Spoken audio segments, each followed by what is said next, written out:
When you think of business, think no more, think Business Day. I know that Business Day television will go places. It is the next big thing that will happen to the Nigerian media sector without a shred of doubt.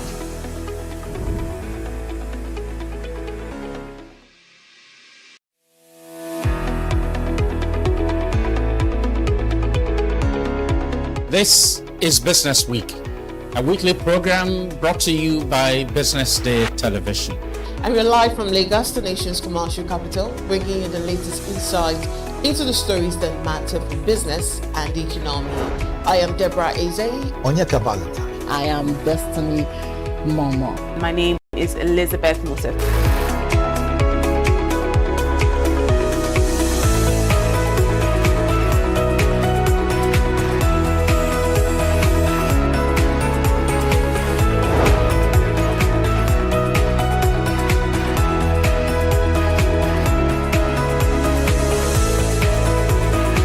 When you think of business, think no more, think Business Day.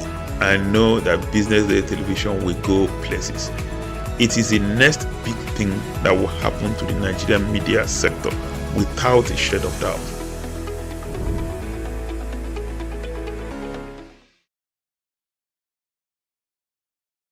Where is rare. Business Day Premium gives you analysis, data, and context that keep you ahead. Business Day Premium. Read deeper, decide smarter. They say money never sleeps. Wake up to clarity, insights, and the stories driving business in Nigeria and beyond. From the heartbeat of small and medium enterprises to the pulse of national economic policy, this is where business meets perspective. With expert guests, real-time analysis, and stories that matter to you. We go beyond headlines to bring you the full picture. Join us every morning as we break down the numbers, decode the policies, and spotlight the people shaping our economy. This is Business Money. We are not just showing off businesses. We're telling the stories behind them. The hustle, the art, the orders, and the wins. Startup Spotlight, showing every Monday on Business Day Television.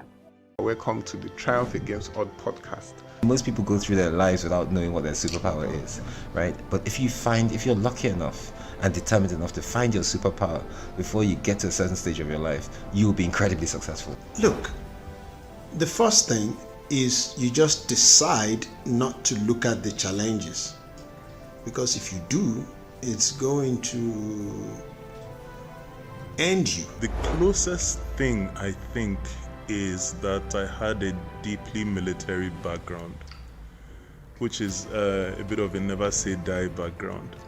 I saw an opportunity in non-interest banking, and I felt that the demand was there. There was pent-up demand for it.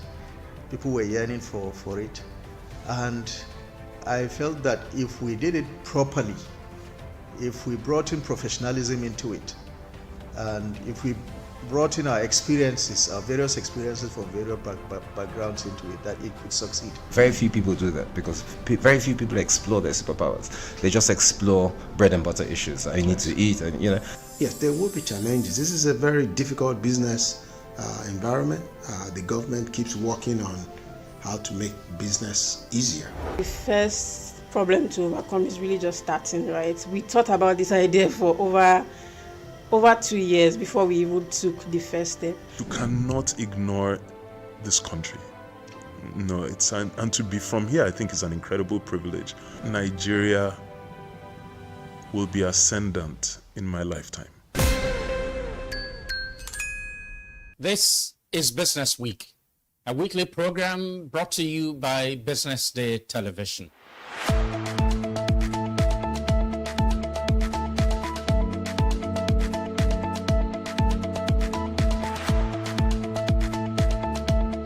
for many years we've talked about the need to, essentially diversify our revenue stream away from, the huge dependence on oil revenues. It looks like that is happening now. So that means that we're better protected when, you have these wide fluctuations in oil prices and all of that. So it's as you say, and I agree, that we should commend the government. At least revenues are not falling. There have been times in the past when we recorded drops in revenue. That's not the case today. We're seeing revenues actually going up. Increasingly, we can see the developed countries focusing on renewable energy and so on and so forth, which means that in the long run, we must look for alternative sources to funding. So the government says that crude oil theft has essentially come to an end. We need to do more to ensure that we totally eliminate crude oil theft and start to think of how to boost production. But it's a good first step. I mean, by eliminating crude oil theft, it also creates an incentive for international oil companies to probably return and, start to take up more projects in the upstream industries. Stay ahead with Business Day Mobile, your gateway to Nigeria's most trusted business news, market insights, and expert analysis. With a Business Day Mobile app, you enjoy more than just news. You gain a seamless, intuitive platform designed to keep you informed and empowered. From exclusive articles to in-depth market trends, the app delivers the stories that matter most. Why Business Day Mobile? For premium access, for a clean, responsive design, for a smarter navigation, for customizable alerts, and for all-in-one business hub. Whether you're a business leader, investor, policymaker, or enthusiast, Business Day Mobile brings you closer to the insights shaping Nigeria's business landscape. Download today and put authoritative business journalism right at your fingertips, anytime, anywhere. For many years, the NNPC Limited and First ENP joint venture, operating under Petroleum Mining Leases 53 and 54, has stood out not only as an engine for energy production, but also as a committed partner to the communities that hosts its operations off the coast of Bayelsa State. Across our 11 host communities, our belief in shared prosperity is brought to life in tangible ways. Through initiatives in health, education, infrastructure, and enterprise development, as well as the Host Communities Development Trust, we are delivering programs that create real, lasting impact. One of the most transformative of these is our flagship Berkey Scholarship Program, a cornerstone of our education development pillar. Through this initiative, 51 talented and determined children from our host communities are gaining access to one of the top secondary schools in Lagos, Nigeria. For many, it is a life-changing opportunity to see a world far beyond what they once imagined. The Becky Scholarship Scheme started out after we undertook our baseline assessment in our host communities, and we identified a huge gap in education. And one of the ways we decided to focus on education was to provide scholarship to students in the communities. When I heard that I was one that took first in this scholarship examination, I was happy because I know that I'm going to make my parents proud. I that my interval scholarship, I was so happy, I don't know what to say. If looking at it, nobody in this place for now can sponsor a daughter or a son to that place. So it's a good impact that students from Fishan community are enjoying College Lagos. But providing world-class education is only the beginning. We created a mentorship program that pairs each student with a First ENP staff member, offering guidance, encouragement, and a steady hand throughout their academic journey. The mentorship program has not only added to the boys and girls under the mentorship scheme, I think it has added to me as a person as well. It gives fulfillment and joy that you are able to impact someone else that is not necessarily your blood, and you can see them grow. Because for us, these students are not statistics. They are stories. Stories of children whose dreams are now within reach, empowered to become change agents for their communities. Stories of families whose hopes for a brighter tomorrow finally feel possible. Stories of communities witnessing the power of education to transform their future.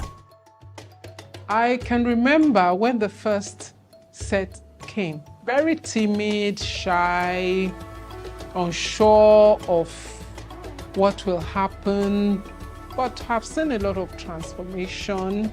Many of them have taken leadership positions. Many of them are good in sports. My teachers, actually, they have changed my life in many ways, especially in my reading and writing. Being here has helped me in different areas in my life. In my academics, I am more stronger now than before. I want to thank First E&P for this bright opportunity because it's a very big one. It has changed so many lives. Each child represents a spark of potential, of hope, of what tomorrow could be. And through Berkey's scholarship program, that spark is being nurtured into a flame that can one day light up the world. We believe energy is more than natural resources. It is the drive to create opportunities. It is the power to uplift. It is the courage to build a better future. One child, one family, one community at a time.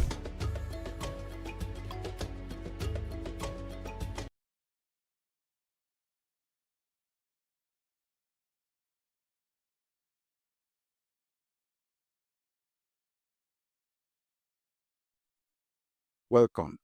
Let's discuss leading through AI and technological disruption. Technology has always changed how organizations operate, but the current wave, led by AI and automation, is changing something deeper: how leaders must think. The temptation is to treat AI as a technical project, something for IT or a task force or a vendor. But the most important questions are not technical. They are leadership questions. What work will still require distinctly human judgment? How will we redesign roles so that people are not competing with technology, but amplified by it?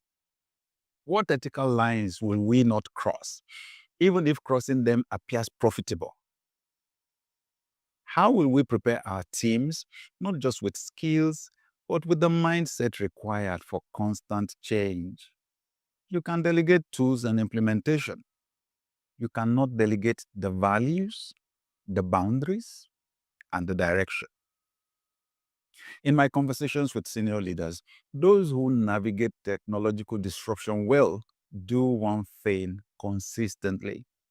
They take time to think slowly about the long-term implications before acting quickly. They ask, how will this technology change the way our customers live, decide, and trust? How will it change the way our people experience work? What kind of organization are we becoming if we fully embrace this? AI will not replace leaders, but it will expose the difference between leaders who think deeply and those who simply react. In seasons like this, your task is not just to adopt new tools. It is to provide the kind of steady, thoughtful leadership that gives your people confidence in the future you are building together.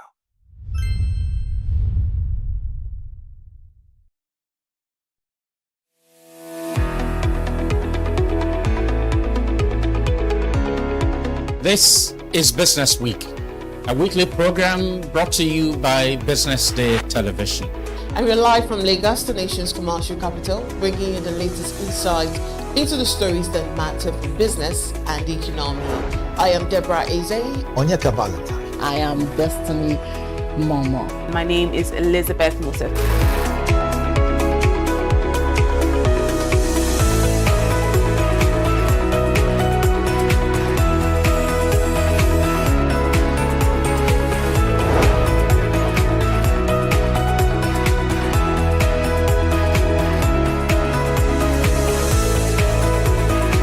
When you think of business, think no more, think Business Day. I know that Business Day television will go places. It is the next big thing that will happen to the Nigerian media sector without a shade of doubt.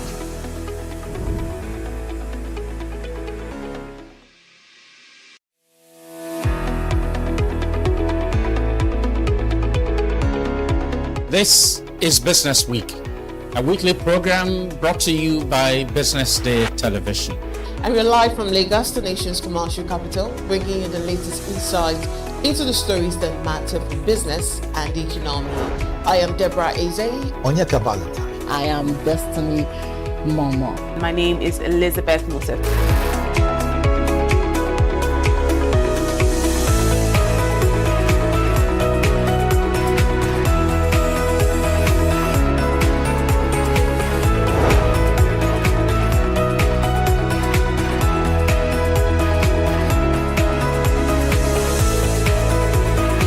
When you think of business, think no more, think Business Day.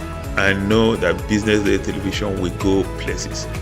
It is the next big thing that will happen to the Nigerian media sector without a shade of doubt. Meet Monica, your all-in-one financial solution. Convert crypto to Naira at juicy rates anytime, anywhere. Enjoy fast withdrawals straight to your bank.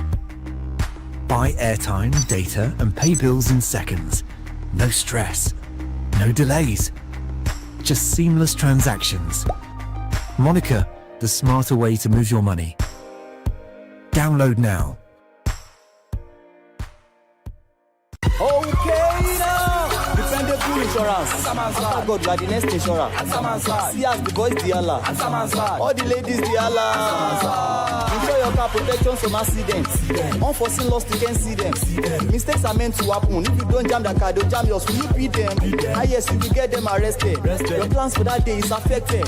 You waste your money, you waste energy. With AXA, you can be protected. Get the protection that pays today. Call 0700 AXA Mansa to get a motor insurance that pays. At Stanbic IBTC, we are here to help you grow with financing that helps you expand, expert knowledge across 20 African markets, trade solutions that open doors to 195 countries globally, and an online banking platform that works hard because with us, there's possible, then there's more. Visit www.stanbicibtcbank.com/business for more. Stanbic IBTC. True strength. What defines it? The brilliance of a player? Or when a team comes together to win? A solo beat? Or the rhythm of many? The flair of one dancer? Or the art of a troupe? One distinct voice, or the beauty of the symphony. At FCMB Group, we build ecosystems, empower communities, and create the future. Because we believe it's not just one, but the power of the group that delivers the future we all desire. FCMB, the power of the group.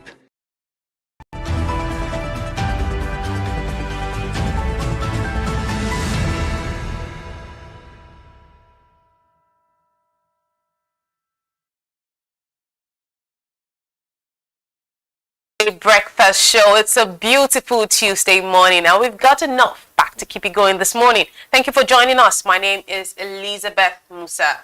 Most definitely, it's a fantastic I was going to say Monday, but Tuesday. It's still Monday. I don't know. We're moving. I keep missing these days, but it makes you understand that for what it is, it's a busy day. So it's a Tuesday, Onyeka Valentine's my name. Onyeka Valentine is his name. Yes, let's see what we have on the headlines this morning real quick. Protests erupt as Nigerians demand real-time election result.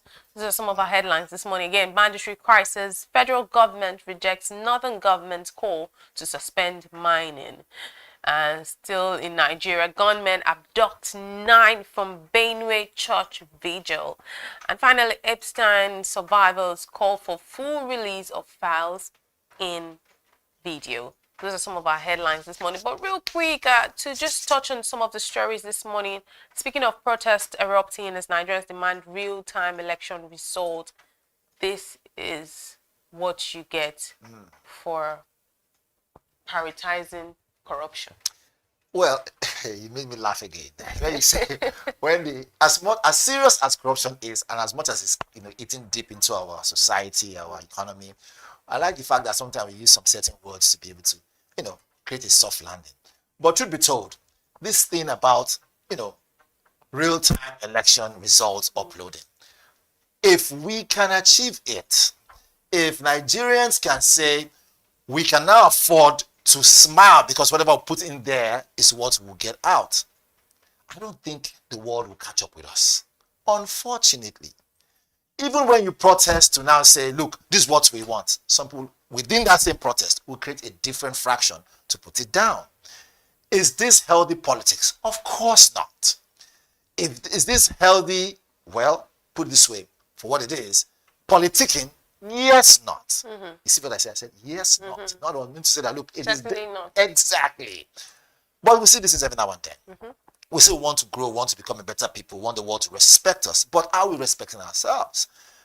It is our right, your right, my right to be able to get out there, inform the police force, and then protest. But the question now is, was the protest was it a legal protest? Was it a protest that was given, the permission to go on? That's a different matter for a different day. But in this case, I think for what it is, if we as a country can get to that point, this way we'll mitigate any angle of corruption, any angle of, voters hanky-panky, like they say. We saw what we saw, right, 2.5 years ago. It wasn't funny at all. The world saw it. However, some will still say that, oh, he got there through a fair way. Others will have a different opinion. They will always have different opinion. But can we now, moving forward, 2026 and above, now say that we can go to the polling booths, put your finger to it, cast your vote, and immediately you will see things running real time, just the way it's done in the US. Have we matured to that angle? Can we be able to take that particular exercise and come what may, receive it with maturity? This is the question. Our politicians matured enough to accept defeat, even when they know that they didn't merit it? I don't think they're matured yet. They still see it as entitlement mentality, which is why they're kicking against it one way or the other. Some will, some will not. But again, who are we? We stay on the fence and we ask the questions that they want to find out. Stay on the fence? Okay. We're not staying on the fence this time. Speaking about banditry crisis, as federal government rejects northern government's call to suspend mining. This is against the backdrop of the banditry crisis. Again, gunmen abduct 9 from Benue church vigil. Was it not just yesterday or so? We were talking about the 162 people kidnapped in Kwara State. And now, again, we're talking about another set of 9 people who were abducted from Benue church vigil. And the church was supposed to be a safe place. See me shaking my head, Elizabeth. Religious buildings are supposed to be where you go to find succor. But these days, it's looking like that's like the best bet for you to get kidnapped. Or the place not to go to, isn't it so? Out of fear of being kidnapped. It kind of sounds as if someone is writing a script somewhere. As if someone just saying, you know what, this week we're going to run 2 episodes of Kidnapped at the same time. We're going to make sure it's a great movie. It kind of sounds like that. Because as much as it is not a funny situation, you begin to ask yourself, are we truly living in this country? Or what's really going on? Some will say, let Nigeria not happen to you. But truth be told, a place is not dangerous. It is human beings that make the place dangerous. Seeing that you can go to a place where you can finally have that form of, cover, and yet you don't feel secure. we are more or less taking it on a lighter note, but this is a serious matter. I don't think that where it's happening in the north, right, is a different country from where we are in the south. Don't think where it's happening in that area, far with that zone, is different from what's going on here. All it takes for anyone to carry such crime here is just transportation. You know, you don't need a visa to come to the west. When I mean west, I mean come to Lagos, because it's still the same country. So the sooner we see it as it's everyone's business, the better for us. You see something, say something. Don't just take paper and say, okay, oh, it has happened again. Next to next paper. No. If it's happening around your neighborhood, begin to open your eyes. If you see some certain movement that you think, right, I've not seen these faces before, don't be shy. Don't say, oh, they will come for me. Because if you don't talk, they will eventually come for you. There's this thing that Peter Obi once said. I was watching him in one of his interviews, and he said the reason why they need to do the right thing as leaders at every level, leadership, the reason why we have to get it correct is that if you don't get it correct and then you mess up the generation that is coming, and they don't see a viable, or they don't see a proper, or put it this way, lack of a better term, they don't see any future, they'll become miscreants. And guess who they will come and rob? It is still the same in you, elite. So you are saving your life by doing the right thing. Right. That's when he said that, I watched him and I said to myself, can other leaders understand this philosophy? You're not doing the right thing because, oh, you're trying to gain admiration from somebody. You're doing it because not only are you saving your life, you're also saving your own generation. You're also giving your country a reason to be respected internationally. I'm saying all this because when we keep hearing kidnaps, when we keep hearing, this issue, that issue, don't think that, oh, it is not my person, I'm not related to them, so it doesn't bother me. If you're watching back home, wherever you are in this country, it is your sole responsibility. If you see something, say something. Don't wait for we broadcasters or journalists to always be the ones to come on TV and talk about it. We have iReport. If you see something recorded, send to BusinessDay, website and other stuff. Tag us and say, look, see what you saw. Tag us on Instagram. Tag us on all social media platforms so we can see it and tell the world. Because if you don't do it, it will affect business. It affects business, the economy will not run. At the end of the day, are we going to pack our bags and baggages and jack out of the country? Maybe. Well, I hope it doesn't get to that point. Because if it does, some will have to sell their land and property and still not be able to even afford flight tickets. So what am I saying in essence is that, truth be told, this issue of insecurity is everyone's business now. It's the fact. Don't wait for Christopher Musa to come out and then give a motivational speech so that the boys can move and go and attack these bandits or go and kill these bandits or get them down. We are no longer on the defense and we're now on the offense. Which brings me to my next topic. Can we now move from Ministry of Defense to Ministry of Offense? It's important now. In the US, see what they did. Right? The War Department or whatever Donald Trump has called it. There's a reason. Psychologically, to let you know, we are now out to cover anything. We are not going to wait for them to come to us. We'll go to them.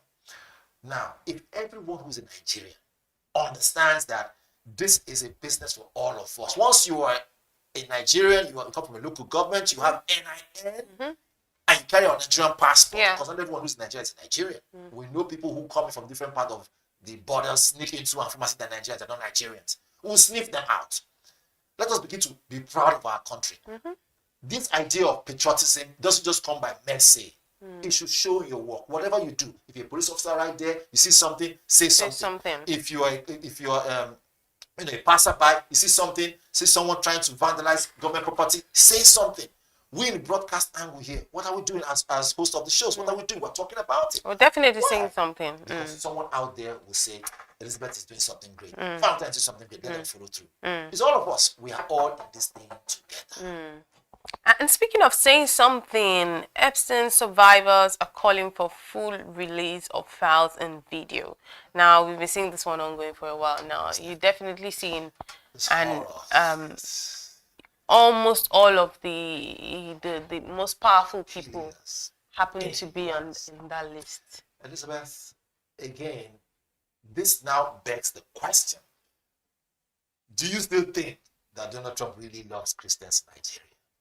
You know, I'm asking this question. I will tell you. From the content so far we've seen from the Epstein files, indications suggest, but not suggest, narrow down that at some point cannibalism took place. They were eating human beings. I mean, what else do you need to you know, what else do you need to so you can see that it's clear enough that the people who we see as world leaders, those who are the ones, those ones who we look up to say, okay, the police of the world. It's unfortunate we have, I mean, they are great Americans, they are great people, right? Some of those leaders there, and those Epstein files, look at what they engaged in, right? With little children. Look at all that. And the whole files are not out yet. Whether it's going to indict some African people, I don't think so, because of course, you will see that they were even racist within that angle. I mean, I'm not afraid to talk about it. The files are already very clear, right? For once, we saw that they said they didn't probably need black children. All what they did was white. Wasn't what they saw in the files. There's a lot. It's crazy. There's a lot to keep up with, or there's a lot to catch up with when it comes to this Epstein files. You definitely see. You're like, so who is innocent? Who's innocent? You know, that's my first thing. Right. There is also the part of, so is this what the so-called influential people, is this what they're up to? There's also the part of you losing hope in an average. Do you look at the comment section of some of these Hollywood celebrities and all of that?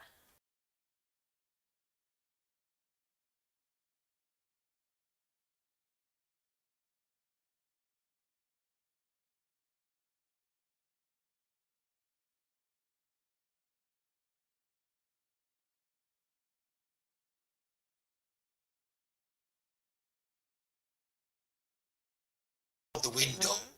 You know, the idea of morality is out of the window. It's all about let's go and succeed at all costs. Let's become influential at all costs.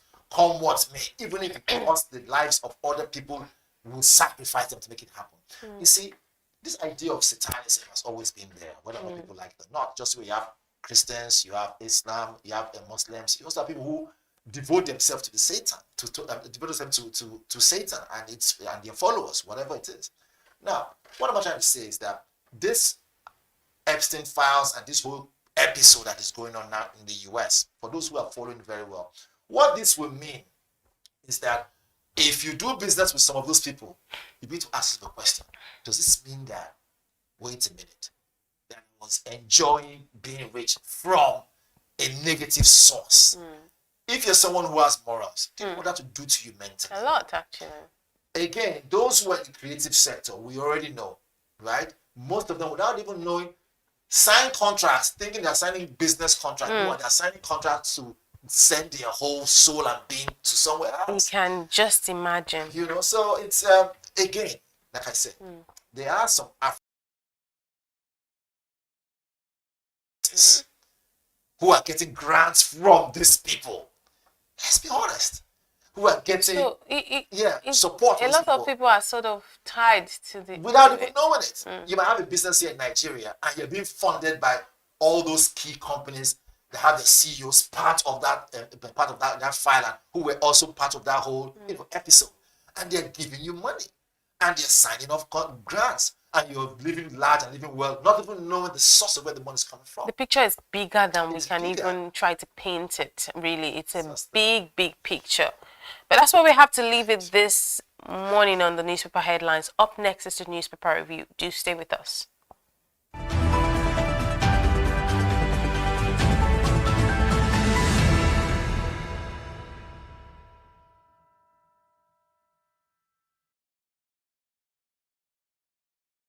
Information is everywhere, but insights, that is rare. BusinessDay Premium gives you analysis, data, and context that keep you ahead. BusinessDay Premium. Read deeper, decide smarter.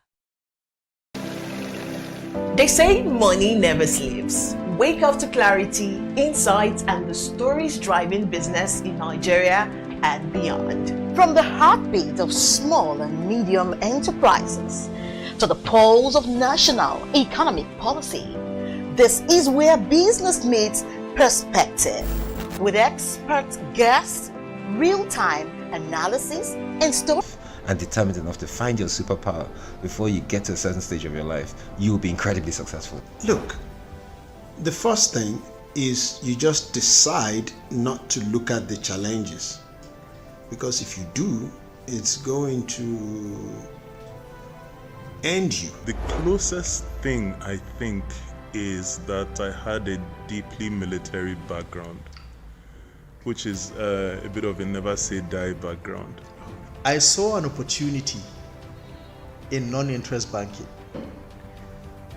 and I felt that the demand was there. There was pent-up demand for it. People were yearning for it, and I felt that if we did it properly, if we brought in professionalism into it, and if we brought in our experiences, our various experiences from various backgrounds into it, that it could succeed. Very few people do that because very few people explore their superpowers. They just explore bread and butter issues. I need to eat, and Yes, there will be challenges. This is a very difficult business environment.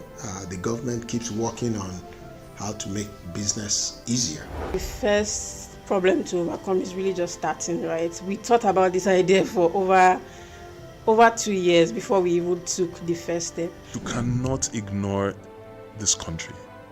No, and to be from here, I think is an incredible privilege. Nigeria will be ascendant in my lifetime. This is Business Week, a weekly program brought to you by BusinessDay Television.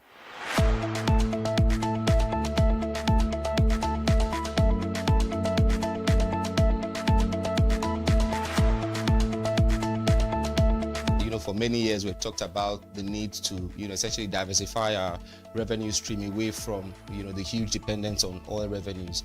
It looks like that is happening now. So that means that we're better protected when, you have these wide fluctuations in oil prices and all of that. So it's as you say, and I agree, that we should commend the government. At least revenues are not falling. There have been times in the past when we recorded drops in revenue. That's not the case today. We're seeing revenues actually going up. Increasingly, we can see the developed countries focusing on renewable energy and so on and so forth, which means that in the long run, we must look for alternative sources to funding. So, the government says that crude oil theft has essentially come to an end. We need to do more to ensure that we totally eliminate crude oil theft and start to think of how to boost production. But it's a good first step. By eliminating crude oil theft, it also creates an incentive for international oil companies to probably return and start to take up more projects in the upstream industries. Stay ahead with BusinessDay Mobile, your gateway to Nigeria's most trusted business news, market insights, and expert analysis. With a BusinessDay Mobile app, you enjoy more than just news. You gain a seamless, intuitive platform designed to keep you informed and empowered. From exclusive articles to in-depth market trends, the app delivers the stories that matter most. Why BusinessDay Mobile? For premium access, for a clean, responsive design, for a smarter navigation, for customizable alerts, and for all-in-one business hub. Whether you're a business leader, investor, policymaker, or enthusiast, BusinessDay Mobile brings you closer to the insights shaping Nigeria's business landscape. Download today and put authoritative business journalism right at your fingertips, anytime, anywhere.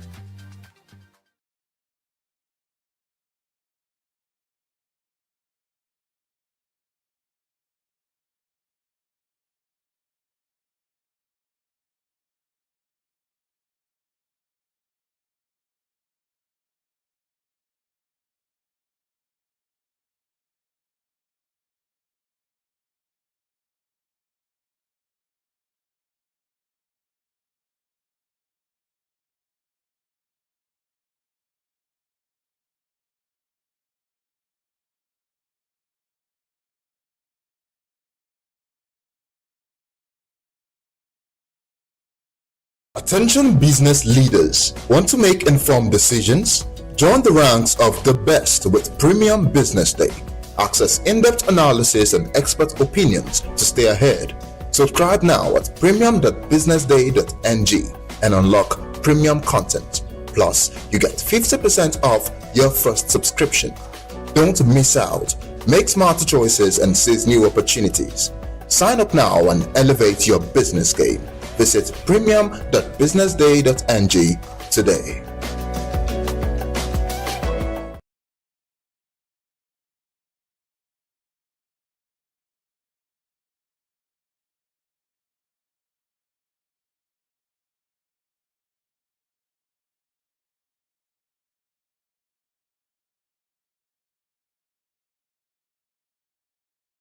We're currently live here at the Balogun Market in Marina, where apparently some structures were brought down. Join us as we talk to some of these traders and know the reason for these demolishments. I traveled down to East anyway. I traveled down to my village to see my parents.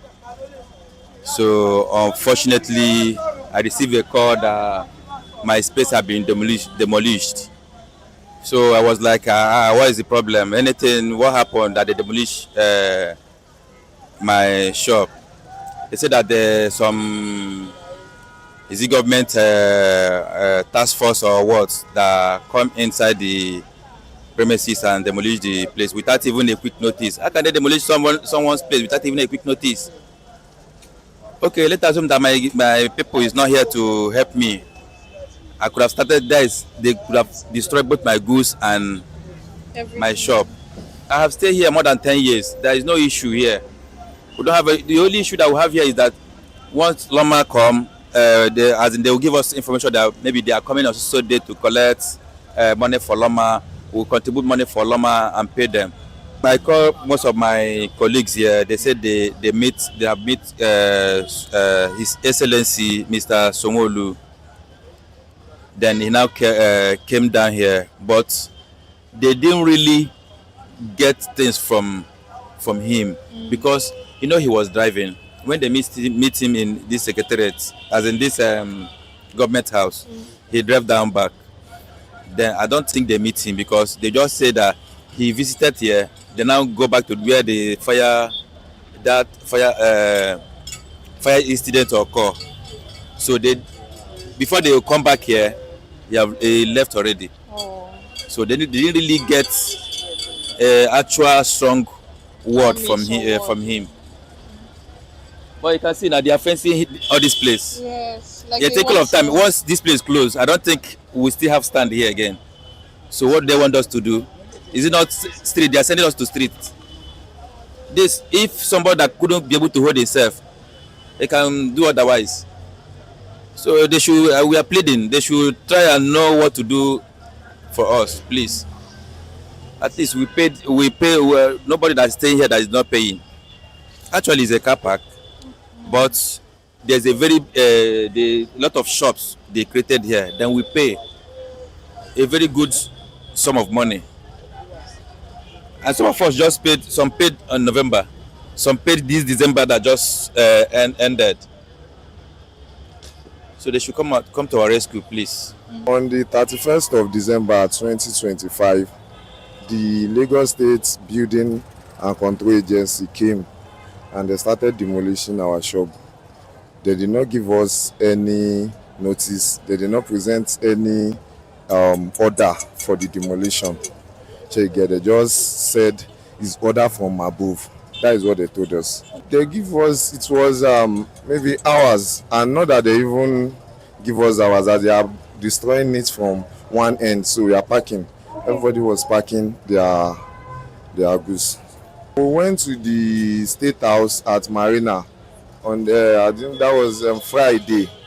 That Friday should be on the 2nd of January 2026. We went there for peaceful protest, and luckily for us, we saw the governor on his way going out, and he stopped and attended to us, and he asked that what is the issue. We explained to him, and the governor assured us that we should be going. He's going to come down here. So I think as he was coming, he came here direct that day. So before we could come from the State House, the governor is already here. We did not know what the governor discussed with the LAPSCA agency working here on that very day, because before we came back here, the governor have already left.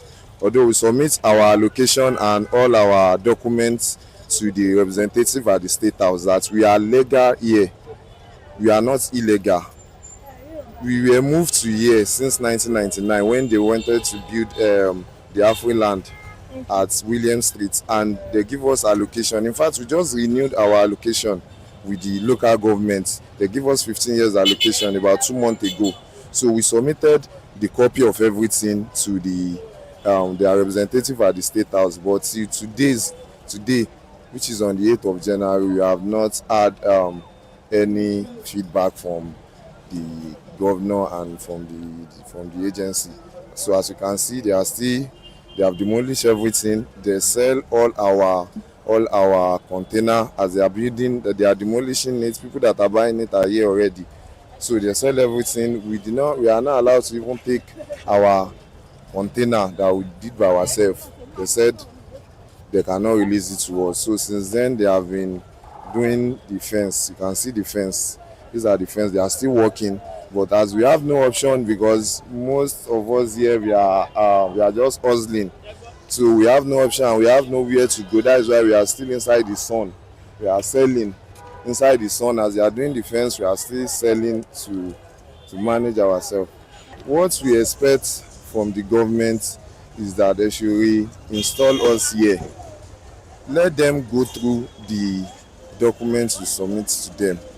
When they go through, they will see everything are genuine. We are taxpayers. We pay dues. We don't violate any rules. So you get, let the government have mercy and pity us. And even till now, as I'm talking to you, they have not given us any reason for the demolition.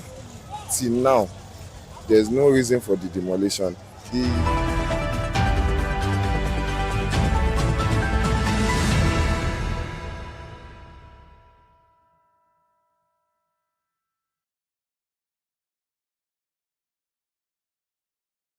I have the baton to continue. Onyeka Valentine is my name.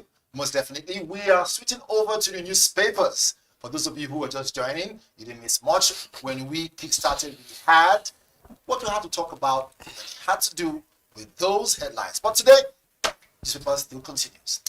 I've got Mo in the building. Mo. Good morning, Valentine. How's it going? Oh, very well.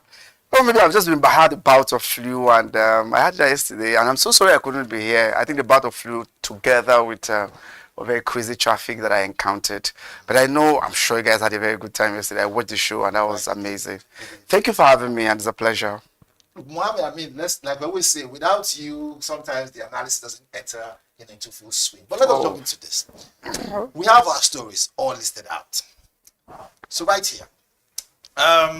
So Senate reconvenes today as Electoral Act triggers uproar. I mean, that's okay. I know you're interested. Oh, maybe very, very more than he should. Most definitely. Really England too. And then it says Obi joins NAS protesters, right, to demand review. That's also quite juicy. Very juicy story and this you can find this in the Punch. But before we continue with the Punch, let us start really full time with our own business day. Okay.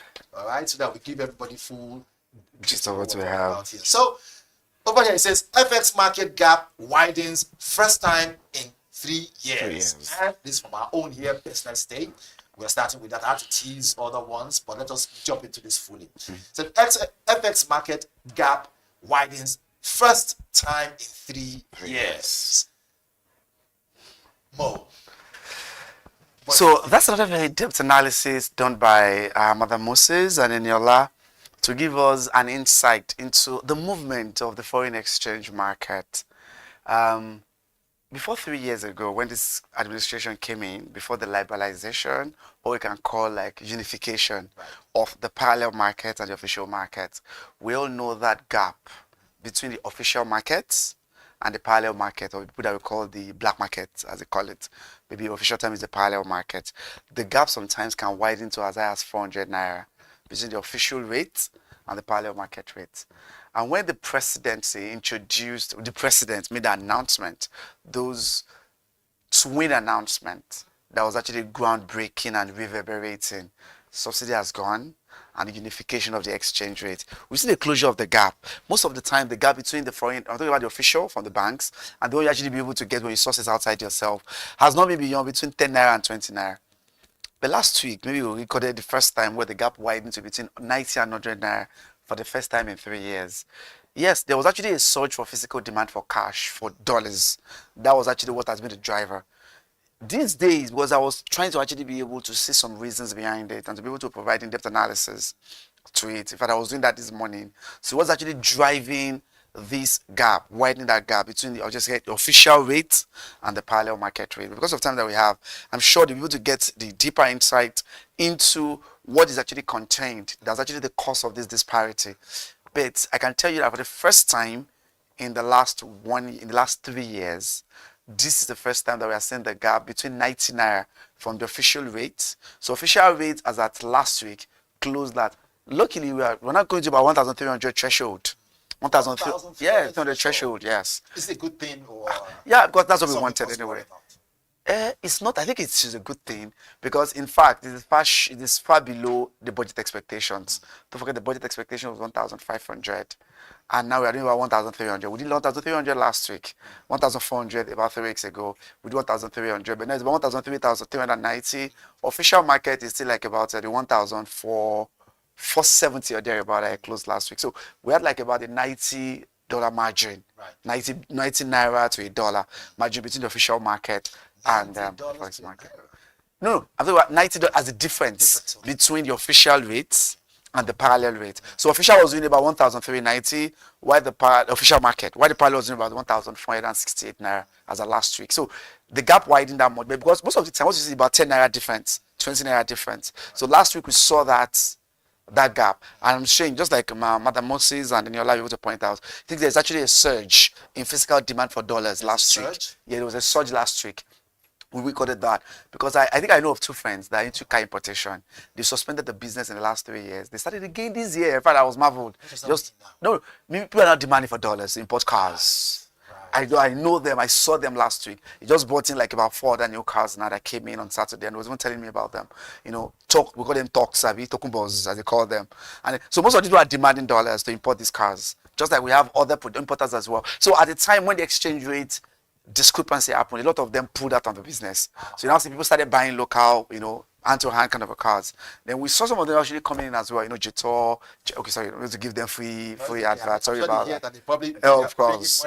Yeah, we're actually trying to be able to bring them on board to BusinessDay anyway. I was still with them yesterday to see how we can at least be able to bring them and then give them that visibility. So that exchange rate thing that we had then gave a lot of them the impetus to come into this country. Right. They're now assembling, even though they're not manufacturing it fully here. We are doing assemblage. Full assemblage is being done here. You have about 3 of them now. About 3 of them are already in existence. I can mention their name: Jetor, JAC, GAC. There's a lot of GACs now. Most of our content creators are the ambassadors. They are brand ambassadors for them. You see them. So GAC has actually gone ahead. We have JAC, we have Jetor, and we have about 3 other ones that have been given license as well to be able to operate. So that was actually the foreign exchange stabilization, what that's actually created, and that's what we're actually saying. So, but last week we saw that 90 naira gap between the parallel market and the official market. So this kind of spells good news for us. Oh yes. So I'm sure the market will close again next week. We expect the gap should not be so wide to be able to prevent what they call arbitrage. There's a problem in economics called arbitrage. Arbitrage is a problem where you can buy in a lower end market. So imagine, for example, the gap is about 90 naira. If Val has an opportunity, you imagine you buy that thing at 1,390. You can go and sell it at a higher price, right, and then creating that artificial scarcity. That's what arbitrage we call arbitrage. Selling a low-end market. So if the glass is too close, if it's not more than 10 naira, 5 naira, there won't be any incentive for you to want to do that. So it's like saying a bottle of water in Ikoyi is 100 naira. But if you get to Obalende, it's 500 naira. What do you think will happen? The same bottle. Of course. You can afford to come and buy it here. Go there. And go and sell it for 300 and make money. So that's what we call arbitrage. So you always want to avoid that to happen, so that the price is uniform, so that nobody can be able to take advantage of such a situation and come and buy the lower market here and go and sell there. All right, speaking about taking advantage, initially I teased the punch. Let me just jump back into the punch very quickly. Oh yes, I think the Senate reconvenes today. Yes, as electoral act triggers uproar. A lot of uproar. A lot of problems. Some will say this kind of uproar is not kind of Uproar at the Lion Gate. Oh my God. It just actually able to catch me up. Because look at this, for Senate to be convened today.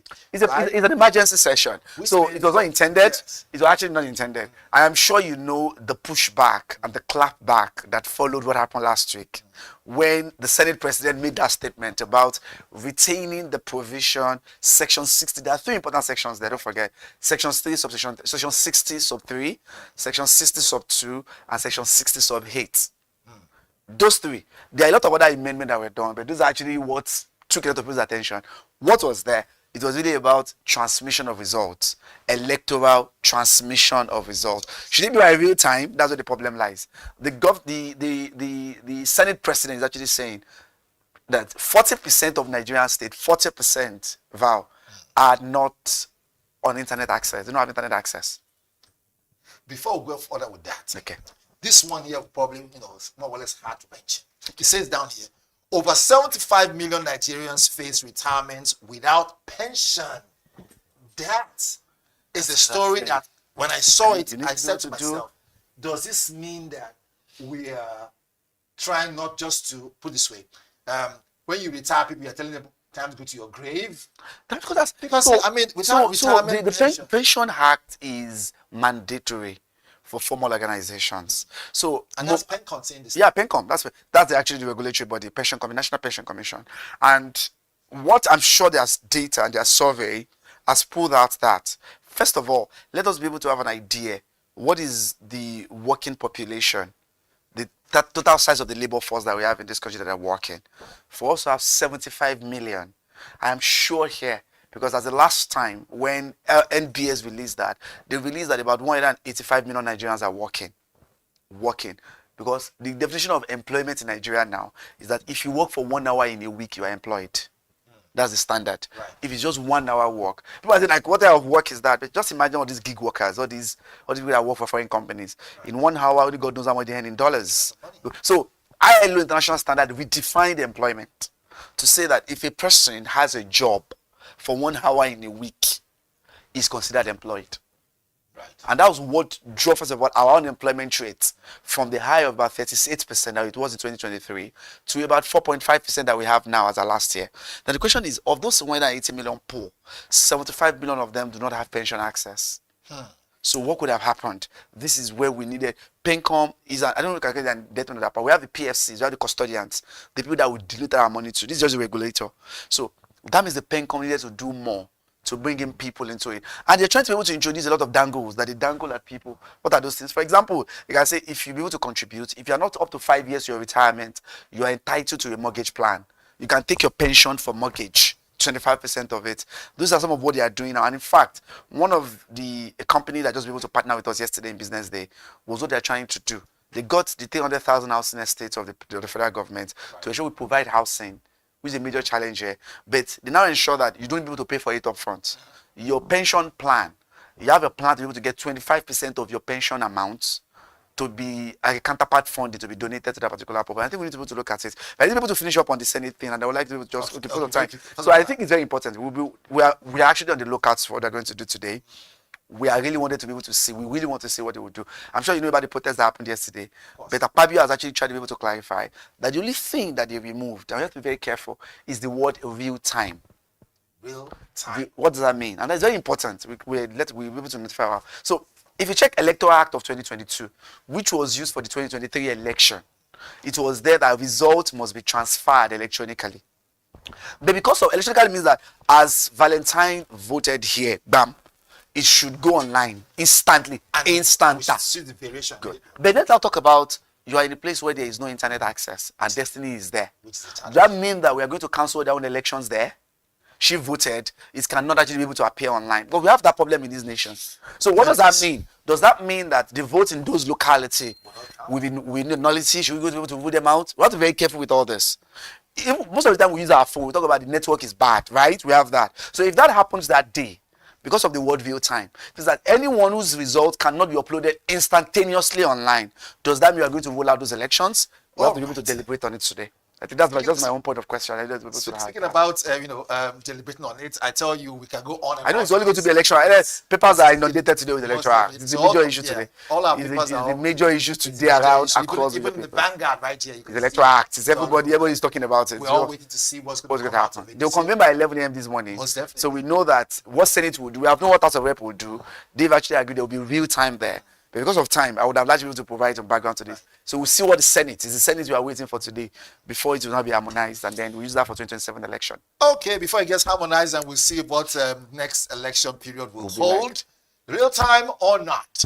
Well, Muhammad has weighed in on this matter. Oh, yes. Most definitely. But let's see what's happening in the cartoon of the day before we go. Very important. Like they say, sometimes when something gets too serious, you just have to cool it down, to water it down, cool out the tension. All right, so I guess that we'll probably take that down tomorrow to follow through. Cool down the tension. Most definitely. Very important. So that means we have a little bit of time just to talk about this. That's fine. Okay. When that before I jump ahead, maybe we should look at the Vanguard, and see the areas that kind of just highlights this other part of the issue of the Electoral Act. Okay. Although it says here, Senate opens to criticism, we resolve issues today. Almost the same thing. Of course. Almost the same thing. So, as you said, there is, can I go on? Yeah, go ahead. There's a lot of pushback that happened last week. Remember, the Senate president came on board to make that announcement about we are retaining, and I think that's what created a lot of confusion. We are retaining the provision of the 2022 Act. And don't forget, the 2022 Act did not put the word real time. It's not there. Right. It's that elections will be conducted and will be transferred. No doubt. But now people are saying that real time should be there. But I'm telling you, 40%, according to NITSDA, 40% of Nigerians, local government, 40%, 70% of Nigerians has internet access. 30 to 40% do not have. So that's going to be a challenge. That's what I'm saying. Yes. So the question is, if we put the real time there, because there should be INEC guidelines, there should be regulations, and there should be guidelines. INEC to come up with their own guidelines. If you said that, it simply means that if Modi should vote, for example, Modi is in Kalakuta, for example, in one local village in Delta, and he voted there, and there is no internet access, does that mean all the elections in that place should be cancelled? Question for me. That's a question that we need to be able to understand. We'll have to take very important a session. We'll do a part of it tomorrow. No problem. That's fine. People out there need to know. Of course, need to know what is going to happen. So I probably say, let everything be real time. Everything should be real time. Yeah. We get to be careful as well, so that whether there will be a lot of litigation issues by the time we finish the election in 2027. All right, Mohammed, thank you so much. Thank you very much. Thank you very much for having me. Let us jump off this now. Hopefully, come tomorrow to still be in the papers as a follower, because it looks like a very big story. Of course it is. I said it's on detail. What determine what's going on moving forward, right? All right. So it's still the breakfast show. Coming up next is Business Morning, which will be anchored by Destiny Momo. Onyeka Valentine is my name. Don't go away.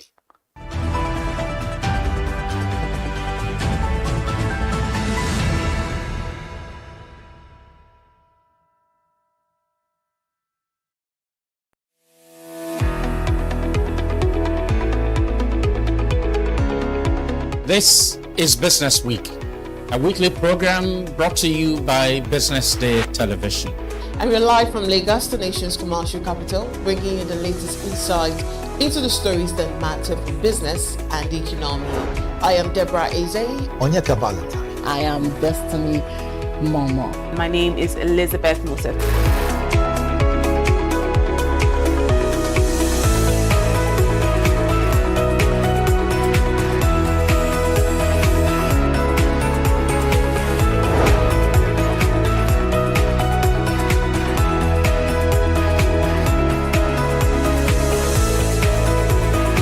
When you think of business, think no more, think Business Day. I know that Business Day Television will go places. It is the next big thing that will happen to the Nigerian media sector without a shred of doubt.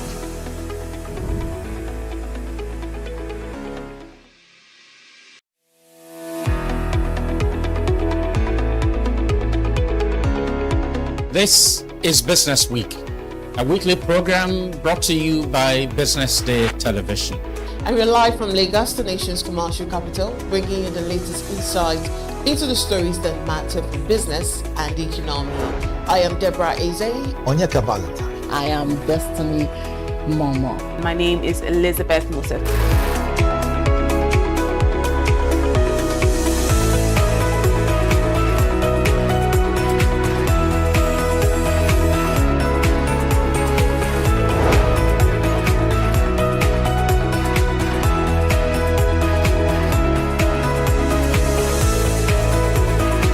When you think of business, think no more, think Business Day. I know that Business Day television will go places. It is the next big thing that will happen to the Nigerian media sector without a shred of doubt.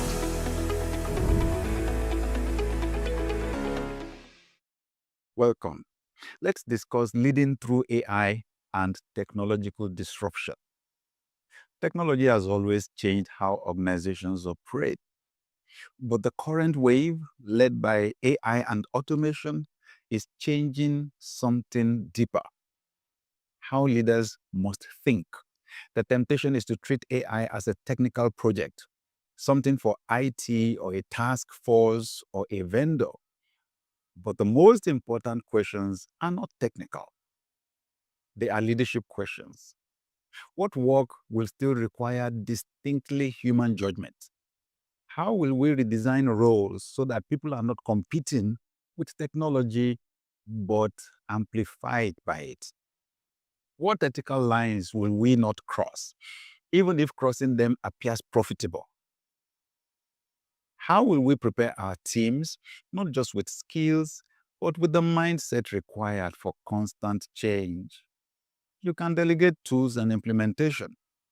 You cannot delegate the values, the boundaries, and the direction.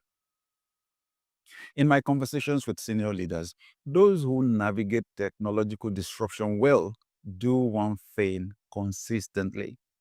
They take time to think slowly about the long-term implications before acting quickly. They ask, how will this technology change the way our customers live, decide, and trust? How will it change the way our people experience work? What kind of organization are we becoming if we fully embrace this? AI will not replace leaders, but it will expose the difference between leaders who think deeply and those who simply react. In seasons like this, your task is not just to adopt new tools. It is to provide the kind of steady, thoughtful leadership that gives your people confidence in the future you are building together. Attention business leaders. Want to make informed decisions? Join the ranks of the best with Premium Business Day. Access in-depth analysis and expert opinions to stay ahead. Subscribe now at premium.businessday.ng and unlock premium content. Plus, you get 50% off your first subscription. Don't miss out.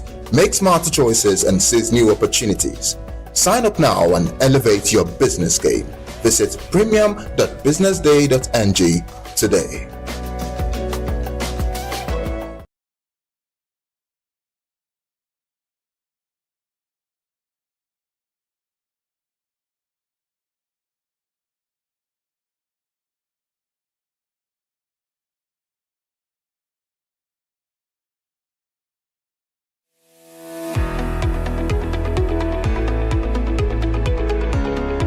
This is Business Week, a weekly program brought to you by BusinessDay Television. And we're live from Lagos, the nation's commercial capital, bringing you the latest insight into the stories that matter for business and the economy. I am Deborah Eze. Onyeka Valentine. I am Destiny Momo. My name is Elizabeth Musef.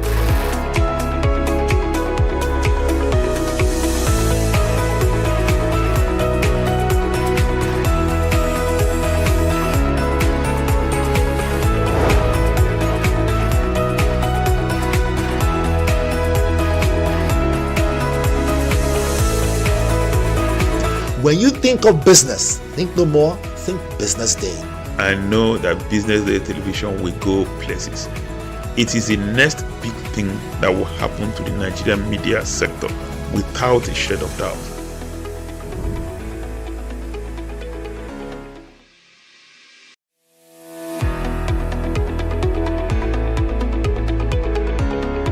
This is Business Week, a weekly program brought to you by BusinessDay Television. And we're live from Lagos, the nation's commercial capital, bringing you the latest insight into the stories that matter for business and the economy. I am Deborah Eze. Onyeka Valentine. I am Destiny Momo. My name is Elizabeth Musef.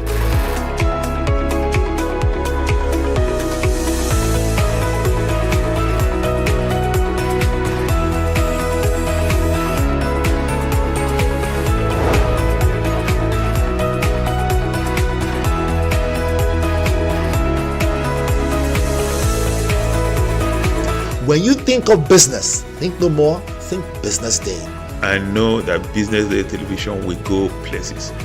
It is the next big thing that will happen to the Nigerian media sector without a shade of doubt.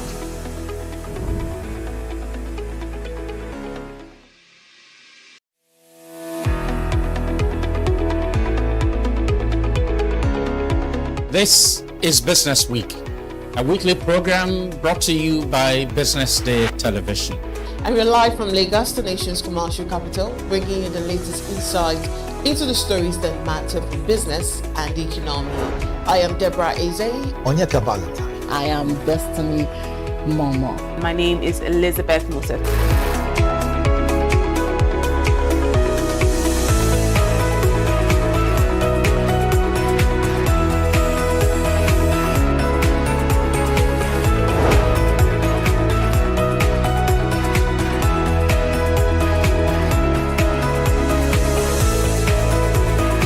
When you think of business, think no more, think Business Day. I know that Business Day television will go places. It is the next big thing that will happen to the Nigerian media sector without a shade of doubt.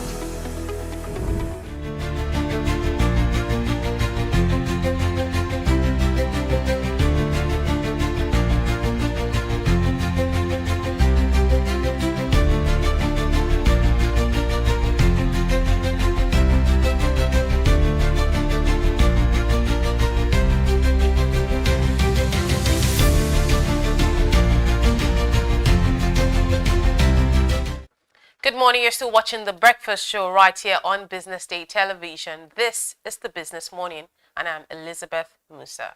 Now let's bring you the news in detail. Hundreds of protesters converged at the National Assembly Complex Abuja on Monday to demand real-time election results. The protest followed the passage of the Electoral Act 2022 Amendment Bill 2026 by the Senate last week, while central to the outrage was the removal of the phrase real-time from clauses relating to the electronic transmission of results, a change critics say opens the process to manipulation.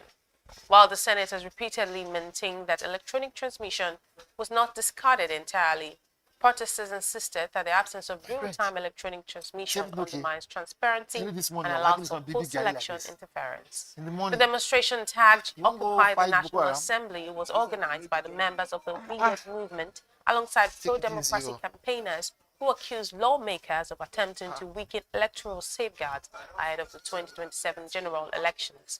According to reports, the protest was joined by civil society groups alongside Peter Obi, former presidential candidate of the Labour Party. So I can have some, Abi? And moving on, the federal government has ruled out a blanket suspension of mining activities across northern Nigeria, despite calls by northern governors and traditional leaders for a 6-month halt as part of efforts to curb insecurity in the region.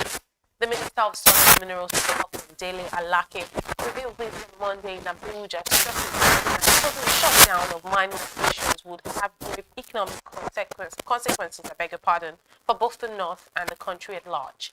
The minister's position was conveyed through his special assistant on media, Segun Tomori, who said the federal government had carefully weighed the security concerns against the economic realities of ongoing mining and mineral processing activities across the region.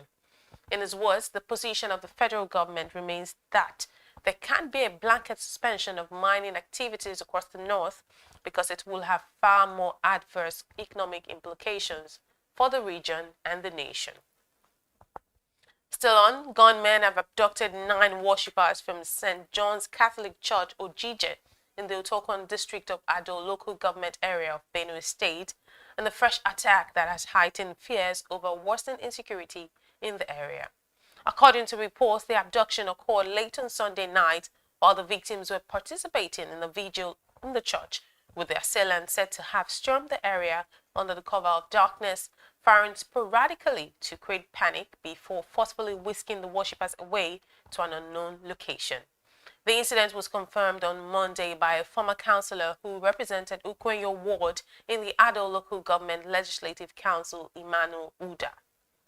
In his words, the attack had thrown the community into shock, noting that residents were still grappling with the trauma of repeated security breaches in this district. To end the news, survivors of late sex offender Jeffrey Epstein have appeared in an advert calling for the release of more files related to him.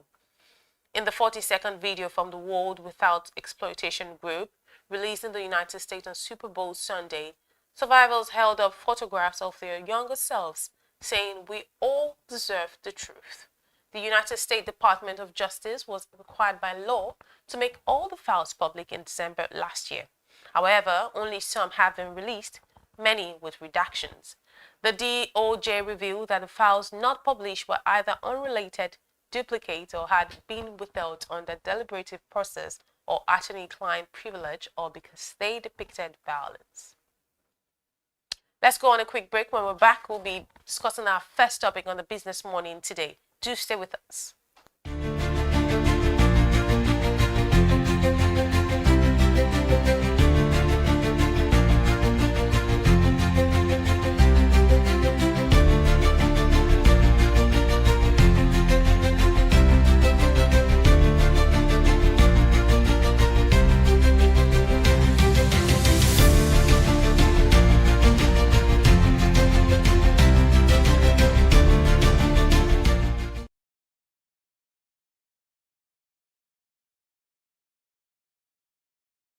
Attention business leaders. Want to make informed decisions? Join the ranks of the best with Premium Business Day. Access in-depth analysis and expert opinions to stay ahead. Subscribe now at premium.businessday.ng and unlock premium content. Plus, you get 50% off your first subscription. Don't miss out. Make smarter choices and seize new opportunities. Sign up now and elevate your business game. Visit premium.businessday.ng today.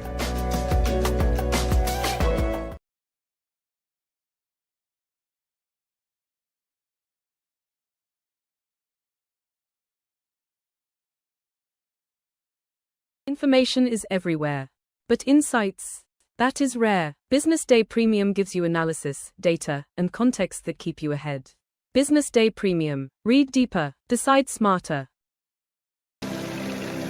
They say money never sleeps. Wake up to clarity, insights, and the stories driving business in Nigeria and beyond. From the heartbeat of small and medium enterprises to the pulse of national economic policy, this is where business meets perspective.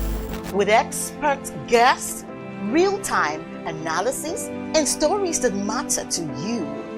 We go beyond headlines to bring you the full picture. Join us every morning as we break down the numbers, decode the policies, and spotlight the people shaping our economy. This is Business Money. We are not just showing off businesses, but telling the stories behind them. The hustle, the art, the orders, and the wins. Startup Spotlight, showing every Monday on Business Day television. Welcome to the Triumph Against Odd podcast. Most people go through their lives without knowing what their superpower is, right? But if you're lucky enough and determined enough to find your superpower before you get to a certain stage of your life.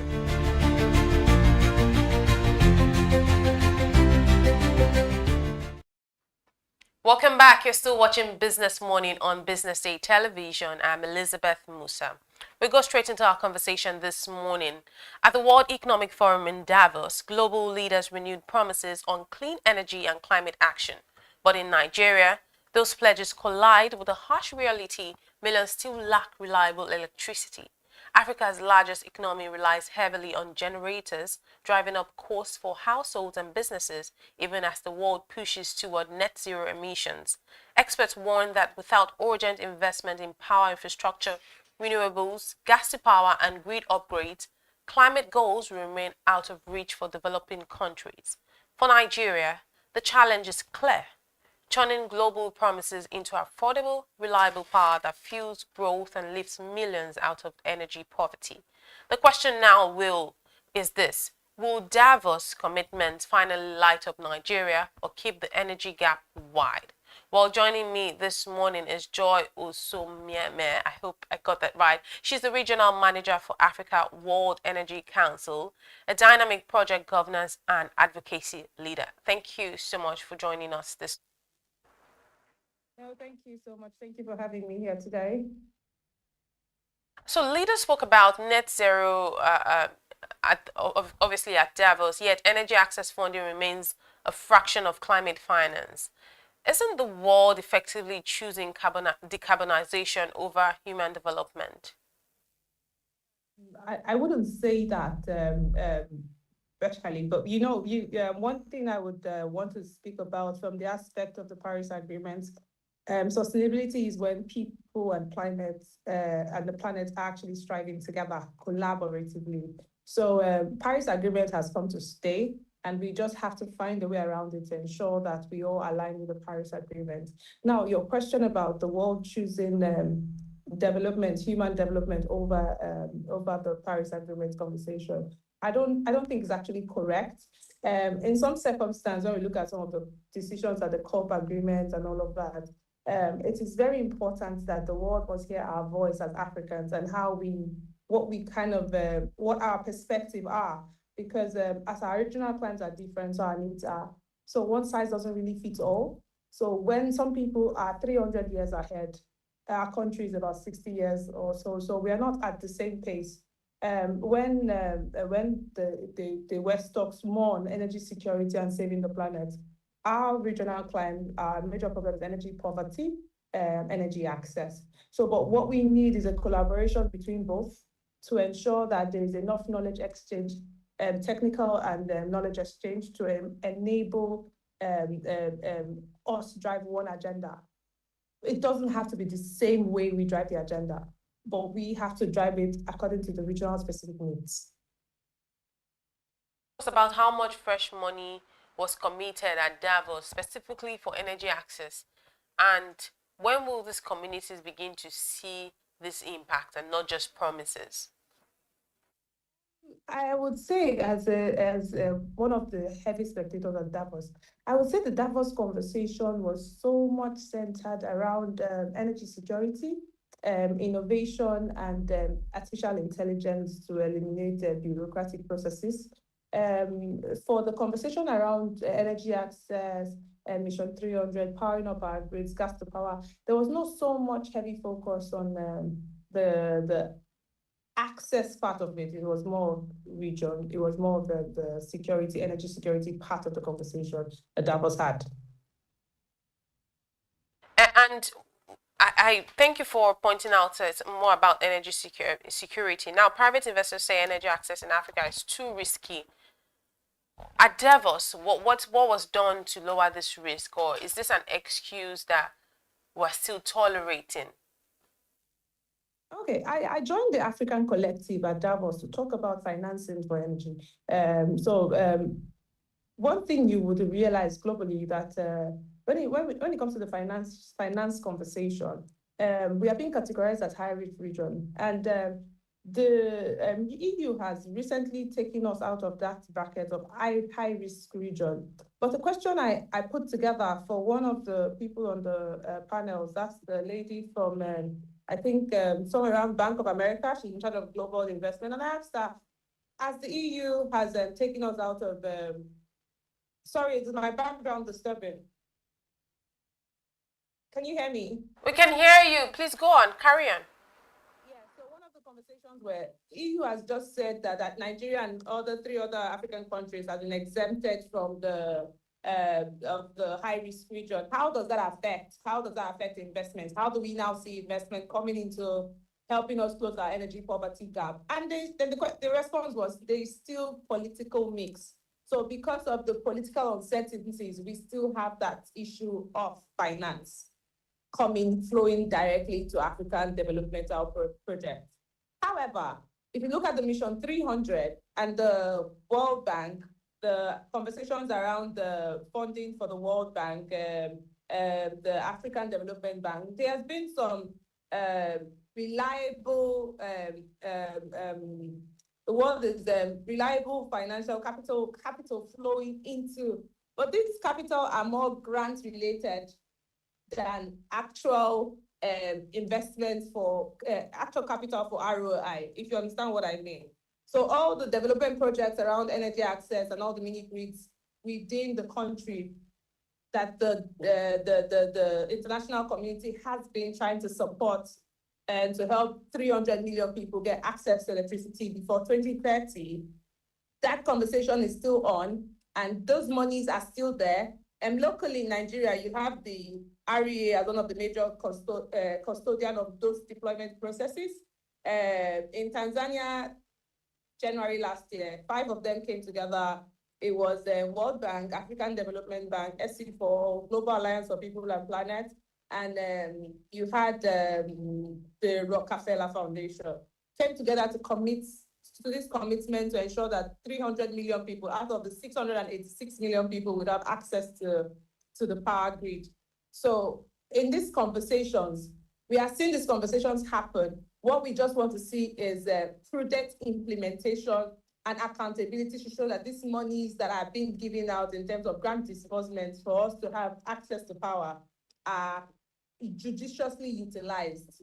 Another problem in this investment of access to power is affordability. The rates per kilowatts are not, you know, I don't want to go into that conversation in high depth, but the affordability of the people, how much is an average Nigerian earning? Can they really afford the cost of power? What can the government do? So political will still plays a very strong part in ensuring that people have access to electricity. Thank you. And we also saw that African leaders came with urgent demand. At the end of the entire, you know, the meetings and all of that, would you say that they left with signed deals, or could we say it was just another year of goodwill statement? Would we say let's sign this? We wouldn't. It's not it's for example, look at what happened in SEPA agreement in Abu Dhabi. It's not when conversations happen, it takes time to actually brew and actually crystallize. So Davos conversation has begun. Africa showed strong presence in Davos. We had the Nigerian house, we had the South African house, and those two countries in Africa. Of course, Sub-Saharan Africa, Nigeria was strongly representing at the promenade. And conversations and investors, and there were investors coming into the Nigerian house wanting to get acclimatized with what our gaps are and how they could come in. These things take time, and we hope to see, you know, a very good. I would really want to congratulate the team behind the Nigerian house, and most importantly, our Minister for Investment, Jumoke. She's doing a very, very good job. In years or in recent time, it's been actively participating in the development sector. You would not see that proactiveness from a minister like I have seen from her, and I hope to see more based on her track record and her achievements. You mentioned the Nigeria House. I'm happy you mentioned that, because I wasn't at Davos, but I was able to follow up with the conversations at the Nigeria House, seeing the lineup of speakers and the panels and all of that. Can you give us an insight in some of the conversations that happened at the Nigeria House? As you know, my role currently sits around energy, and I'm the regional manager for Africa at the World Energy Council. So particularly on Tuesday, the 20th of January, was Energy Day at the Nigerian House, where you had guests like the chairman of Owando, I guess. You had different energy stakeholders, upstream, downstream, midstream, and all the service providers in the energy sector come to talk about conversation and the bottlenecks within the energy industry. So that was my focus at the Nigerian House. They had other sessions, they had like guests like the WTO DG, Dr. Ngozi Okonjo-Iweala. They had the BOI. They had other very prominent guests. The NCCC, Tenny, she was there. They had the Minister for Finance. They had loads and loads. So there was a very good collaboration from the government in terms of making the House look good to the rest of the world. So there was high active government participation and also private sector. And the world was waiting because it was really good at the Nigerian House this year. And we hope to see better. We hope they continue the momentum of what they have started. Like I said, major time I spent at the Nigerian House was on the 20th. There's lots going on in Davos at different times. So you need to make sure that you catch up with most of the conversations. So I was spreading myself really thin. I had to go to African Collective. I had to go to the African House. I need to try to catch up with the conversations around. There was open forum. There was so when you come to Davos, it's like a small village and different things happening at different parts. So this is about like 3-4 years consistently of me participating in Davos, even when I hadn't had this hat on as the when I wasn't wearing the World Energy Council hat. I was still an active stakeholder at the conversation at Davos for many years, and it's we're hoping to see that we actually crystallize this bridge of getting this technological know-how, the finance we need to accelerate, to kind of take us out of all the bottlenecks, to mitigate all the bottlenecks within the energy poverty stream. We can get these forums are where we get these investors to come in, where we get these technological OEMs to come in. This is forums where we get all this capacity building and knowledge exchange, because really we need the West. We need the West as much as the West needs us. We've got natural resources, we've got human capital. We can leverage on that to ensure that we take ourselves out of energy poverty at the nearest future. 2020, 2030, very ambitious agenda. But let's see what happens after 2030 and beyond. Speaking about 2030, which is just a few years away, after the Nigeria House session, precisely the one you attended, which focused on energy, do you have any key takeaways that we might be holding on to from the House when we talk about 2030? When we talk about 2030 is more of a development agenda. If you follow the journey from the MDGs to the SDGs, so the 2030 goal are more developmental agenda. It's not practicable according to our own Nigeria Energy Transition Plan. It's a different spectrum. So the correlations, key takeaways at the Nigerian House and the Nigerian perspective on their conversation on the transition is to say our problem is first and foremost energy access, energy poverty, and we will transition. We agree with the Paris Agreement.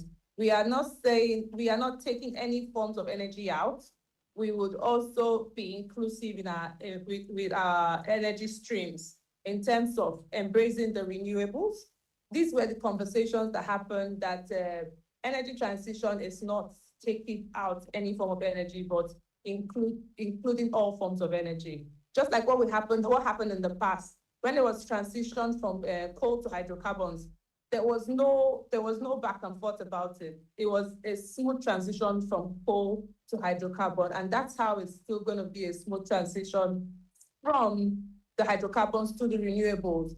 So participants and stakeholders in the energy sector in Nigeria clearly emphasize that they have imbibed renewables in their system and in their processes. So right, just a final word, just as we wrap up the show this morning. For viewers watching from energy poor communities today, why should they believe that Davos will deliver the results this time? What's different now? Davos is one of the highest playing ground of think tanks. I would see, and it's even beginning to look like it even has more impact than the generic conversations we do at the UNGA. So I think it's not Davos is not accountable to, but it is that the promises made at Davos, we should hold our leaders accountable for it. So, like I said, in the whole of the mix of energy poverty and accelerating energy access, we need political will. So now let's find out who of the leaders, which of them were at Davos, what promises and what commitments did they make to the people? Now, how do we get to find some metrics to hold our leaders accountable? And when we have our leaders, when we are able to hold our leaders accountable, they can always make the promises to people. And truly, SDG 7, access to affordable and sustainable energy, is the silver lining to drive development. Before you talk about decarbonization, it is very important that the people they are energized enough to industrialize industries. And when the people are energized enough to industrialize education, healthcare, this brings a lot of revenue in. So affordability issues for the energy would no longer be a problem. And when we are industrialized, we can now decarbonize. Thank you.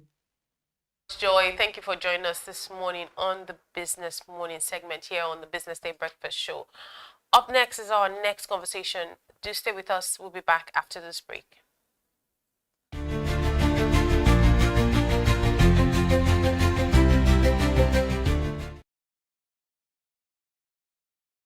Meet Monica, your all-in-one financial solution. Convert crypto to Naira at juicy rates anytime, anywhere. Enjoy fast withdrawals straight to your bank.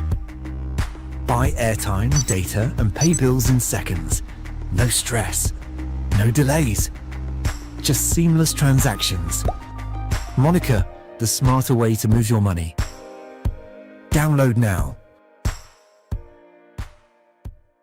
Okay now, dependable insurance. After God, you are the next insurance. See as the boys the Allah, all the ladies the Allah. Insure your car protection from accidents. Unforeseen loss, you can see them. Mistakes are meant to happen. If you don't jam the car, they'll jam yours. Will you beat them? Ah yes, you will get them arrested. Your plans for that day is affected. You waste your money, you waste energy. With AXA, you can be protected. Get the protection that pays today. Call 0700 AXA Mansa to get a motor insurance that pays. At Stanbic IBTC, we are here to help you grow with financing that helps you expand, expert knowledge across 20 African markets, trade solutions that open doors to 195 countries globally, and an online banking platform that works hard, because with us, there's possible, then there's more. Visit www.stanbicibtcbank.com/business for more. Stanbic IBTC. True strength. What defines it? The brilliance of a player? Or when a team comes together to win? A solo beat? Or the rhythm of many? The flair of one dancer? Or the art of a troupe? One distinct voice, or the beauty of the symphony. At FCMB Group, we build ecosystems, empower communities, and create the future. Because we believe it's not just one, but the power of the group that delivers the future we all desire. FCMB, the power of the group.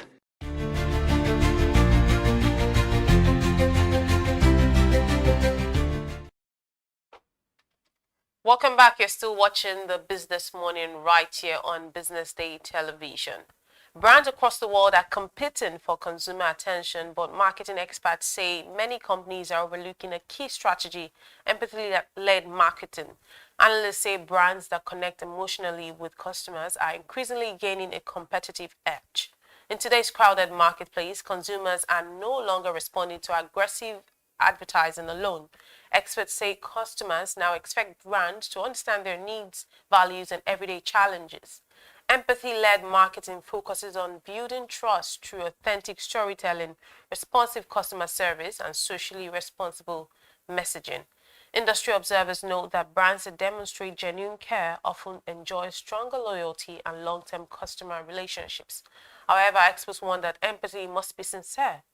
Consumers are becoming more aware of performative marketing and can quickly lose trust in brands perceived as exploiting emotions for profit. With technology and artificial intelligence shaping marketing strategies, analysts say the real challenge for brands is balancing automation with human connection.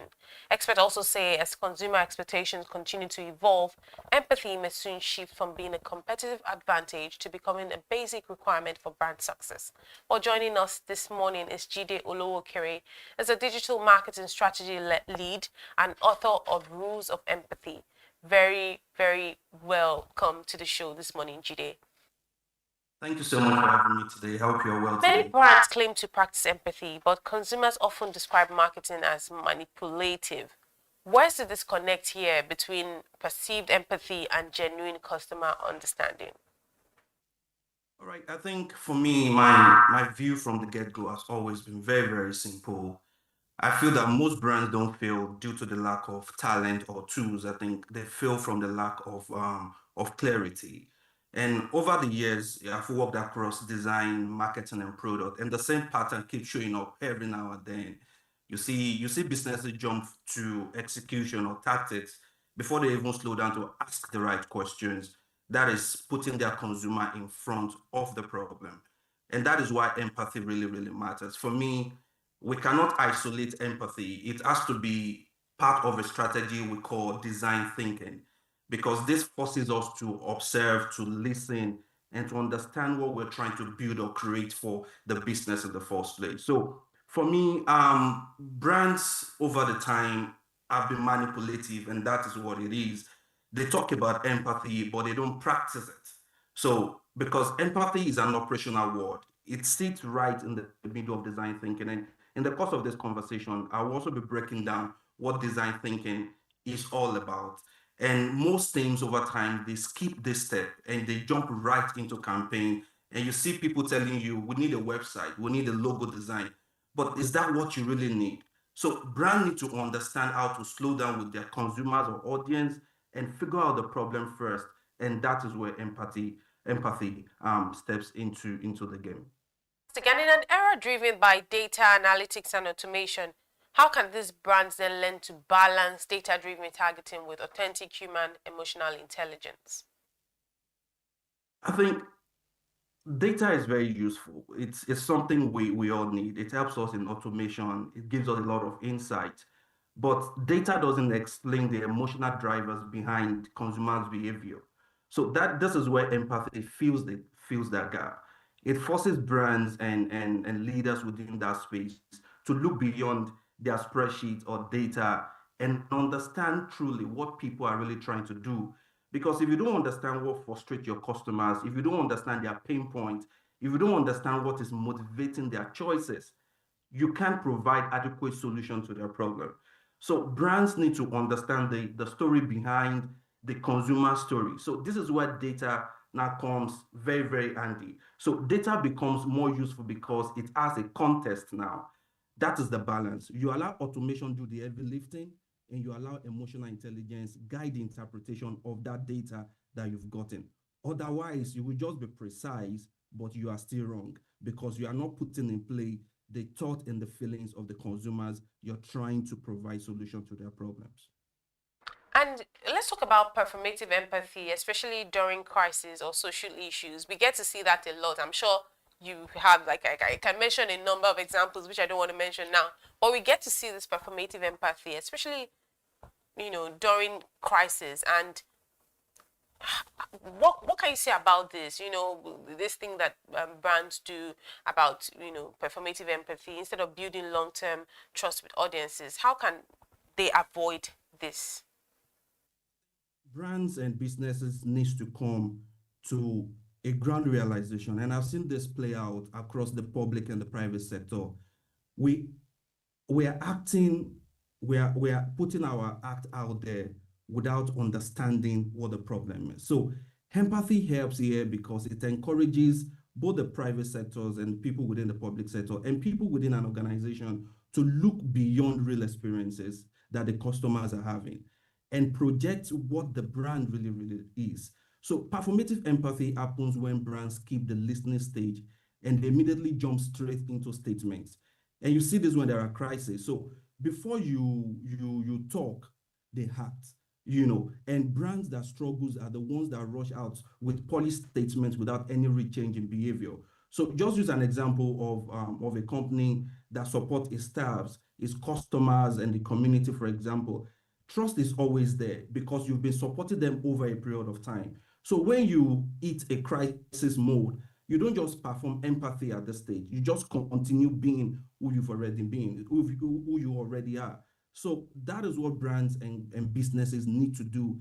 This is an operational word. They need to keep living and acting empathy all through the course of their life.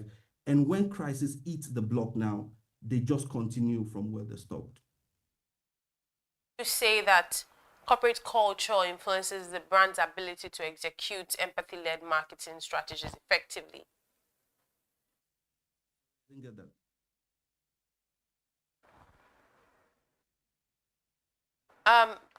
Mr. Jide, so I'm asking about, just if you can hear me, please let me know. So I said, what extent does corporate culture influence a brand's ability to execute empathy-led marketing strategies effectively? Culture drives everything. Okay, so a team that doesn't encourage people or a business that doesn't encourage people to ask meaningful questions, you don't allow your staff to challenge assumptions or sit with a problem long enough for them to understand it and produce meaningful work or solution that addresses that problem. You can't function like that. This is where culture means everything. So design thinking only thrives in cultures that value curiosity over speed. And like I mentioned earlier, there are 5 stages to design thinking, and empathy is just one of them. So you can't claim empathy on the outside if the inside is chaotic or dismissive. Teams who are encouraged to ask better questions, good questions, and challenge assumptions and think deeply always create great work. So if the internal culture is healthy, empathy becomes part of that decision making. And it's not going to be like an icing on the cake or a cherry on the cake. No, it's going to be part of the culture. So culture is very, very important when we talk about empathy-led marketing.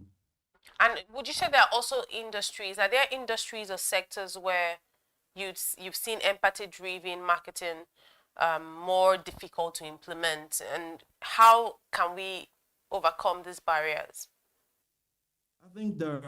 I think finance and healthcare, it's one of, those are the 2 major for me industries that they struggle with empathy because they deal with a lot of rules and regulations and policy. But for me, empathy is not about breaking rules. It's about trying to remove friction from the conversation. So empathy helps in simplifying complex information. So, and there is this framework we call grunt testing, which ensures that people understand what you are doing very, very quickly. For example, a bank is trying to explain its product to its customer. You have to simplify the processes to the bare minimum, or a healthcare provider trying to reducing fear through simple communication. You are also doing the same because you are trying to bring clarity. In fact, clarity at this point is what this sector needs.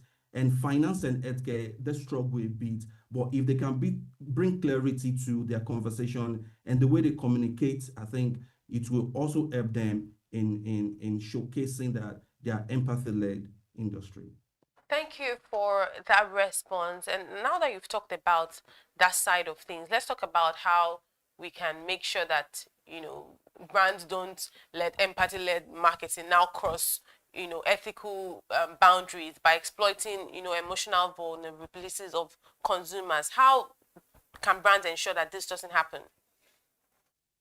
I think brand needs to remember the purpose of empathy, and it is just one thing: it's for understanding and not to pressurize your consumers or your audience. So if you use data or insight to support people's decision, that is empathy. If you use it to corner them, then it means you are manipulating the audience. And you see this happening quite a lot, that a lot of brands, they do this. Design thinking as well as empathy, which is a layer of design thinking, it keeps ethical because it centers on solving real problems, not creating artificial urgency. So if your message will fail, if your message, for example, will fail your own ethical test, it shouldn't pass the grunt test either. So we have to put empathy as the forefront of you understanding the consumer first. And that is how you can ensure that we don't cross ethical boundaries or exploit vulnerability of the consumers. Right, and then speaking about these consumers themselves, we're seeing an increasing demand for personalization. How would you say that these brands can deliver tailored messaging while still making sure that they're respecting privacy and consent? I think it's by adding value and being transparent. So because personalization sometimes can feel invasive when the customer doesn't understand why you're using their data. So empathy encourages, like I said, clear communication. It's all about clarity. You explain what you collect, why that collection really matters, and why that collection is going to help them. So when people see the benefit of their data collection, personalization feels like a service rather than you surveying them. So this is what it is. You have to be transparent and offer value with the transparency. That is how we can help with this personalization of privacy and consent. Value with transparency. And is there a role that leadership plays also in embedding empathy into brand storytelling, into customer experience and product development? What's the role of leadership here? Yeah, so I think there was a segment on this program this morning I was listening to, and it was from Pastor Adeyemi. So I wrote it down. He said, most important questions are not technical questions, they're leadership questions. And that right there, that is where it sits. So leadership set the tone for how a company or a brand listen and how decisions are being made. So if leadership encourage curiosity, they encourage understanding, not just understanding, but genuine understanding of what the problem is. The entire organization followed the rhythm. So in my own personal work, like trying to build Clarify X and other digital tools, the starting point has always been the same. What problem is the user trying to solve and how we understand it properly? It's all about the leadership setting the tone, understanding the problem first. You can't jump into providing solution without understanding what the problem is. And that is the heart of empathy. So once leadership adopts that mindset, the storytelling, the experience, and the product and the services they're trying to offer, everything is going to improve from there going forward. Right, and talking about moving forward, looking ahead, do you believe empathy will become a baseline expectation for brands rather than a competitive advantage? And if you think so, how should these companies prepare for that shift? I think it's a big yes. It's a big yes. As everybody knows right now, it's about AI, automation. It's becoming standard across all industries. And the only true differentiator will be how well a brand understands people. I've used that word understand, I think more than 5 or 6 times in this conversation. It's about understanding people, understanding their pain point, understanding the user journey and the customer journey. Empathy will shift from being an advantage to being the minimum requirement. Because the brands preparing now, they're investing in research, trying to clarify their message, they're tightening their grunt test, and designing around real human needs will be well ahead when everyone else finally catches up. So for me, empathy is a strategic discipline. It's allow brands and leaders within organizations to slow down long enough to ask questions that are really impactful. And with that, they are able to build better services, better products, and communicate clearly. Because at the end of the day, AI and automation is becoming the standard. Empathy will become the only human advantage that we have left.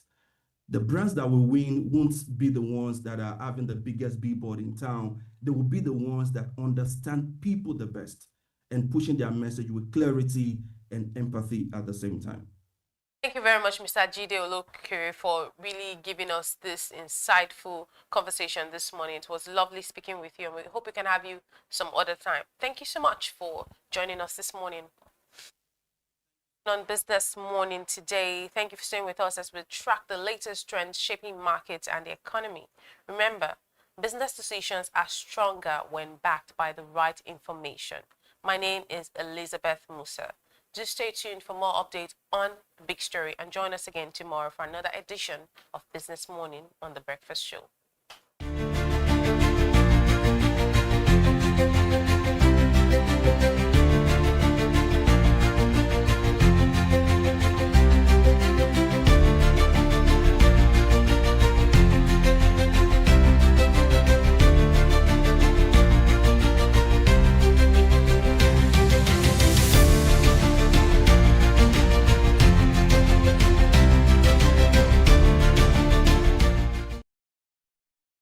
Welcome. Let's discuss leading through AI and technological disruption.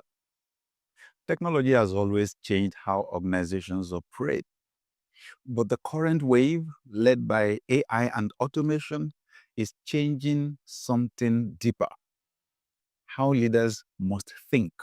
The temptation is to treat AI as a technical project, something for IT or a task force or a vendor. But the most important questions are not technical. They are leadership questions. What work will still require distinctly human judgment? How will we redesign roles so that people are not competing with technology but amplified by it?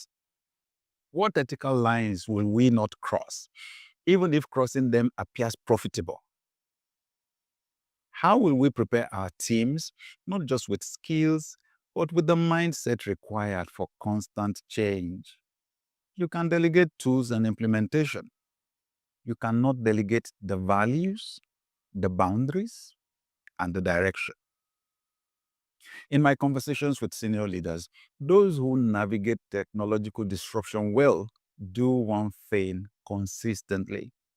They take time to think slowly about the long-term implications before acting quickly.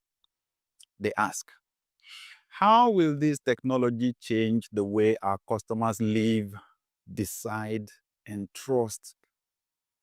How will it change the way our people experience work? What kind of organization are we becoming if we fully embrace this? AI will not replace leaders, but it will expose the difference between leaders who think deeply and those who simply react. In seasons like this, your task is not just to adopt new tools. It is to provide the kind of steady, thoughtful leadership that gives your people confidence in the future you are building together.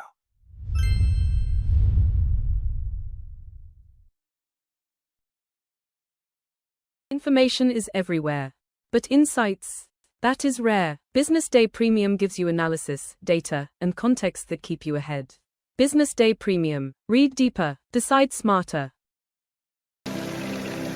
They say money never sleeps. Wake up to clarity, insights, and the stories driving business in Nigeria and beyond. From the heartbeat of small and medium enterprises to the pulse of national economic policy, this is where business meets perspective. With expert guests, real-time analysis, and stories that matter to you, we go beyond headlines to bring you the full picture. Join us every morning as we break down the numbers, decode the policies, and spotlight the people shaping our economy. This is Business Morning. We are not just showing off businesses. We're telling the stories behind them. The hustle, the art, the orders, and the wins. Startup Spotlight, showing every Monday on Business Day television. Welcome to the Triumph Against Odd podcast.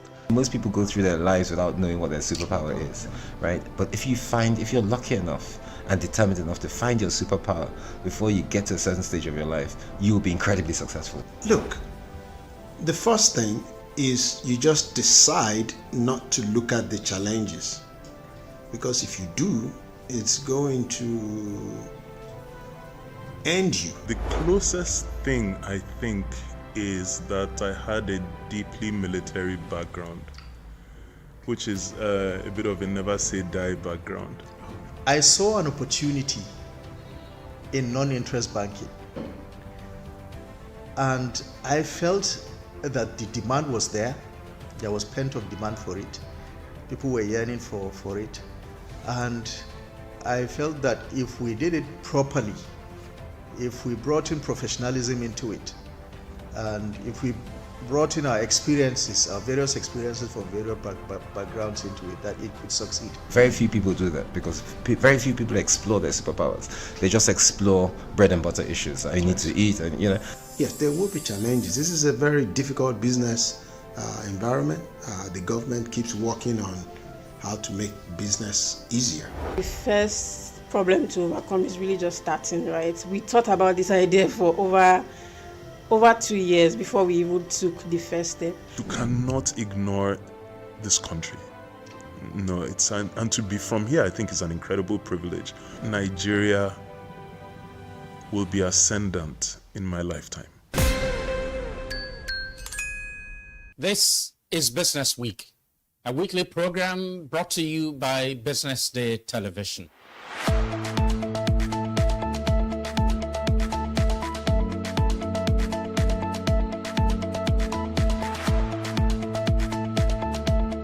For many years, we've talked about the need to, essentially diversify our revenue stream away from, the huge dependence on oil revenues.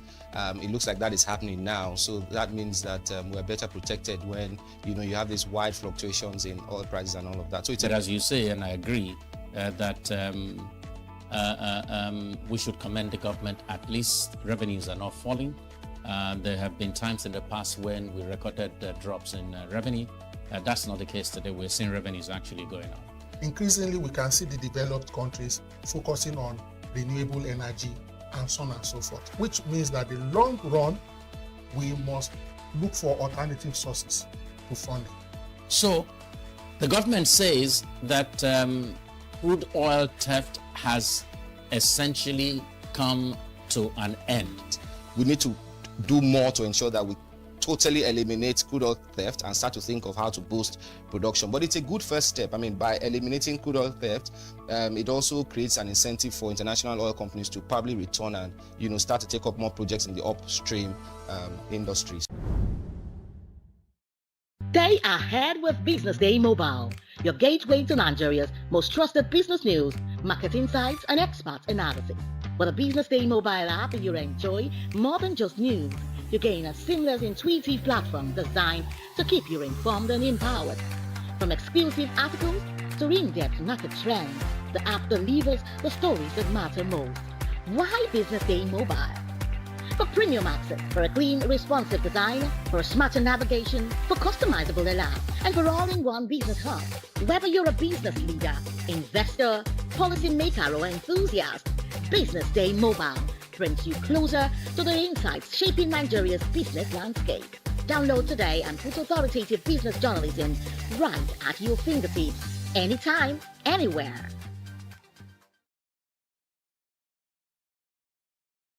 Meet Monica, your all-in-one financial solution. Convert crypto to Naira at juicy rates anytime, anywhere. Enjoy fast withdrawals straight to your bank. Buy airtime, data, and pay bills in seconds. No stress, no delays, just seamless transactions. Monica, the smarter way to move your money. Download now. Okay now, dependable insurance. After God, you are the next insurer.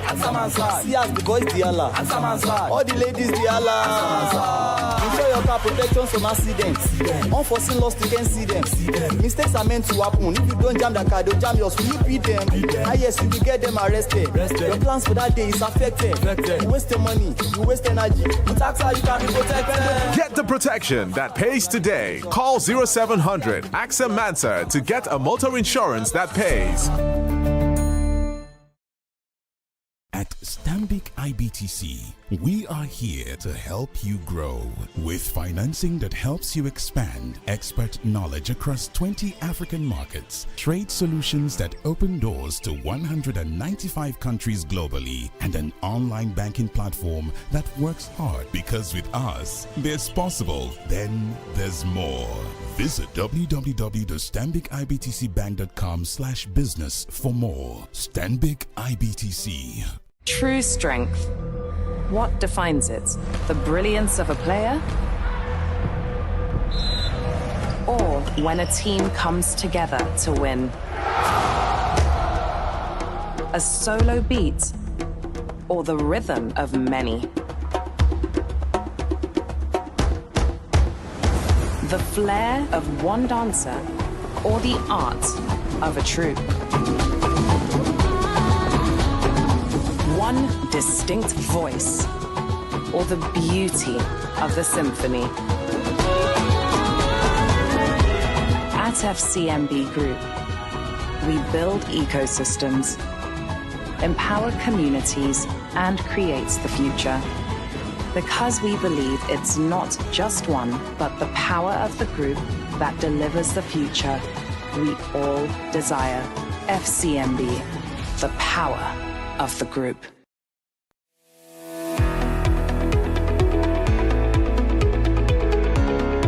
This is Business Week, a weekly program brought to you by BusinessDay Television. And we're live from Lagos, the nation's commercial capital, bringing you the latest insights into the stories that matter for business and the economy. I am Deborah Eze. Onyeka Valentine. I am Destiny Momo. My name is Elizabeth Musa.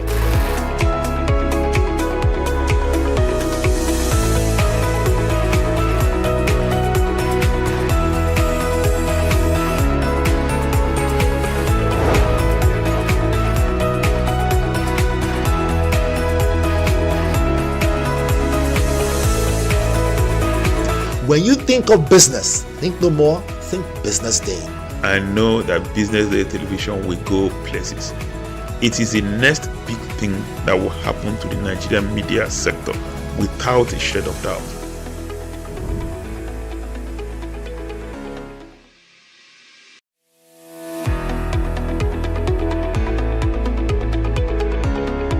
This is Business Week, a weekly program brought to you by BusinessDay Television. And we're live from Lagos, the nation's commercial capital, bringing you the latest insights into the stories that matter for business and the economy. I am Deborah Eze. Onyeka Valentine. I am Destiny Momo. My name is Elizabeth Musa.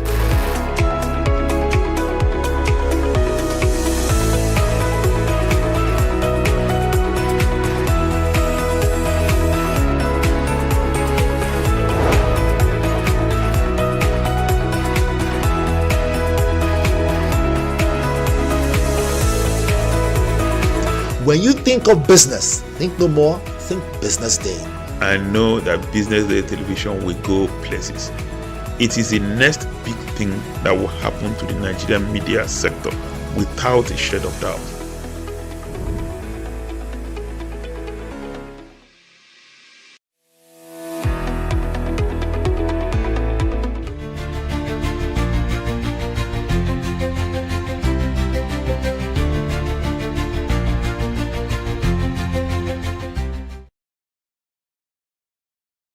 Good morning and welcome to the big story right here on Business Day Television. I am Elizabeth Musa.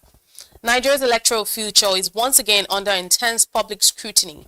The Senate has passed an amendment to the 2022 Electoral Act, but in a move that has sparked widespread debate, it failed to make electronic transmission of election results legally binding on INEC, leaving the decision once again at the Commission's discretion. This means that in 2027, just like in the 2023 elections, INEC will still determine whether or not to electronically transmit results, despite strong public demand, civil society advocacy, and lessons from past electoral controversies. For many Nigerians, this raises serious questions about transparency, credibility, accountability, and the risk of a repeat of technical failures or, worse still, electoral disputes. Well, joining me this morning is Martin Onovo, is the former presidential candidate of the National Conscience Party.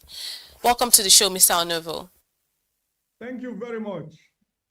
It's good to have you this morning. Now, the Senate has chosen not to make electronic transmission of results mandatory, leaving it at INEC's discretion. From your perspective, what's the real implication of this decision for Nigeria's 2027 elections?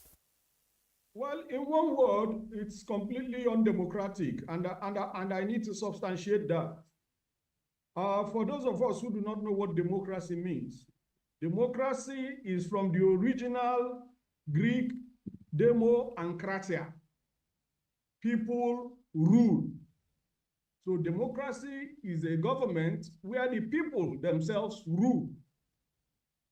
In practice, it is that decisions are taken in line with the position of the majority of the people. It's that simple. Then, I don't want to agree with you that the Senate did not. Why?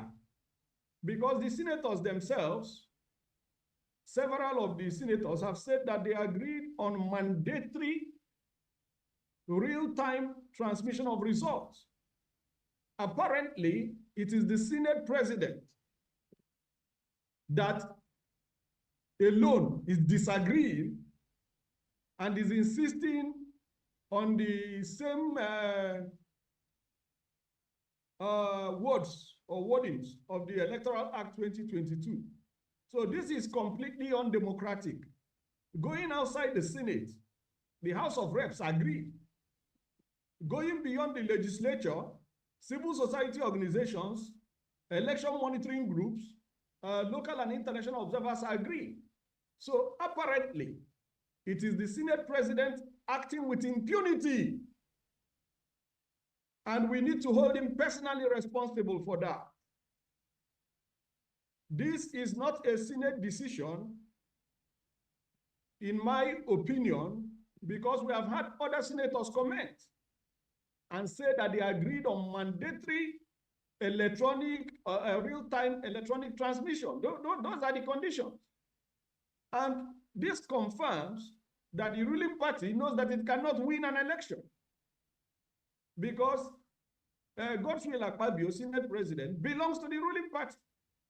So it's very clear that the only reason trying to claim that they don't have internet services in a few places is not reasonable. Because assuming without conceding that you don't have internet services in a few places, definitely all the capitals in the country have internet services. I don't know any local government that does not have internet services. So even without conceding, and we know that the terrorists in the forest have internet services because they are doing things on the internet. They are posting. So assume that there is one tiny village in a remote place that doesn't have. Very simple. After the election, when the presiding officer gets to the World Collation Center, he can transmit from there. So this is unreasonable. This is unrealistic. This is a Godswill Akpabio thing. This is not, in my opinion, a Senate thing, because we have heard from other senators. We can see how Godswill Akpabio went forward or went further to remove Senator Simon Lalong, chairman of Senate Committee on INEC, from the Harmonization Committee. We can also see how Senator Ali Ndume challenged him on that, and how they were able to get Simon Lalong back. So this is a Godswill Akpabio thing, and we need to all hold him personally responsible for this. Thank you. Nigerians actually have expected this amendment to legally guarantee electronic transmission to improve transparency. Would you say that this makes the Senate decision risk weakening public trust in the electoral process? Would you say it weakens public trust? Definite, because the 2022-23 election destroyed public trust. I'm a politician. I've run for president. But I tell you, I voted in 2019 because in 2023, because I wanted to see how it was going to be rigged. I felt it could not be rigged because over 90% of all rigging happens at collation. It is very difficult to rig at a polling station because everybody is there, the voters are there. So when you get to a collation center, I've contested election many times in this country. They use security to fence off the public, and then they start the magic. So most of the rigging occurs at collation centers. So if you eliminate collation fraud, you have eliminated maybe 95% of electoral fraud. Now, you can see the Lagos State example in the 2023 presidential election. The election tribunal subpoenaed the results for the identified states. INEC refused to produce the results. If you say electronic transmission failed, you had technical glitches, your server went off, which we all know is false because that's verifiable. So if we all know that's false, but let us assume that electronic systems failed, INEC still did not produce the paper polling station results, which you can also use. INEC refused a subpoena, court subpoena, to produce those results. They just wrote up a final result and presented it. And the information we have from the most credible sources is that the ruling party could not secure 14% of the votes in Lagos. That was a woeful failure, and this is how they failed all around the country. The ruling party was in government in Aso Rock. They failed in Aso Rock. They failed in the Federal Capital Territory. They could not get 25%. They failed woefully in Lagos State, which is the base of their candidate. They even failed on Bodilon polling station. So this is just complete brigandage. This is intolerable. Till date, many of us have not accepted the 2023 results. I will never accept it. I do not accept it. And if a politician like myself can be thinking about whether I should vote or not, then you can wonder what happens with the young people. Because who has time to go and waste? If the vote is not counted, why do you need to vote? So this is our opportunity now. It is not too late. We still have the step of the harmonization before the sign-offs. So we must insist, and the mass media must help us at this point, because I am sure that if the leading mass media organizations do editorials to condemn this nonsense, and we can personally hold Senator Akpabio responsible, all this nonsense will collapse. Because the information we have from the senators themselves is that about 85% agree with us. We already know that the House of Reps agrees with us. So this is an Akpabio thing. And all of us must hold Akpabio responsible. Thank you. Mr. Onovo, I want to talk about, you mentioned that you voted in 2023 elections because you wanted to see if there would be any of these, glitches. But you know that 2027 is here now. Do you see us at a risk of witnessing a repeat of the scenario that happened in 2023 with INEC, citing technical glitches in results transmission, which obviously we saw led to some public outrage and legal battles?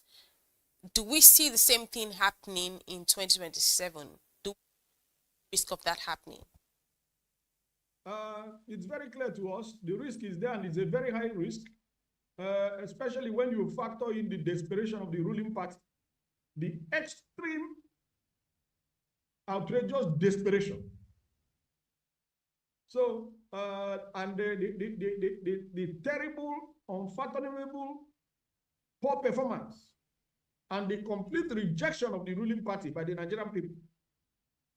I'm sure you read in the mass media where Abiyakuta market women say that if they see Tinubu, they will attack him physically. So who is going to vote for him? They know nobody is going to vote for them. Their whole reliance is on fraud, electoral fraud, and we must not accept that.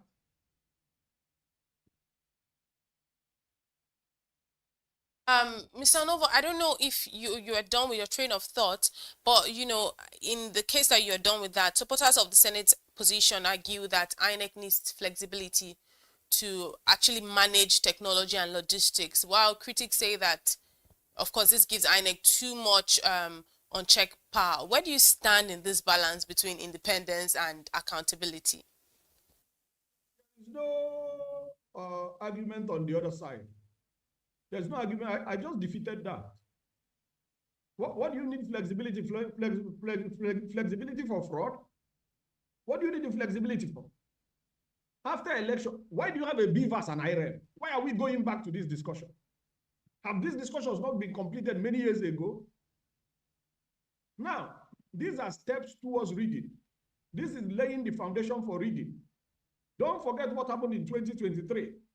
First, they removed the head of INEC IT, who oversaw the development of the BVAS and the IREL. So who had a stake in the effectiveness of the systems he had developed? They brought their pliable person and made him head of IT. And then we saw what happened. So why are we not making improvements in this country? Why are we going back? Because we keep entertaining worthless and retrogressive and backward absurdities. What kind of story is this? There is absolutely no justification. I'm talking to you now by virtue of technology. I talk to people in the US with technology. Now, when it comes to South Africa, concluded their oath very successfully with technology. Assume that there are 9 wards in Nigeria where there is no internet service. How much does it cost us to provide internet services there? So this is all silly. And when we discuss this kind of things, we degrade the quality of the discussion.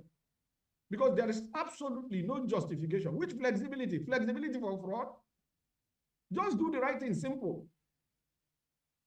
Okay, the same INEC that has no iota of integrity, has no dignity, has no public reputation, locally and internationally.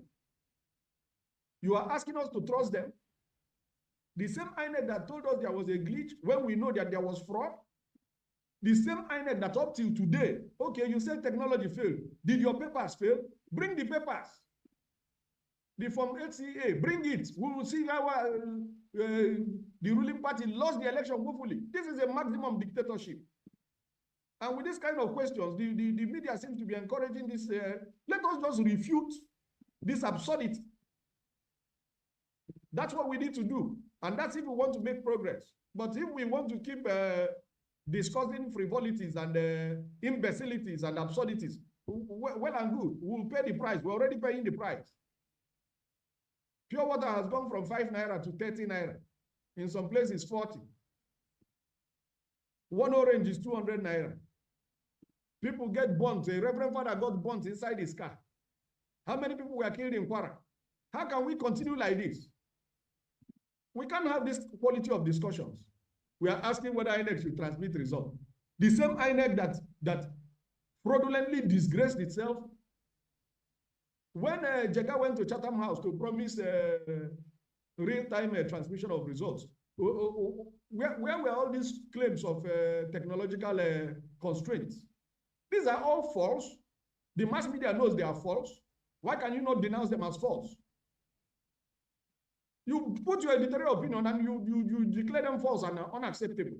That's what we are doing, we that we're opposition. They are false and they are unacceptable. They are fraudulent.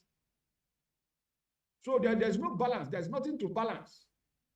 Just tell the simple truth. Don't balance a lie with the truth. Thank you. Right. I really like how, you know, the passion with the conversation here. But given Nigeria's history of contested elections, does this decision increase the likelihood of post-election legal battles, you know, the protests or legitimacy crisis? Because I'm also looking at the fact that, you know, just in case the law does not compel INEC, what should civil society, what should political parties, what should ordinary Nigerians be demanding now to actually safeguard election credibility? I can tell you that 2023 cannot be repeated. I can tell you that.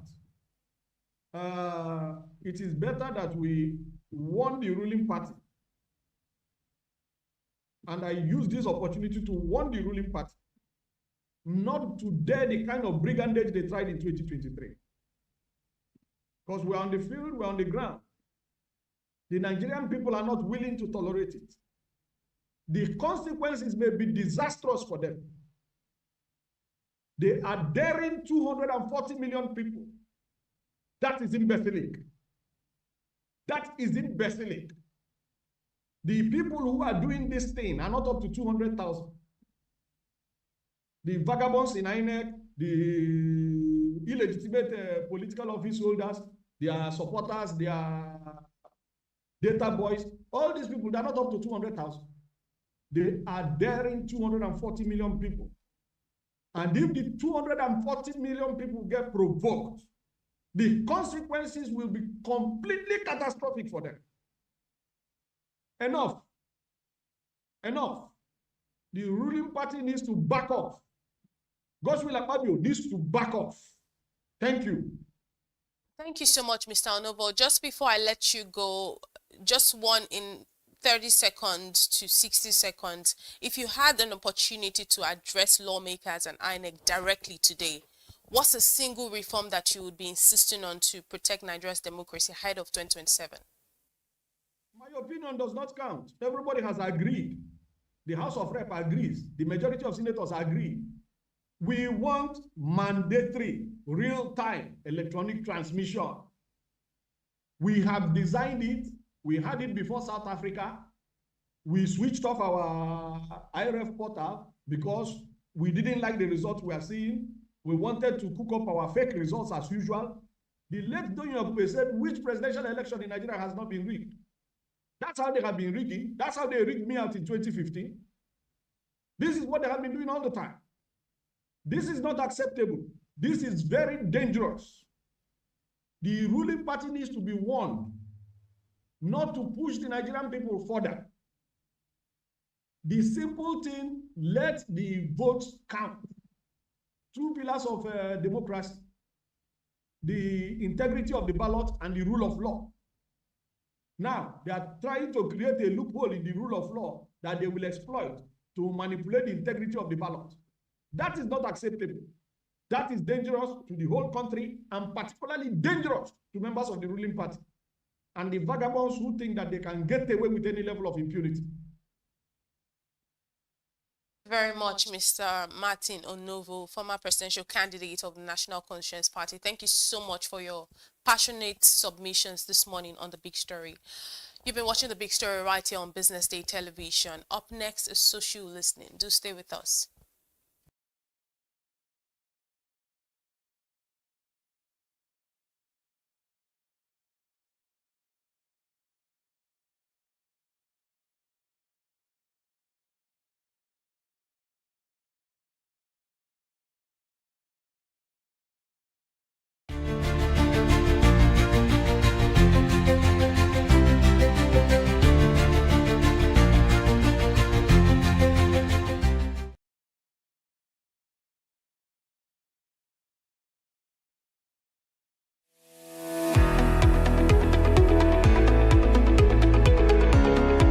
This is Business Week, a weekly program brought to you by Business Day Television. And we're live from Lagos, the nation's commercial capital, bringing you the latest insight into the stories that matter for business and the economy. I am Deborah Eze. Onyeka Valentine. I am Destiny Momo. My name is Elizabeth Musef.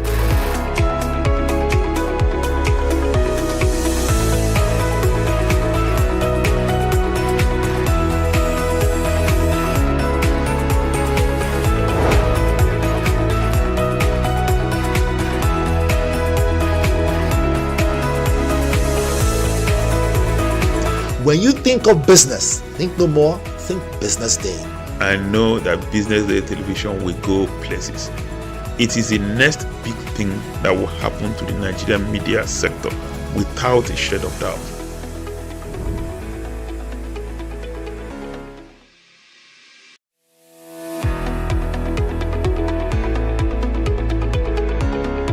This is Business Week, a weekly program brought to you by BusinessDay Television. And we're live from Lagos, the nation's commercial capital, bringing you the latest insight into the stories that matter for business and the economy. I am Deborah Eze.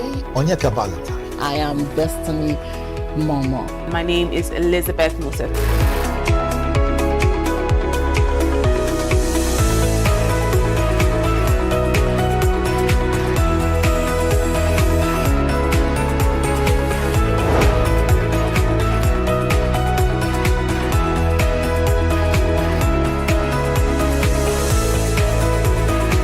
When you think of business, think no more, think Business Day. I know that Business Day television will go places. It is the next big thing that will happen to the Nigerian media sector without a shade of doubt. We're currently live here at the Balogun Market in Marina, where apparently some structures were brought down. Join us as we talk to some of these traders and know the reason for these demolishments. I traveled down to East anyway. I traveled down to my village to see my parents.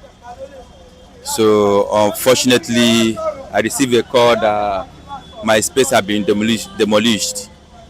So I was like, what is the problem? What happened that they demolished my shop? They said that there's some, is it government task force or what, that come inside the premises and demolish the place without even a quick notice. How can they demolish someone's place without even a quick notice? Okay, let's assume that my people is not here to help me. I could have started this. They could have destroyed both my goods and my shop. I have stayed here more than 10 years. There is no issue here. We don't have the only issue that we have here is that once Loma come, they will give us information that maybe they are coming on so day to collect money for Loma. We'll contribute money for Loma and pay them. I call most of my colleagues here. They said they have met His Excellency Mr. Somolu. Then he now came down here, but they didn't really get things from him because he was driving. When they meet him in this secretariat, as in this government house, he drove down back. Then I don't think they meet him because they just say that he visited here. They now go back to where the fire incident occur. So before they come back here, he left already. Oh. So they didn't really get actual strong word from him. But you can see now they are fencing all this place. Yes. Like it take a lot of time. Once this place closed, I don't think we still have stand here again. So what they want us to do, is it not street? They are sending us to street. If somebody that couldn't be able to hold himself, they can do otherwise. So they should. We are pleading. They should try and know what to do for us, please. At least we pay. Well, nobody that's staying here that is not paying. Actually, it's a car park, but there's a lot of shops they created here. Then we pay a very good sum of money. And some of us just paid. Some paid in November. Some paid this December that just ended. So they should come to our rescue, please. On the 31st of December 2025, the Lagos State Building and Control Agency came and they started demolishing our shop. They did not give us any notice. They did not present any order for the demolition. They just said it's order from above. That is what they told us. They give us, it was maybe hours, and not that they even give us hours, that they are destroying it from one end. So we are packing. Everybody was packing their goods. We went to the State House at Marina on I think that was Friday. That Friday should be on the 2nd of January 2026. We went there for peaceful protest, and luckily for us, we saw the governor on his way going out, and he stopped and attended to us, and he asked that what is the issue. We explained to him, and the governor assured us that we should be going. He's going to come down here. So I think as he was coming he came here direct that day. So before we could come from the State House, the governor is already here. We did not know what the governor discussed with the LAPSCA agency working here on that very day, because before we came back here, the governor have already left. Although we submit our allocation and all our documents to the representative at the State House that we are legal here, we are not illegal. We were moved to here since 1999 when they wanted to build the Afri land at William Street, and they give us allocation. In fact, we just renewed our allocation with the local government. They give us 15 years allocation about 2 months ago. So we submitted the copy of everything to their representative at the State House. But till today, which is on the 8th of January, we have not had any feedback from the governor and from the agency. So as you can see, they have demolished everything. They sell all our container as they are building. They are demolishing it. People that are buying it are here already. So they sell everything. We are not allowed to even take our container that we did by ourselves. They said they cannot release it to us. So since then they have been doing the fence. You can see the fence. These are the fence. They are still working. But as we have no option, because most of us here we are just hustling, so we have no option. We have nowhere to go. That is why we are still inside the sun. We are selling inside the sun. As they are doing the fence, we are still selling to manage ourselves.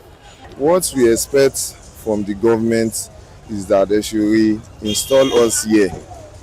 Let them go through the documents we submit to them. When they go through, they will say everything are genuine. We are taxpayers. We pay dues. We don't violate any rules. So you get, let the government have mercy and pity us. And even till now, as I'm talking to you, they have not given us any reason for the demolition. Till now, there's no reason for the demolition. The chairman of the Nigeria Legion, who is in charge of the car park, came and he was asking that where is the demolition order that you people bring. They did not provide anything. We are not notified. They didn't notice us like they are coming, but they are just saying it's from the government. And I didn't even understand it. They just come just like that. We didn't even, nobody noticed us of anything. They just come one of a sudden and destroy all our containers. And even most of my goods, everything we are damaged. At least now I'm losing a lot. If I should calculate what I'm losing, over 5 million naira. Wow. Yes, over 5 million naira. Nobody compensates us. Nobody compensates us. Please, I'm begging the government, they should look into this. This is Lagos Marina, beside UBA head office. We are facing a lot here. You can see them. Look at our goods here. Look at my market here. Look at it. It was damaged. Even my containers, I cannot even get access to the container myself. They just come and demolish everything and just pack everything. So we really lose a lot here. So I'm wishing maybe the government can look into this very well. We are just here and we had information that before we know, they said we should start removing our things, we should pack our load. We were watching and waiting. It was a surprise because they didn't even give us notice. So unfortunately, we start packing our load. From there, they now come and demolish the shop. We pack our goods, but we could not able to take our container away. They asked us to leave the container. So we tried to remove some of our goods. By God's grace, we tried to take some of the goods, yes. Last week, we went to meet our Excellency Sanwo-Olu. So we explained things to him. United told us that we should go back, that he's coming to come and see the situation. So we are still hoping, believing that everything will be okay by God's grace. We have seen and we have heard, and from this report, it is apparent that these traders have not gotten feedback from the government, neither do they exactly know what is happening. So we are standing in solidarity with the traders and with the people of this market, the Lagosians, and we want to know the reason for the demolishment. This is Amanda Emosigwe for Business Day Television.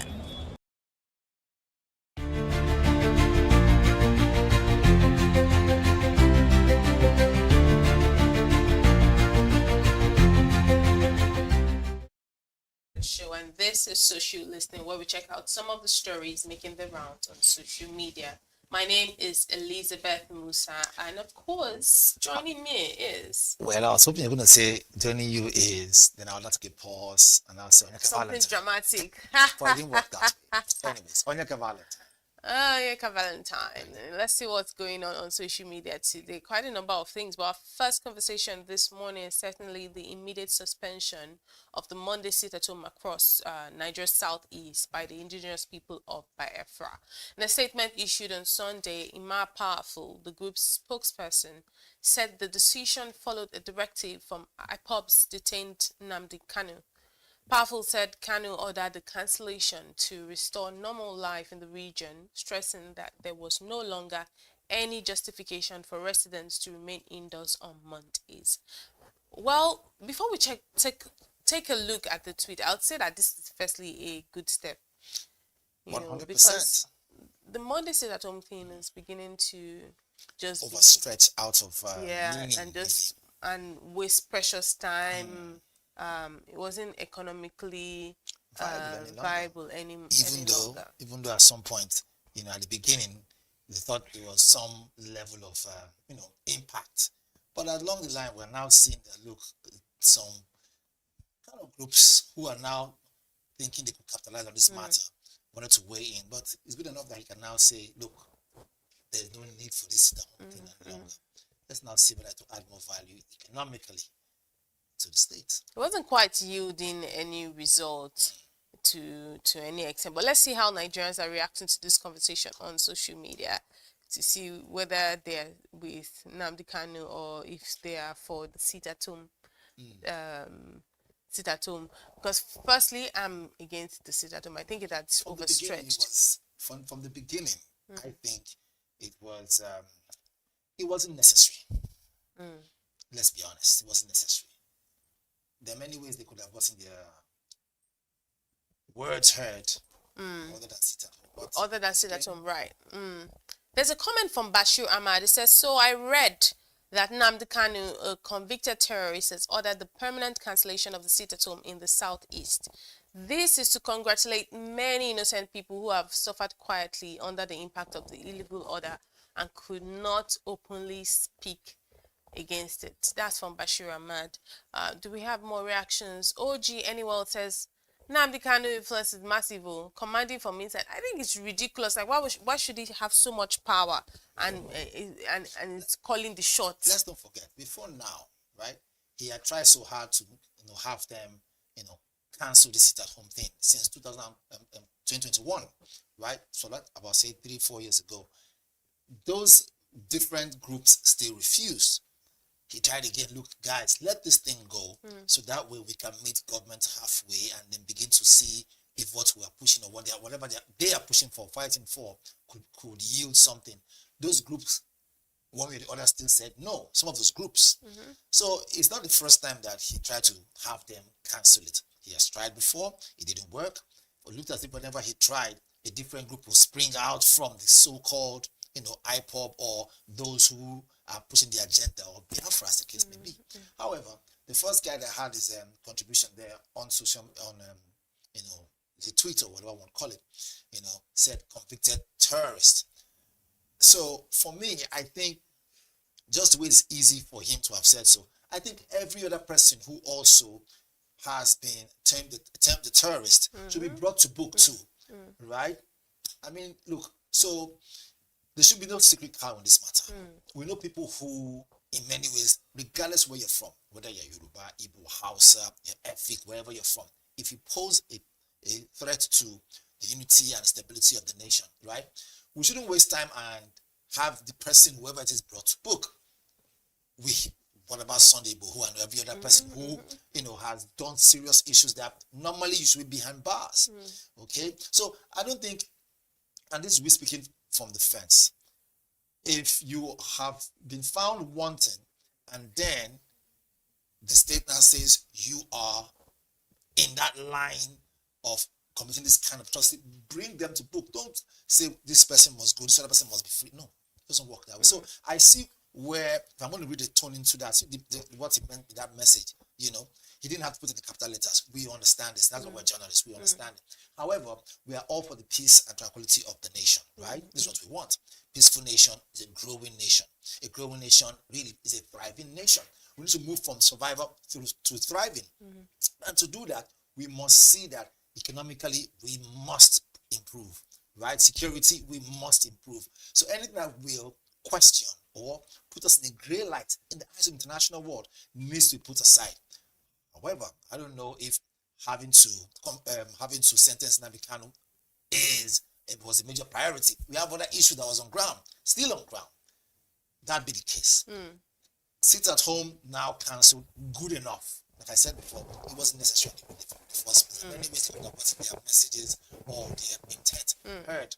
But now it is now removed. The question that we should now be asking should be, how will we use this now to improve the income of those states that were, quote unquote, experiencing that situation? Let's see some more reactions to this conversation on social media. I think we saw one post from OG or something, but that one is from Gabriel Bolatit. It says, they should also lay down their arms and embrace peace, as Nnamdi Kanu may not want more bloodshed in his name. Let that region enjoy relative peace, as it is only in a peaceful atmosphere that the economy thrives. Those are about all the tweets that we can take from this conversation. But yeah, let's move on now to another conversation still on social media. It says Nigerians are also reacting to the arrest of 3 suspects in connection with the abduction of a medical doctor, Abu Babatunde, and the killing of his younger brother in Auchi, Esako West local government area after the suspect recently returned to a hospital for treatment.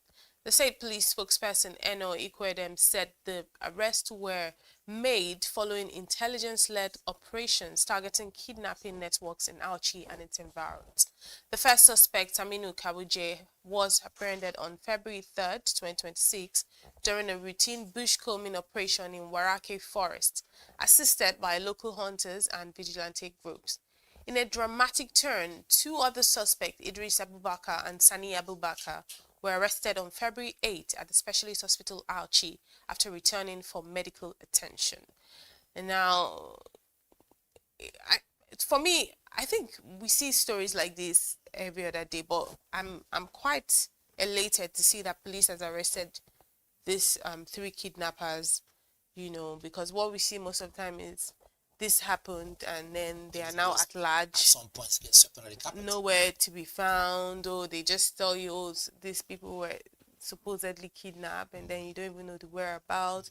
You don't even know who kidnapped them. So it's good to see this. Let's see some of the reactions on social media and check out how more Nigerians are reacting to this story online. We'll probably have one. Okay, there's one from Mazi. He says, life has a way of serving poetic justice. The kidnappers thought they were untouchable, but their own child led them straight into the hands of the law.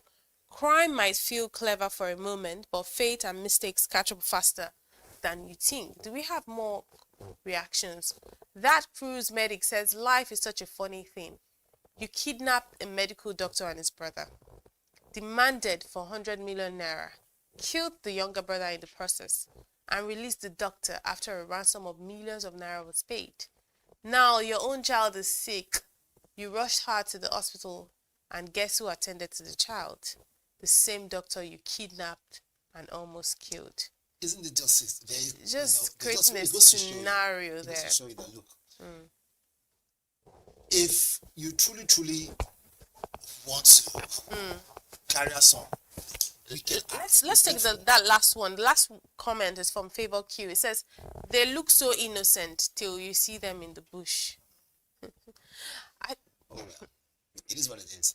sadly enough, with all the problems that we have already, and with all the challenges doctors do have, and the issue we have in our medical space, which sane person should even think about going to kidnap a doctor? And apart from that, of course, these kidnappers, they have no conscience, by the way. You know, they're just concerned. I don't think, I'm trying not to use the word, I don't want to say jungle justice, because it's not a nice thing to say, but some certain things will happen. You have to self-question, look, could you just erase them at that spot? However, the law has to take its course. But in this case, right, it goes to show you, don't throw a stone in the marketplace. It might be someone that you know. Like the other person rightly said, they said how the whole thing has turned around. Turn of events, really. I'm glad that this now shows that our police force and our security personnel can actually use the right information and, you know, utilize it to bring these people to book. They've arrested them. Good enough. Can we quickly speed up immediately, right? If we're going to have them sentenced to death, whatever it is, can we see it happen in the eyes of the world very quickly? We don't want politics to come and start dampening the whole situation. This was a case of murder, right? Case of kidnap and murder. The young man that they killed is so rest in peace. You can imagine what the family, right, might be going through. No matter how long it is, the loss of a loved one can never be mushroomed with time. They say time heals, but not everything. I can tell you for a fact. And so you can imagine the doctor thinking of, oh wow, he used to be in captivity in the hands of these kidnappers and killers. Lost his brother, but still diligent at work, right? Only to find out that, look, wait a minute, right? One of the relatives actually has now come to this hospital. It goes to show you that, look, the universe never forgets. Anything can happen. With time, these things will obviously come to light. But, you know, in our society, not everybody wants to wait for the universe to throw in its own judgment. People want to take laws to their hands, you know. And with that now, that being said, I hope these people, when they get to face the law, mercy should be out of the door. See, face the law, mercy out of the door. Yeah. Well, let's move on to our third conversation this afternoon, or this morning rather. It's a report that over 160 people have been killed in 2 villages in western Nigeria in the country's deadliest armed assaults this year, as communities reel from repeated and widespread acts of violence perpetrated by jihadists and other armed groups. According to Mohammed Omar Bayo, a member of parliament representing the area, the death toll from Tuesday's attacks in Wora and Nuku in Kwara State stood at 162 on Wednesday afternoon. Bayo revealed that the Lakurawa, an armed group affiliated with the Islamic State, had carried out the attacks, while no one has claimed responsibility. This one saddens my heart. 162 people is not beans. Even one person. Let's see, the loss of a life alone is bad enough, let alone 162 lives. That, you know, I mean, as much as we try to remain professional on TV, there's something that will hit you, you almost want to break a tear, but you hold it back, right? It goes to show you that evil itself, truly speaking, lies in some human beings. Because for you to say you want to take out 160 people, which means nothing in this world, right, keeps you honest. And I hope that our personnel who are actually doing very well, as our soldiers and our armed group, as in the military, the police and the Navy and the Air Force, right, get these people who have done this, right, and then let some form of, you know, like say, peace come to the heart of the loved ones that were left behind. You know, so it's a sad thing. It leaves you just, you know, completely almost speechless. But we'll take a look at some of the reactions on social media to see how more Nigerians are reacting to this conversation online. Bolaji Abdullahi says the festering insecurity and violent attacks in Kwara, Katsina and other parts of the country and massacre of innocent Nigerians is concrete proof that Nigeria has no government. I'll say something on the contrary. So Nigeria has a government. If we had no government, we'd probably not be in front of TV, you know, feeling free. Yes. So I probably want to, you know, debunk that and just put it this way, that I don't think we do have a government. But you see, the thing about crime and all these issues. There's nowhere in the world that is 100%. But is this government working? However, government is working. If government wasn't working, I assure you, we will not even be this free broadcasting, right? It just so happens to be that they are not at their 100%, output due to one or two reasons. However, having said so, I also might agree with him from the first two lines of what he said. Let me point something out to you. It's quite interesting that the post I read earlier was actually quoted a previous post from the current president of the country, Bola Ahmed Tinubu, which, according to the date which we see here, was made on the 9th of September 2014. 2014, that's about how many years ago? About 9 years ago. It says, the first string Boko Haram attacks on the northeast and massacre of innocent citizens is concrete proof that Nigeria has no government. So you see how they say that the tides turn. So this man comes in year 2026 and quoted that same one, because it's easy saying things when you're not, you're not in the position of leadership. The internet never forgets. The internet never forgets. The digital footprint remains. In fact, at this point, because now what he has simply done is to regurgitate and serve back to our president now. Who's our president now, saying this is what he said. Now is he going to eat his words? Well, again, more politicians who, how politicians do their things. They find words to qualify and kind of play around the whole matter. However, he has said that this is proof that there is no government in Nigeria. Now he's the commander-in-chief. Maybe we just allow him to either debunk or draw in or now they're going to give one or two excuses or try to just paint things some way or the other and just say, oh, the government is doing the best, but XYZ thing. So is this why you're also going to take your words back? Because you were saying, oh, the government, there is the government. So truth be told, you will take your words back if, for instance, we're not a republic. So I think from what he has said, 2015, right? Was when he said 2014. Politicians will say anything they can to make sure they discredit the opposition party. That is just one. Secondly, politicians will also come back to their words to make sure that those who they've seen as opposition party or enemies in the past cannot be their friends. Remember, I said this before. I said, in this game called politics, from what we know, right, as journalists, we've studied them, we've understood them. No permanent friend, no permanent enemy, only permanent interest. Now, I assure you, if they bring back this tweet and ask, okay, but he says so thing, so time, he will tell you, that's not him, that's probably AI.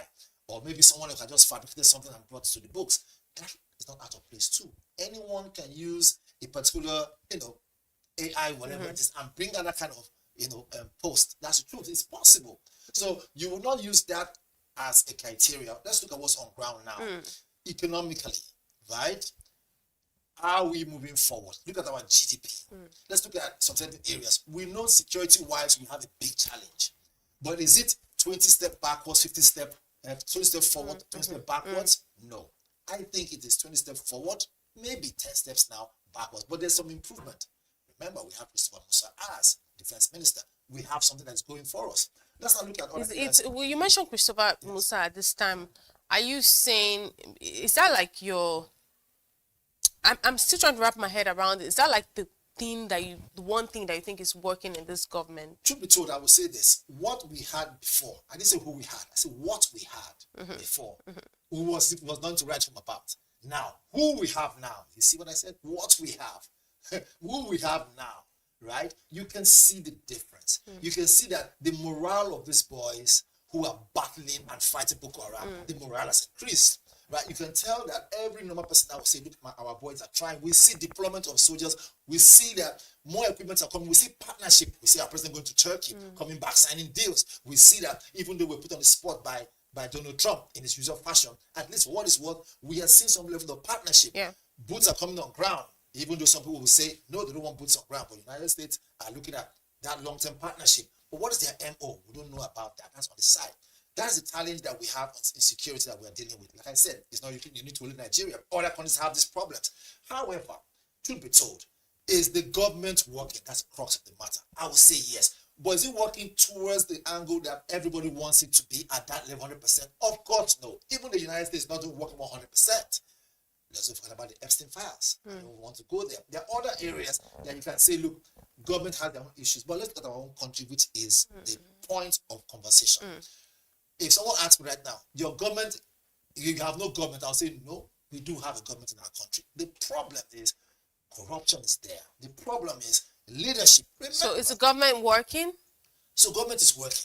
Okay, let's see one or two more reactions that's on my this opinion, though. conversation. That's fine. But are they working effectively?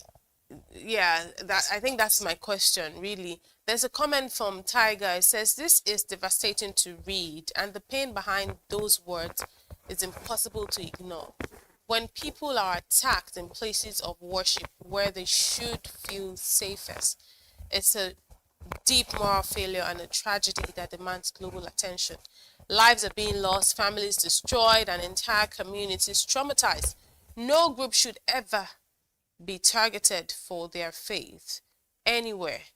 Calling attention to this is not hate, it's a cry for justice, protection, and accountability.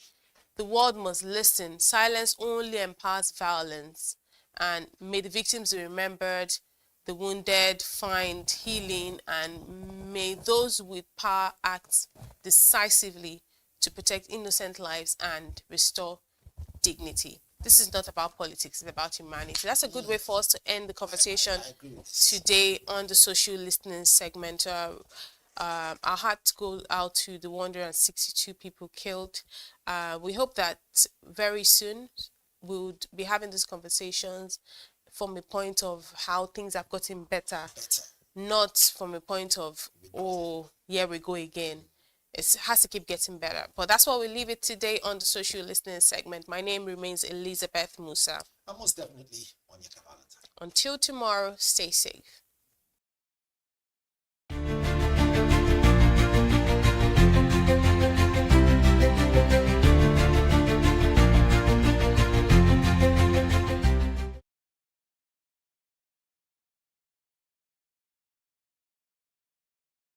For many years, the NNPC Limited and First ENP joint venture, operating under Petroleum Mining Leases 53 and 54, has stood out not only as an engine for energy production, but also as a committed partner to the communities that hosts its operations off the coast of Bayelsa State. Across our 11 host communities, our belief in shared prosperity is brought to life in tangible ways, through initiatives in health, education, infrastructure, and enterprise development. As well as the Host Communities Development Trust, we are delivering programs that create real, lasting impact. One of the most transformative of these is our flagship Berkey Scholarship Program, a cornerstone of our education development pillar. Through this initiative, 51 talented and determined children from our host communities are gaining access to one of the top secondary schools in Lagos, Nigeria. For many, it is a life-changing opportunity to see a world far beyond what they once imagined. The Becky Scholarship Scheme started out after we undertook our baseline assessment in our host communities, and we identified a huge gap in education. And one of the ways we decided to focus on education was to provide scholarship to students in the communities. When I heard that I was one that took first in this scholarship examination, I was happy because I know that I'm going to make my parents proud. I that my interval scholarship, I was so happy, I don't know what to say. If looking at it, nobody in this place for now can sponsor a daughter or a son to that place. So it's a good impact that students from Fishan community are enjoying college Lagos. But providing world-class education is only the beginning. We created a mentorship program that pairs each student with a First ENP staff member, offering guidance, encouragement, and a steady hand throughout their academic journey. The mentorship program has not only added to the boys and girls under the mentorship scheme, I think it has added to me as a person as well. It gives fulfillment and joy that you are able to impact someone else that is not necessarily your blood, and you can see them grow. Because for us, these students are not statistics. They are stories. Stories of children whose dreams are now within reach, empowered to become change agents for their communities. Stories of families whose hopes for a brighter tomorrow finally feel possible. Stories of communities witnessing the power of education to transform their future. I can remember when the first set came. Very timid, shy, unsure of what will happen, but I've seen a lot of transformation. Many of them have taken leadership positions. Many of them are good in sports. My teachers, actually, they have changed my life in many ways, especially in my reading and writing. Being here has helped me in different areas in my life. In my academics, I am more stronger now than before. I want to thank First ENP for this bright opportunity because it's a very big one. It has changed so many lives. Each child represents a spark of potential, of hope, of what tomorrow could be. And through Berkey's scholarship program, that spark is being nurtured into a flame that can one day light up the world. We believe energy is more than natural resources. It is the drive to create opportunities. It is the power to uplift. It is the courage to build a better future. One child, one family, one community at a time.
This is Business Week, a weekly program brought to you by BusinessDay Television.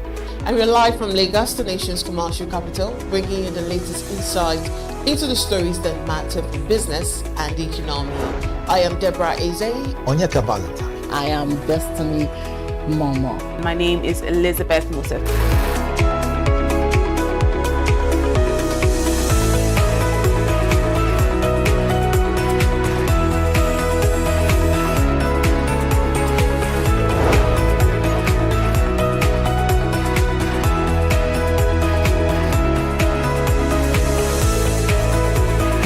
When you think of business, think no more, think BusinessDay. I know that BusinessDay Television will go places.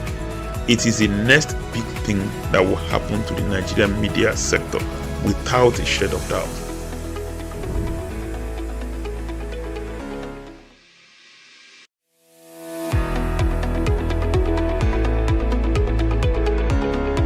This is Business Week, a weekly program brought to you by BusinessDay Television. And we're live from Lagos, the nation's commercial capital, bringing you the latest insight into the stories that matter for business and the economy. I am Deborah Eze. Onyeka Valentine. I am Destiny Momo. My name is Elizabeth Moses.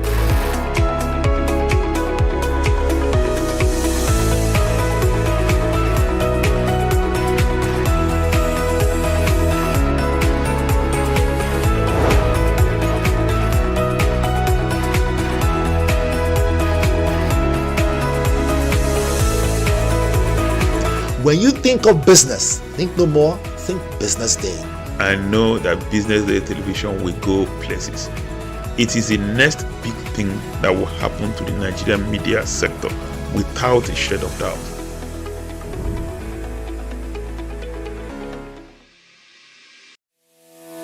Attention business leaders. Want to make informed decisions? Join the ranks of the best with Premium Business Day. Access in-depth analysis and expert opinions to stay ahead. Subscribe now at premium.businessday.ng and unlock premium content. Plus, you get 50% off your first subscription. Don't miss out. Make smarter choices and seize new opportunities. Sign up now and elevate your business game. Visit premium.businessday.ng today.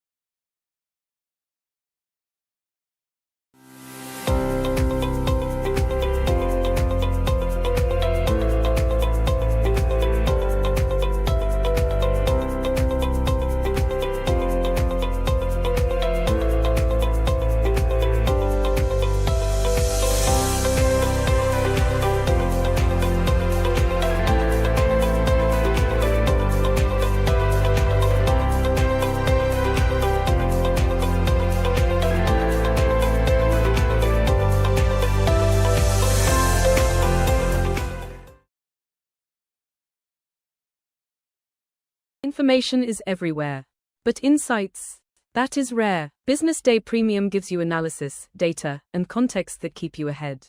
Business Day Premium. Read deeper, decide smarter. They say money never sleeps. Wake up to clarity, insights, and the stories driving business in Nigeria and beyond. From the heartbeat of small and medium enterprises to the pulse of national economy.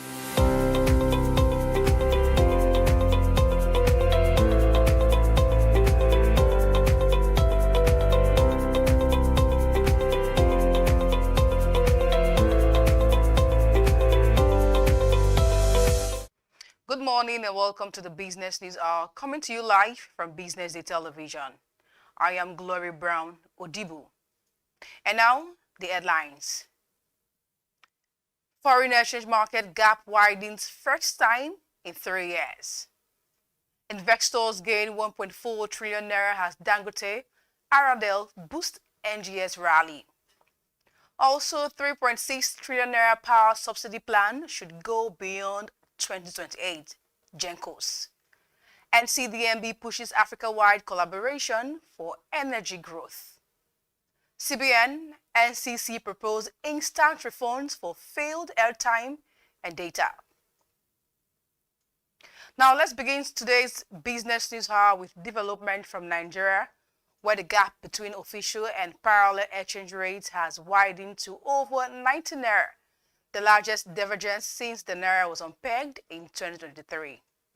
Analysts attribute the widening spread to rising demand for physical dollars as political actors reportedly accumulate foreign currencies ahead of the 2027 general elections. Despite this pressure, the naira has remained relatively stable, supported by improved dollar supply. Central banks show that the currency is strengthening to 1,354.26 naira per dollar at the official market, while trading around 1,445 naira at the parallel market. Research from Coronation Marshall Bank notes that the premium reflects informal market demand rather than stress within the official foreign exchange system. Nigeria's external reserves rose by $736.7 million to $46.92 billion, strengthening buffers for the central bank as it prioritizes exchange rate, stabilizing the market's confidence through 2026. Also, with gains on the Nigerian exchange, the NGS all-share index and market capitalization both rose by 1.29%, reflecting continued investor optimism. The market's positive momentum follows a surge of over 4 trillion naira in market capitalization last week. Analysts say bargain hunting drove activity in mid-cap and blue-chip stocks, including Dangote, Aradel, Transcorp, FCMB, UBA, and Dangote Sugar. The industrial sector led gains with 4.76% increase. The all-share index added 2,218.73 points to close at 173,946.22, while market capitalization expanded by 1.42 trillion naira, reaching 111.66 trillion naira. Top traded stocks by volume included Access Corp and Zenith Bank, with Zenith Bank leading in value, accounting for 12.34% of all transactions. And moving on, power generation companies have urged the federal government to extend its proposed 3.6 trillion naira electricity subsidy plan beyond 2028, warning that the crisis and the sector's deep liquidity crisis cannot be resolved within 3 years. The call was made by the Chief Executive Officer of the Association of Power Generation Companies, Joy Ogaji, following indications that the government plans to fund power subsidies between 2026 and 2028 through deductions from the Federation account. Under the medium-term expenditure framework for 2026 to 2028, electricity subsidies are pegged at 1.2 trillion naira annually, a move aimed at spreading the financial burden across federal, state, and local government while improving fiscal transparency. Ogaji welcomed the initiative but cautioned that the plan would fall short without full appropriation, transparent implementation, and strong political will, questioning where the framework ends in 2028. She stressed that while subsidies may offer temporary relief, lasting reforms, improved accountability, and clearance of legacy debts are essential to stabilize the power sector. And still on, the Nigerian Content Development and Monitoring Board has reaffirmed its commitment to boosting cross-border trade through the African Continental Free Trade Area. The Nigerian Content Development and Monitoring Board Executive Secretary Felix Ogbe delivered a keynote address at the 2026 African Continental Free Trade Area Summit in Yenagoa. Ogbe traced AFCFTA's origin to the African Union's Agenda 2063, noting that Nigeria's oil and gas sector formally aligned with the Continental Trade Framework in 2022. Highlighting practical trade issues, Ogbe urged stakeholders to explore preferential trade benefits, regional work permit, and leveraging African supply chains and resources to strengthen energy security. He concluded that mobilizing industry players, regulators, and financiers is the key to deepening intra-African trade, fostering innovation, and ensuring Nigeria's oil and gas sector drives regional economic growth.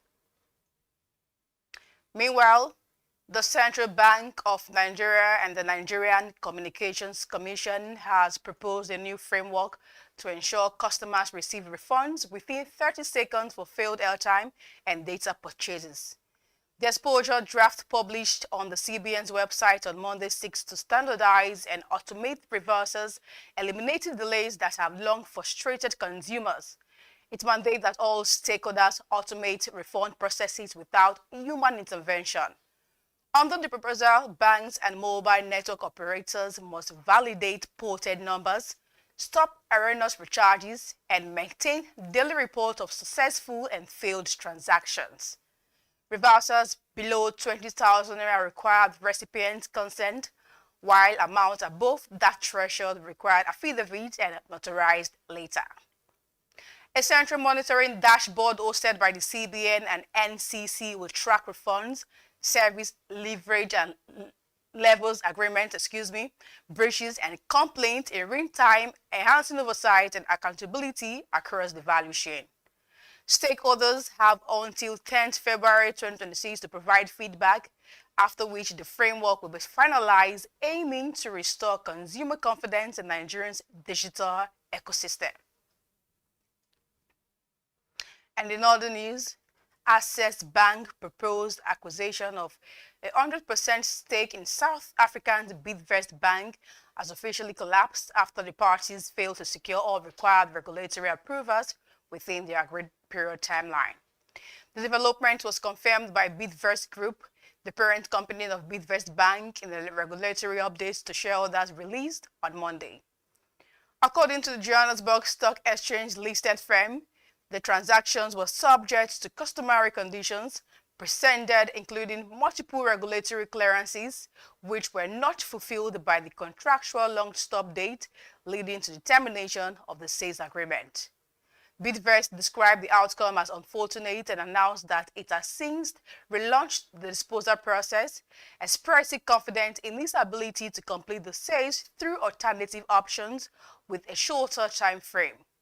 The deal, first announced in 2024 and valued at about 238.75 billion naira, was central to Access Bank's strategy to expand its Southern African footprint. As of this report, Access Bank has yet to issue an official response. Also, in a recent development, the Lagos state government is set to establish the Lagos International Financial Center, aiming to position the city as West Africa's premier hub for investment and capital markets. The report provides a strategic roadmap to drive innovation, sustainable growth, and global investment into Lagos and Nigeria at large. Key areas of focus for the Lagos International Financial Centers include green and sustainable finance, fintech and innovation, and commodities trading and capital market, designed to create high-value jobs and enhance Nigerians' competitiveness. Officials emphasize strong public-private enterprise, and officials also emphasize that the government should take reforms as sustainable as this. We're going on a quick break now. When we return, we'll bring you more news and details. Do stay with us.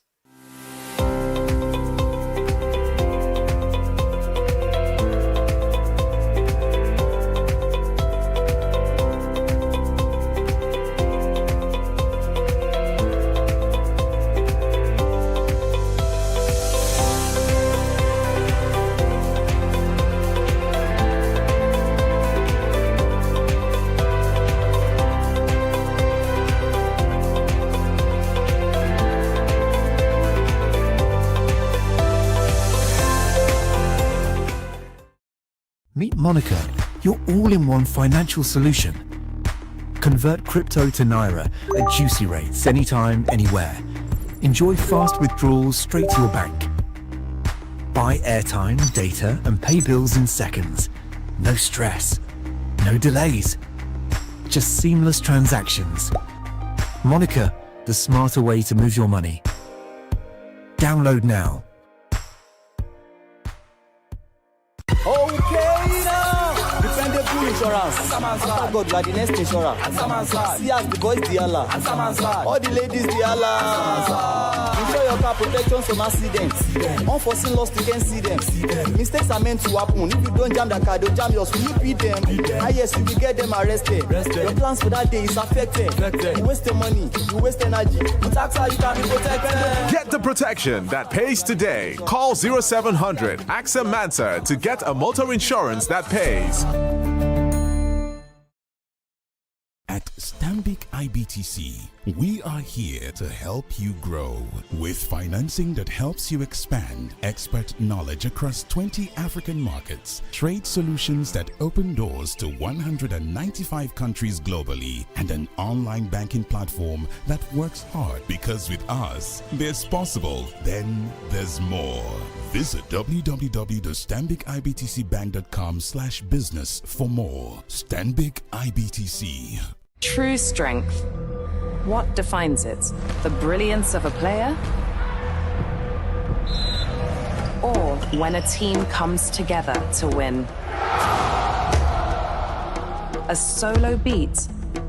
Or the rhythm of many? The flair of one dancer? Or the art of a troupe? One distinct voice, or the beauty of the symphony. At FCMB Group, we build ecosystems, empower communities, and create the future.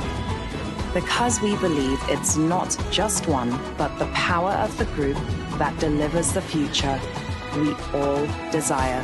FCMB, the power of the group.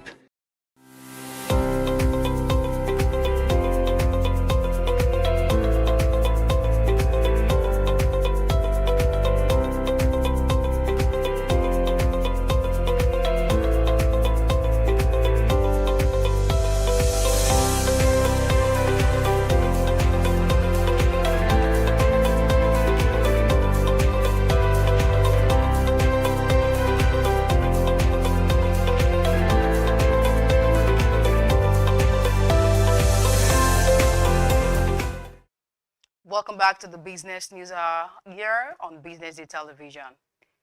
The Corporate Affairs Commission has announced free business name registration for 3,500 small businesses across Nigeria's 36 states and the Federal Capital Territory. Registrar General Sani Magaji made the announcement on Monday in Abuja during an event marking the Commission's 35th anniversary, emphasizing that the move aims to ease the cost of formalizing micro and small enterprises. Magaji noted that the initiative supports entrepreneurship, reduces startups' costs, and encourages small businesses to formalize operations, expanding access to government services, financing opportunities, and broader economic participation. Reflecting on CSC's 35th year journey, the Registrar General described the Commission as a technology-driven institution focused on efficiency, transparency, and adherence to global best practices. He also revealed plans to collaborate with Google to strengthen digital infrastructure and service delivery.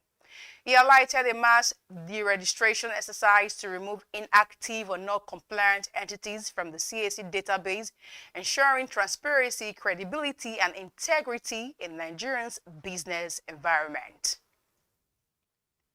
Moving on to the African startup ecosystem. In January 2026, startups across the continent raised a total of $174 million in deals valued at $100,000 and above, including equities, debt, and grants, according to reports. The total is down sharply from $276 million raised in January 2025 and falls below the 12th-month average of $263 million. Only 26 startups announced funding of $100,000 or more, marking the lowest monthly deals count since 2020. Among the top fundraisers were Nigeria Mobility Financing Startup SMAS, which secured $24 million through a combination of equities and asset-backed debt, highlighting investors' interest in asset-backed mobility solutions. Fintech continues to dominate large ticket funding, while sectors such as mobility, prop tech, and defense also attracted notable investment.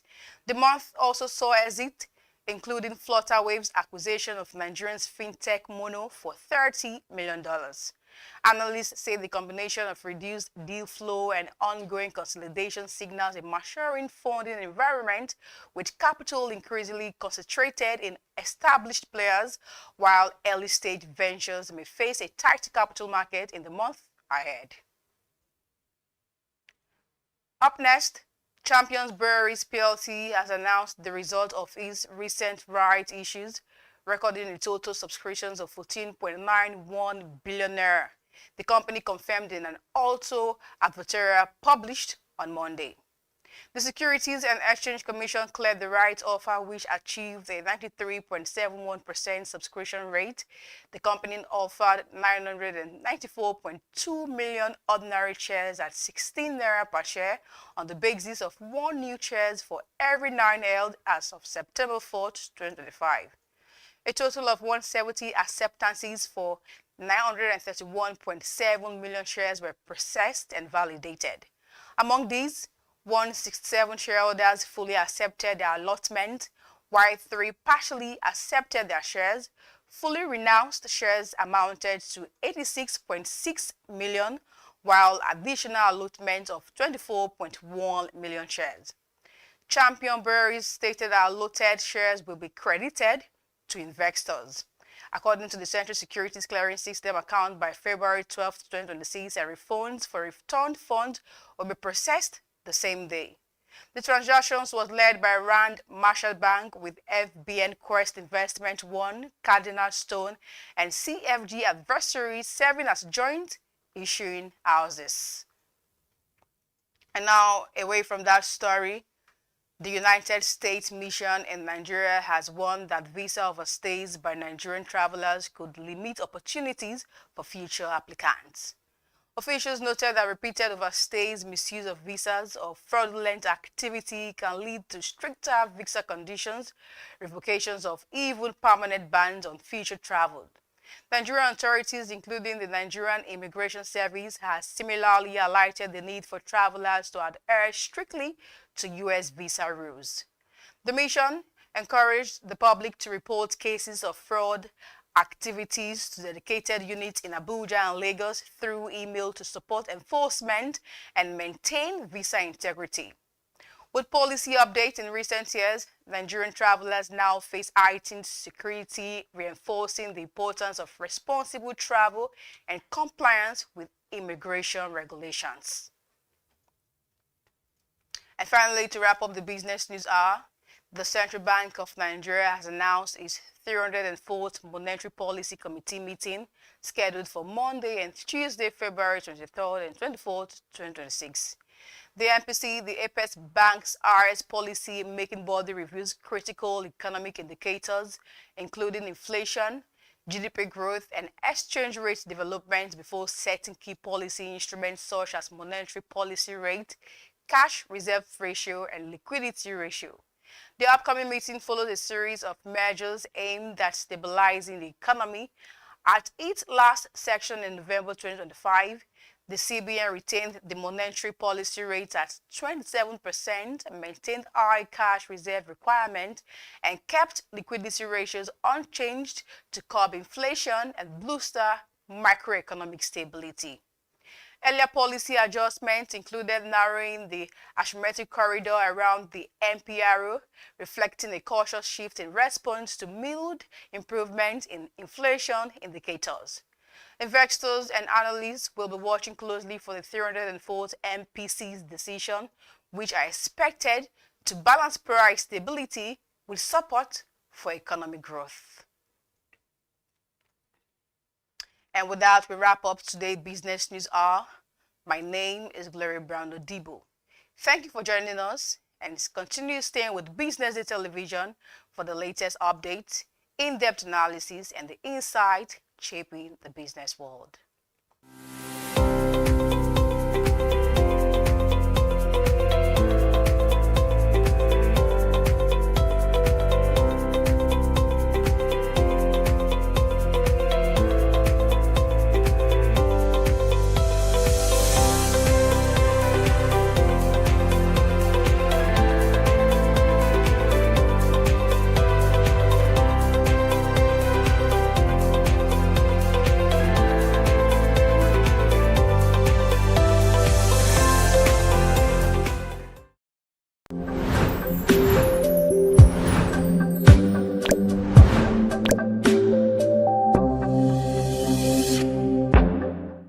Hello change makers, and welcome to Entrepreneurs Lounge with Norma, where we take a peek into the unfiltered lives of young Nigerian entrepreneurs who run businesses in Nigeria while educating their peers on how businesses are built and ran through their unique stories from different sectors. Entrepreneurship is for everybody, but not everybody is for entrepreneurship. They are the dreamers. I remember it was like 3 a.m. by 21st of December 2021. The disruptors. Luxury is not affordable, let's be real. The doers. BusinessDay Academy has trained over 3,000 event professionals. In a place where the odds don't play fair, they play harder. I would like my business to be remembered as one of the homegrown organizations that has helped with shaping the narrative of this continent positively. From first-time founders to industry giants, this is where serious business meets unexpected turns. I could stay up hours of the night just watching things about space. Welcome to Entrepreneurs Lounge with Norma, where we unravel the buzz and glamorous headshots to bring you the untold.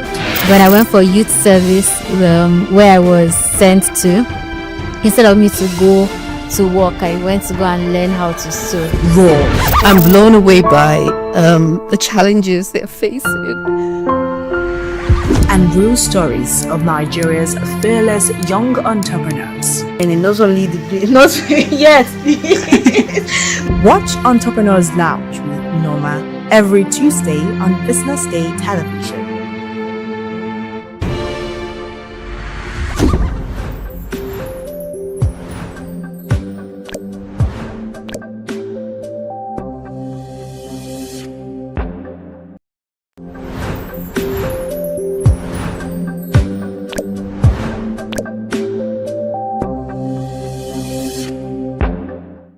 Hello, change makers, and welcome to Entrepreneurs Lounge with Norma, where we take a peek into the unfiltered lives of young Nigerian entrepreneurs who run businesses in Nigeria while educating their peers on how businesses are built and ran through their unique stories from different sectors. I'm your host, Norma Obuna, and our guest today is the marketing genius, Meme Osocha. Meme Osocha is the founder and chief brand officer of Tact Innovations Limited, a pan-African marketing and research firm shaping how brands connect with Africa's next billion consumers. With over a decade of experience across multiple markets, she blends data and culture to help businesses grow. She is also the publisher of Bold Africa Brief, a leading newsletter on Africa's economic and cultural trends for decision makers across the continent and diaspora. Welcome to the show, Meme. Thank you for having me. So we're going to jump right into today's conversation. I'm so excited to talk to you about Same. Your journey and everything that you have going on for you. Mm-hmm. So I would like to start with knowing, when did you feel the spark to start your business? When was the first time that you felt this spark and said, I'm going to do this thing? This business or entrepreneurship as a whole? Entrepreneurship as a whole, and then your business.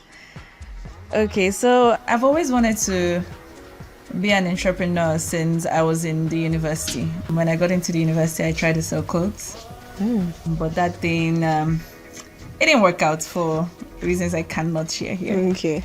And then when I left school and when I was serving, I started a shop and play party. And what that means is, I organized more or less like an exhibition where I gathered people together, and then there was a DJ playing and people were just shopping and partying. I started it while I was serving. I was only able to do one edition that was not successful as well. But yeah, it was in Akwa Ibom at the time. At the Akwa Ibom state government supported me at the time, but it didn't work out. But then it was my first foray into it. And then after NYC, I went for my second degree, came back and started another business. It was a media company with my co-founder, who is now late. May so rest in peace. He was the reason I didn't continue. So after that happened, I left and then went into corporate. So yeah, I went into corporate, started with it was like a research startup where 5-6 of us were pushing it. But it wasn't mine. I was working for someone. And then that failed after the first 9 months. Then I joined a global research company. Did that for a couple of years, left, joined another agriculture, should I say, startup. Did that for a year, went into venture capital, was head of marketing there for a while. And then, that was the time I knew it was time for me to get back into the streets that I like I like to call it. Yeah, to return back to the streets. Yeah. So after I was done with my time at the VC, I decided to leave and start my now company, which will be 2 years. Oh, yeah, by October 20th. Okay, I have a show called Today in History. I hope that we'll be able to highlight that as well there. Oh, that'll be lovely. Yeah. So it's been 2 years. I just realized that I have gathered enough experience, and I don't know if it's okay to go spiritual on this call, but please go. There's a thing I do every quarter where I take 2 days off, and just shut down. No human interaction, no social media, no TV, nothing. I just shut down and I just mostly spend time praying. And during that time, praying, quiet moments, nothing. I just shut down really. I'm in my house. And then in one of those moments, it came to me that it was time for me to leave corporate and start. So that really was the spark, aside from the fact that I'd gathered enough experience. That was the key moment that I, got the, should I say, audacity to step out again. So yeah, that's it. Wow. So one thing that I picked from your submission here is that entrepreneurship is not just like, I get this idea and then now I'm making millions. There's a lot of ups and downs. There's a lot of stopping. There's a lot of starting again. There's a lot of, doing everything from scratch again. One thing I also want you to touch on, because you just mentioned that, is, a lot of people think that it's all about winning on entrepreneurship. So can you elaborate how you were able to pick yourself up and all these times that, you joined this company and it didn't work out. You started this one and it didn't work out. You were not able to have a second edition of the party and shopping exhibition. Yeah. So can you touch on that? So I think for me, I always feel like if you wake up, if you manage to sleep and you wake up, it's a fresh start. Everything that happened yesterday doesn't matter, if that makes sense. So it just keeps me going. It's tough, it's difficult, but then again, when you're connected to the source, and I don't want to really make this show spiritual, but it's my truth, right? Because I'm deeply connected spiritually, it really guides me. That's where I draw my strength from. That's where my faith comes from to keep pushing. And then also I'm a highly curious person, so my curiosity actually drives me to, I want to figure it out. I just want to keep going, just want to see try where it ends. again. Where is it going? Okay, let's go there. We'll figure it out. So yeah. Okay. So we've been a little bit serious. Our show is not a very serious show. This is a lounge where we share gist and we move with the serious stuff. So outside of the boardroom and drawing up business plans, having meetings, what is one way, aside from your retreats that you just mentioned, what is one way that you unwind? Oh, I love movies a lot. Wow. What are your favorite movies at the moment? Do I have favorites at the moment? I don't know. I watch so many movies, so many genres. And I love movies because it does two things for me. One is an escape from my current reality. And then second, it allows me to step into a world that I'm not familiar with, if that makes sense. So from watching movies alone, I've learned a lot about human behavior, communication, societies that I've never lived in. So it's both relaxation and learning for me. And I get to see the world through the eyes of somebody else. So literally when I'm watching a movie, I feel like I am inside the movie. It's how it happens in my head. It's a bit crazy. So yeah, I really do love watching movies. After a long day, if I really, really want to just shut down before I sleep, I have to put something. I have to put a movie. Yeah. So if we walked into your business space, or we walked into your private corner where you do your business, what is one theme song that describes it? If your business had a theme song, what is the song that describes it? Hey God, I don't want to say what just came to my head, but oh my God. What's the theme song?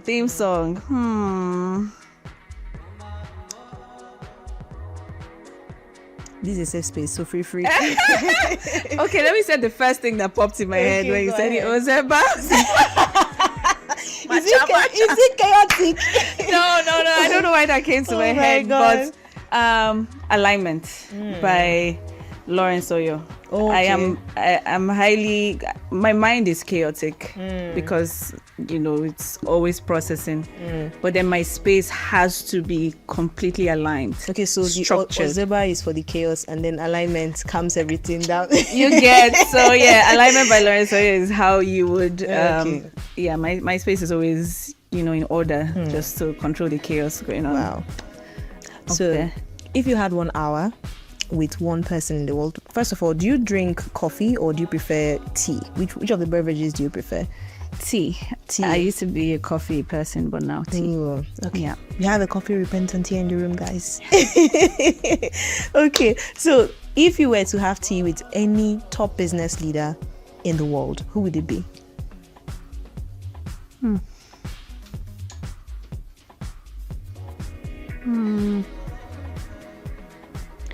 Top business leader. I'm struggling with this question because There's a lot of people. Yes, I draw my insight from so many people. So I don't know if there is one person right now that I would say, although I'm currently reading Making It Big. Okay. So just because I'm reading that right now, that's Femi Otedola's book, it would be nice to just have a conversation, because there's some parts of the book that I read and I feel like it would have been lovely to ask follow-up questions on, some of his thought processes or mindsets during some situations.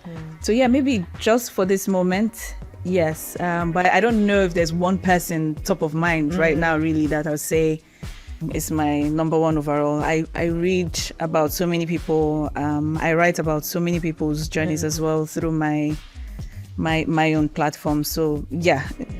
Okay, Mr. Femi Otedola, please give us a call when you see this video. Femi would like to have tea with you, okay? Okay, let's move on to the next questions, because I don't want you to leave this space without sharing everything that you have for us. So let's rush it up.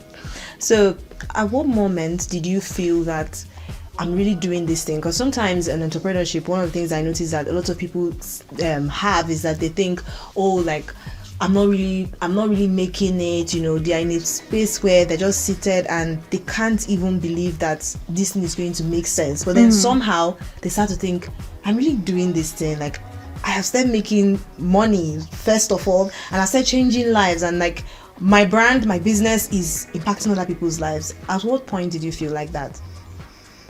I think I would say 18 months into my business. The first year was me waking up every day and like, what decision have I made? I left my corporate life. It's paying me a nice salary. Oh. I was living the life. And then I come out, and at the end of every month, there's no salary, and I'm just, trying to build this thing and figure it out. But, I woke up one day 18 months later, and I figured out that I had 5 people on my team that I was paying salaries. Wow.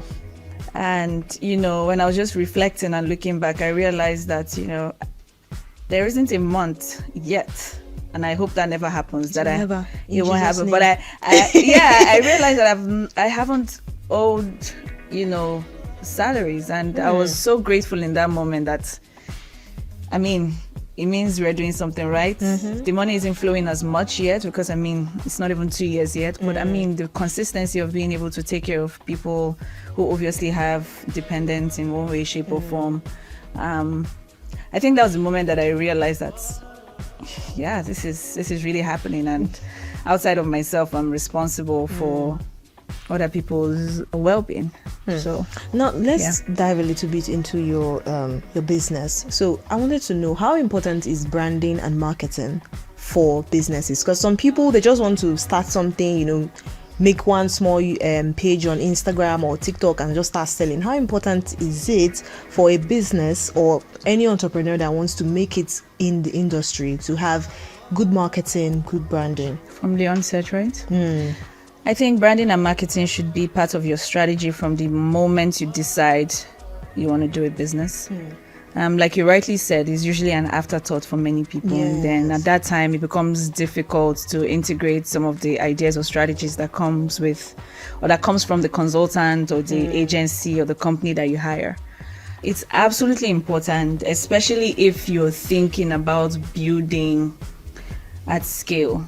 Right, you're not thinking about just being a street corner business, and no offense to that kind of business, but if you are thinking about building for millions of people, countries, nations, you need to think about your branding and your marketing strategy, especially your branding from the get-go. From the moment you decided, I'm doing this and I have a name, even if you don't have a name, from the moment you decide, that is so critical. I don't know what scale to put it on. If you're going to put it on a scale of 100, I'll say 1,000. Wow. I know. I think I'm sure most people will say it's because that's what I do. But I have seen the impact, especially with some of the businesses I've been opportune to, support from day zero. And I see how, just having that clear strategy on who we are and who we want to be in the market and how we want to be perceived, having that clear-cut strategy from day one, I see how it has affected the way positively, by the way, affected the way they have succeeded in the first few months to years of their business. And in the same vein, I've also been opportune to work with businesses who already started. Okay. And then got to a point and they realized, we need to call them. Yeah, we need to really think about this thing called branding beyond just slapping on some logo from somewhere, right? So it's absolutely so it's so critical. So in what ways has your brand helped people? Because I'd like you to go into detail if you want to. What ways has your brand helped other people in marketing, help them to, be and do what they say they want to do in the space of business? By God's grace, we've been opportune to work with quite a lot of brands who are kicking off. Many of them are not very well known in the market yet, but I don't know how to. I wish I had numbers now to communicate, but I'll try to use an example without calling the name of the brand now. So we recently worked with a food brand. They were looking to create a product that helps with cooking jollof rice in say 15 minutes. Right? So it was like it's a combination of multiple products. Think about all the products that you use to cook your jollof rice, all blended into a powder. Is it kind of a ready-to-eat kind of thing? Yes. Okay. So you just pour your powder, you fry it, you put your parboiled rice, cover it. That's it. So you're not chopping onions, you're not doing all nothing. So when they had created the product, because the group has, it's a group of companies. They also have an agricultural side, and this was them, trying to do something for the consumers. So when they had, finalized the formulation and, it was time to go to market, we were approached to think around. First, we say, we want to package this product, just sell it in market. That would have been great. We could have done that. But for me, I feel like the devil is in the details, and I like to go into the strategy of it before getting a designer to slap on something, because I believe in logic and magic, working together to create something that is, not just beautiful, but is generating the ROI that you would like. So when they came to us, we went to the drawing board, did a lot of research. We looked at the markets, looked at the players who are already doing something similar, both in Nigeria and other countries that they were looking to sell. After we did that research, we realized that, beyond just branding the product, how about we create for you a strategy, or should I say, an architecture that allows you to have multiple convenience lines. So when we went back to them, we're not just going back to them to say, okay, we're going to use red, yellow, and pink, right? We're telling them, okay, we know you're doing this product, but let's look 20 years into the future, right? Which is the way I like to think about the businesses that I work with. Let's look 20 years into the future. What is it that you can potentially be? And then when we figure that out, we'll build something today that can potentially scale. So that's why I told you at the beginning, if you're looking at building for scale, you must have branding from day one. So what now happened is that instead of just doing packaging for that product, we created an identity for an imaginary now convenience line. And convenience line means that you now have multiple ready-to-eat items under, which they didn't have at the time, by the way. But I saw that as I was telling him, he was getting excited. God, we have to do this. Yeah, so when we were done with the identity for the convenience line now, then we now created the packaging under that identity. What that now means is that even in the strategy and the identity brand book that we created, we had even created even color palettes for potential ideas, even pitched some potential ideas in. That's how deep I like to go, and the team likes to go when we are designing a brand. So again, it's beyond just the colors. We think about what you can potentially be, and then create for that. So when you start to introduce, new ideas and whatever you have can now stretch. So I like to build brands that can stretch beyond where you're seeing today. So it's my job to do the research and think for you in 20 years, if you don't already have that, and I tell you, this is where I think you can go, I will build something that can stretch. Guess what? After we had done that, everyone loved the visuals that we created, because every color, every text, every font was there was a strategy behind it. I could tell you why exactly we placed X here, or used this color, or used this phrasing, because there was research back in it. And my designers love when we come to them with that, because it's very clear, it's easy for them to think and create. Just go ahead and do so what you're not coming to them and then they're looking at this ceiling, okay, Joseph Company, right, what are we doing here? And then they just start sketching things. Anything. And before you know it, you see that they're doing 50 designs, and then the founders are like, oh, we don't like it. What happens is, when we go through the strategy, we give you like 3. Usually we don't give more than 3, and guess what? There is almost always one that is a hit. Maybe all we have to do is now optimize, but that's not the cake. After we had done the packaging for that product that was ready, by the time they had produced the package and shipped it to the country where they wanted to start selling, because it's not selling in Nigeria just yet. It's not primarily, it's for us, but it's not primarily for this market, because of some consumer behavior patterns that we found. Sometimes I feel like we would be very suspicious, just that like the way Indomie came at first. I remember when it took a while before they could start, but it's actually a good idea for it's actually a good idea, and I love how detailed you are. Please go on with so by the time that was produced and I was really already being sorted in the markets where they came back to me with 3 other product ideas. And they wanted us to create the packaging for it.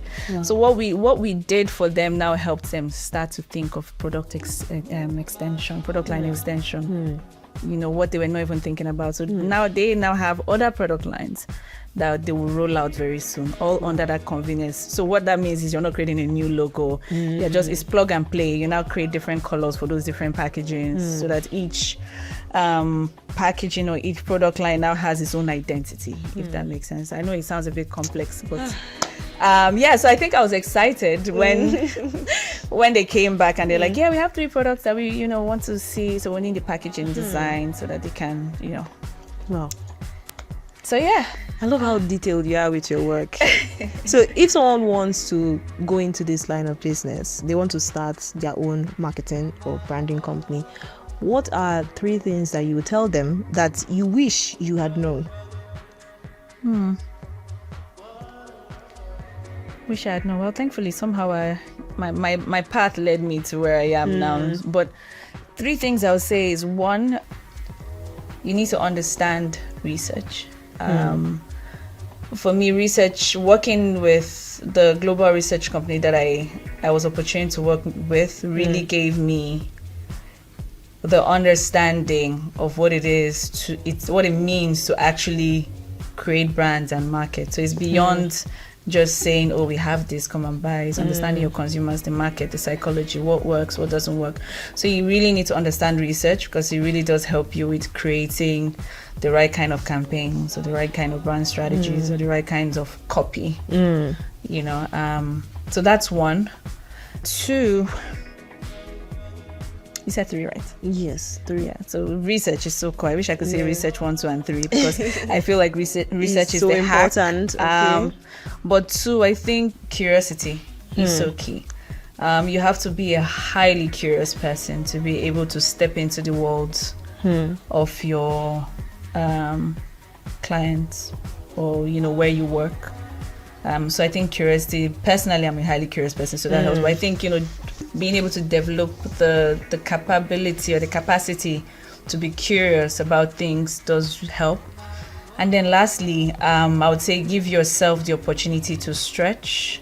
I know in the world today, people like to say, oh, I am an XYZ marketing expert, which is fantastic. But what has helped me is the multiple industries that I have worked with over the years. And when I'm thinking about a project in front of me, it's like I have a latitude of information that my brain is pulling off. Okay, how did we do it when we worked for an NGO? Okay, what did we do when we worked for a retail company or hospitality? And maybe what is in front of me is medical, for example.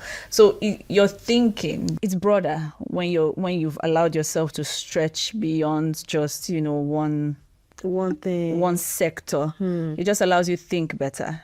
It's not, I know this is not a norm because, they say jack of all trades, master of none, but we all know the full thing. Yeah. I mean, if you don't know, you should go check. You should go read it and find out what the full adage is. Okay. Yeah. I will not be telling you though. Yeah, no, but because I don't know. No, you need to go find out. I know what you need to go and find out, please. But yeah, just the third one I would say is just stretch beyond what you know, stretch beyond the sectors that you have worked, try your hands on as many things as possible. And then when you're building for your clients, you see that your thinking is much deeper, if that makes sense. So what is one odd habit that we would not expect that you have? Odd. Don't be shy. I don't know if I don't know that I'll call this odd, but I used to be, and I say this with so much shame, I used to be a serious coffee addict. Not just coffee, energy drinks as well. When I was in the corporate space, I needed to be wired 24/7. So I can start my day with coffee and then I'm doing like 2, 3, 4 cans of energy drink before the day runs out. It was actually quite bad. Like my siblings and my parents were quite worried for me at the time.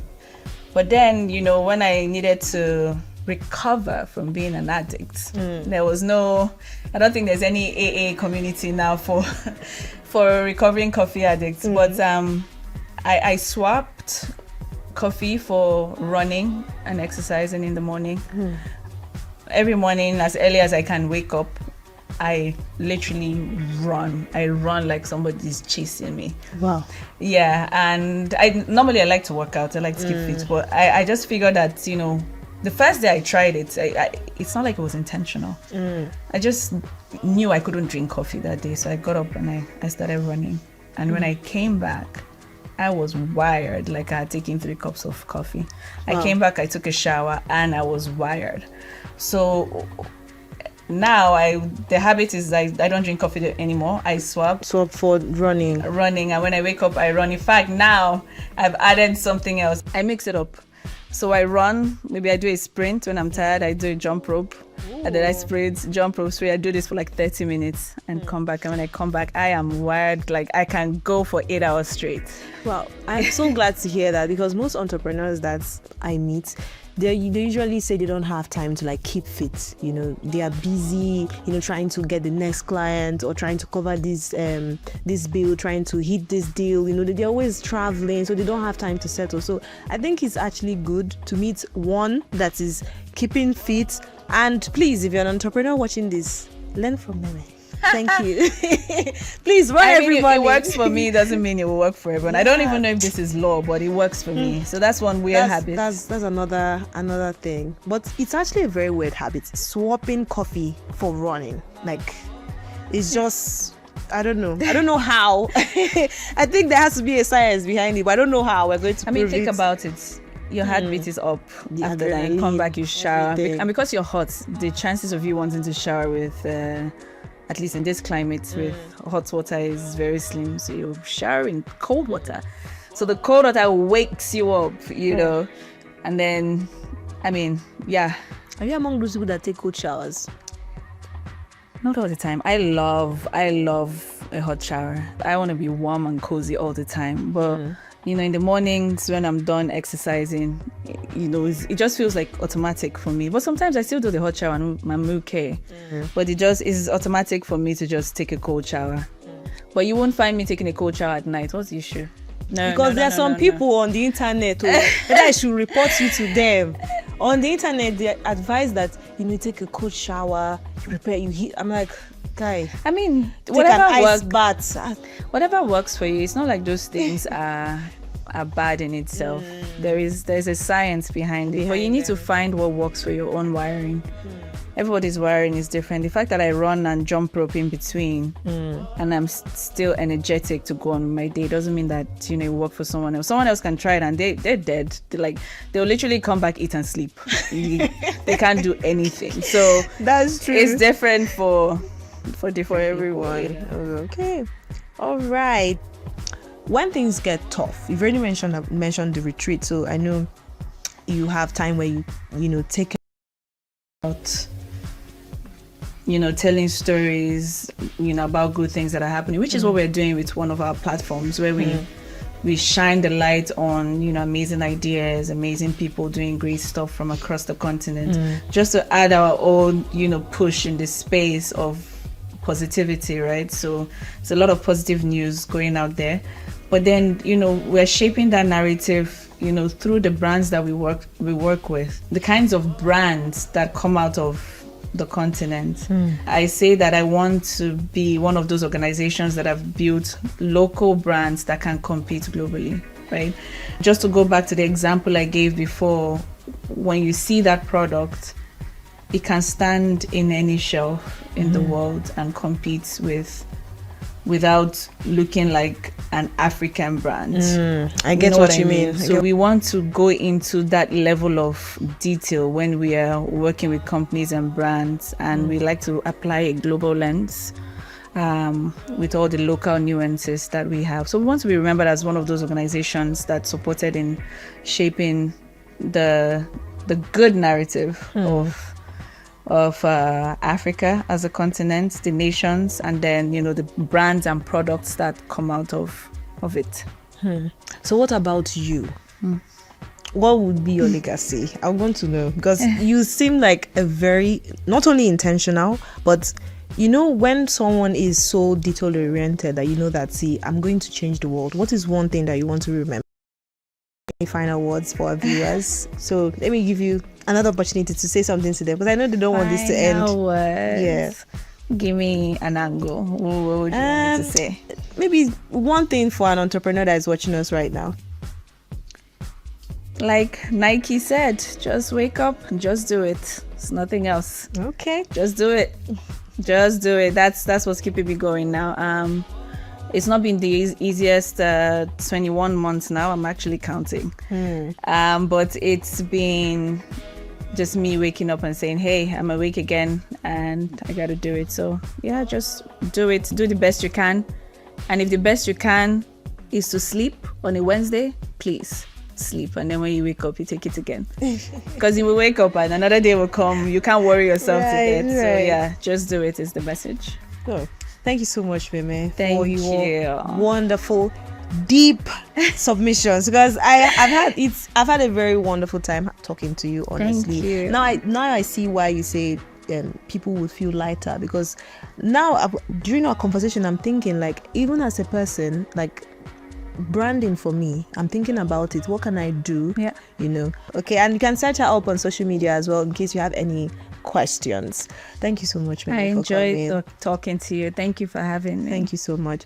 All right, viewers, like I said, unfortunately, we have to end today's discussion right here on Entrepreneurs Lounge with Norma. I'm your host, Norma Obona, and today we had Meme Osocha, the one and only founder of Tact Africa. Bye for now.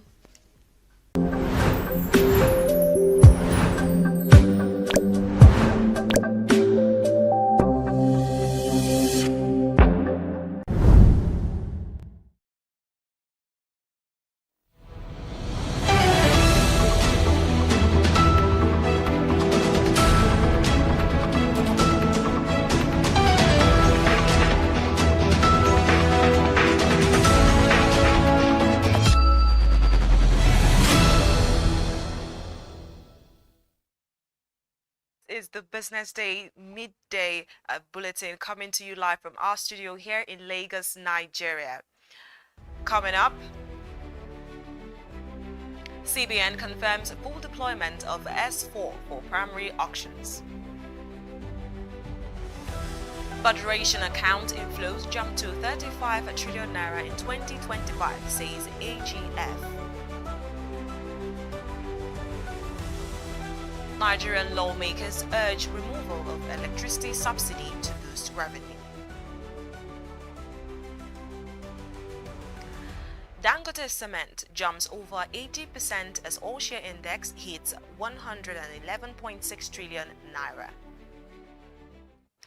Thank you for joining us this afternoon. I am Norma Obuna. The Central Bank of Nigeria has confirmed the full operational deployment of its scriptless securities settlement system as the exclusive gateway for primary market auctions for the federal government securities. The confirmation cements S4 as the sole infrastructure for bid submission, price discovery and allocation in Nigeria's sovereign debt market.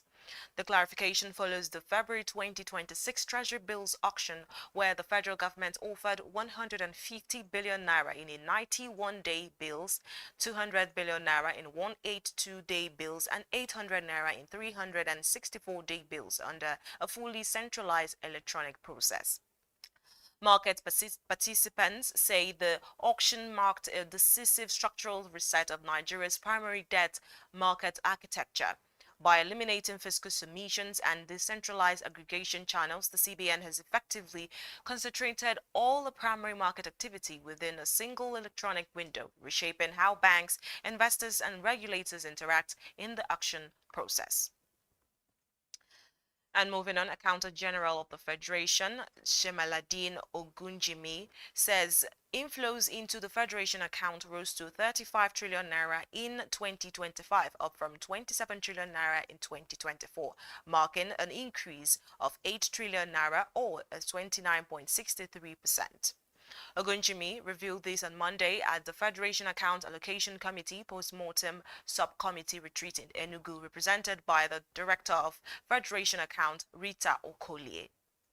The AGF attributed the growth to fiscal reforms introduced by the administration of Bola Tinubu, adding that the trend points to a gradual shift toward a more resilient market economy with reduced reliance on oil revenue. In his words, the Federation account remains the fiscal backbone of Nigeria's federal system, serving as the main pool through which national resources are mobilized and shared among the three tiers of the government. The AGF described revenue leakages as concrete and measurable losses occurring at the point of collection, remittance, and expenditure oversight, noting that each loss translates into stalled infrastructure and delayed public services. And still on, members of the Senate Committee on Appropriations have called for the full removal of electricity subsidy as part of efforts to increase federal government revenue. The lawmakers made this call on Monday during a public hearing on the 2026 budget proposal at the National Assembly. Speaking at the session, Committee Chairman Adeola Olamilekan, who represents Ogun West Senatorial District, says electricity sector reforms must include ending subsidies, which he described as a major drain on public finances. Olamilekan revealed that despite the unbundling of the power sector and constitutional changes allowing states to generate electricity, the federal government continues to spend trillions of naira on electricity subsidies. The committee chair argued that Nigeria's annual revenue falls short of funding the size of its budget and that continued subsidy payments worsen the gap. Coming up, Dangote Cement jumps over 8% and all-share index hits 111.6 trillion naira. We'll bring you these and more after the short break.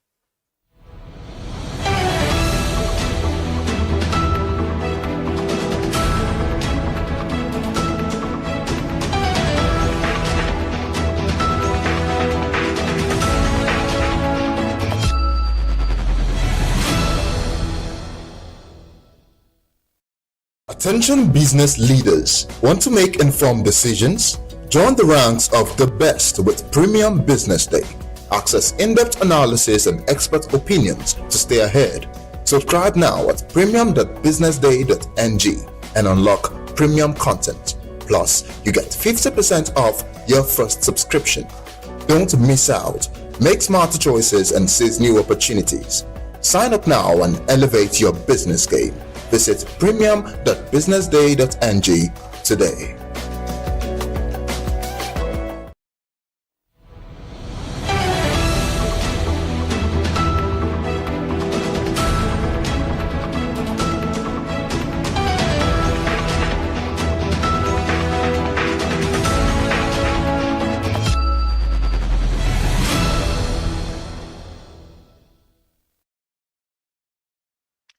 The Nigerian All-Share Index powered to a 1.29% gain on trading day that ended 9th February 2026, smashing the 173,000 points threshold.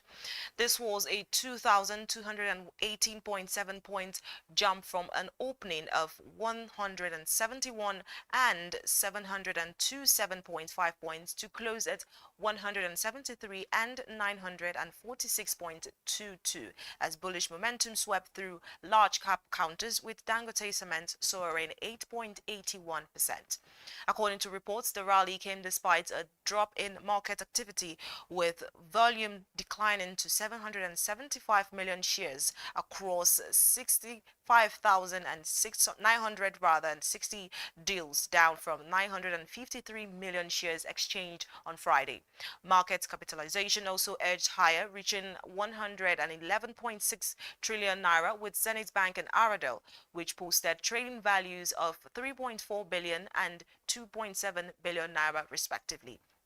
On the gainers chart, Chemical and Allied, May and Baker, and Communications each posted the maximum 10% increase, while Unicel and Triple G recorded losses of 9.98% and 8.90% respectively. And away from that story, Access Bank's proposed acquisition of a 100% stake in South Africa's Bidvest Bank has collapsed after the parties failed to secure all required regulatory approvals. The development was revealed by Bidvest Group, the parent company of Bidvest Bank, in an update to shareholders on Monday. The collapse brings to an end a deal that was expected to significantly expand Access Bank's footprint in Southern Africa. The group added that it has now relaunched the disposal across and is moving ahead with alternative options, maintaining that the restructuring of Bidvest Financial Services remains sound and that the decision to dispose of the bank is still a strategic imperative. And also, the federal government of the Ministry of Industry, Trade and Investment generated over $500 million in export revenue in 2025, driven by its industrial development initiatives and Nigeria's push to diversify the economy. This was revealed by the Trade Minister, Jumoke Oduole, on Monday while appearing before the Senate Committee on Trade and Investment to defend the ministry's 2026 budget proposal. Beyond export earnings, the ministry says its interventions also support job creation, policy reforms, and improved performance across commodity markets despite funding constraints during the year. The minister stressed that the ministry's approach combines policy reform, market access, and institutional strengthening to deliver sustainable trade and industrial outcomes. Oduole added that the ministry's interventions in 2025 contributed to the creation of more than 20,000 direct jobs across industrial and trade-related activities, while highlighting significant improvements in commodity trading, infrastructure, and policy coordination. And now to end the local news, Nigeria is finally returning to the United Kingdom for a state visit after 37-year hiatus. According to reports, President Bola Tinubu and First Lady Oluremi Tinubu have accepted King Charles's invitation to Windsor Castle this March 18th to 19th, marking a significant moment in the diplomatic relationship between these two nations. The last time a Nigerian leader reportedly made such a visit was back in 1989, when military ruler General Ibrahim Babangida spent 4 days with the late Queen Elizabeth II. Trade between the UK and Nigeria has surpassed £8 billion in the year ending October, making Nigeria one of Britain's most valuable partners across the entire African continent. Coming up, Botswana projects economic rebound, but spiraling debt. We'll bring you these and more after the short break.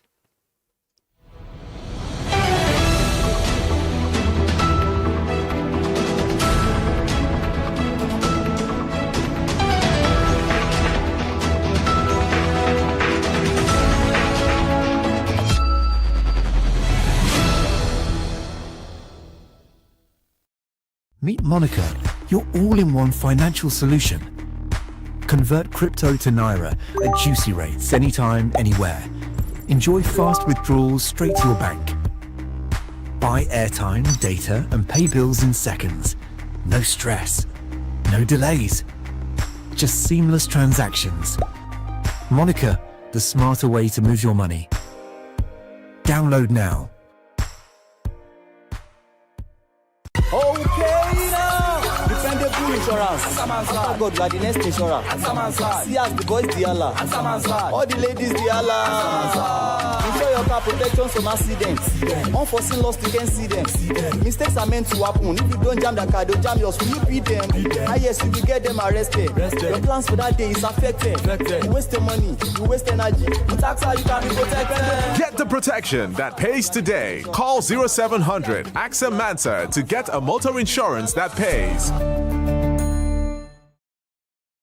At Stanbic IBTC, we are here to help you grow with financing that helps you expand, expert knowledge across 20 African markets, trade solutions that open doors to 195 countries globally, and an online banking platform that works hard because with us, there's possible, then there's more.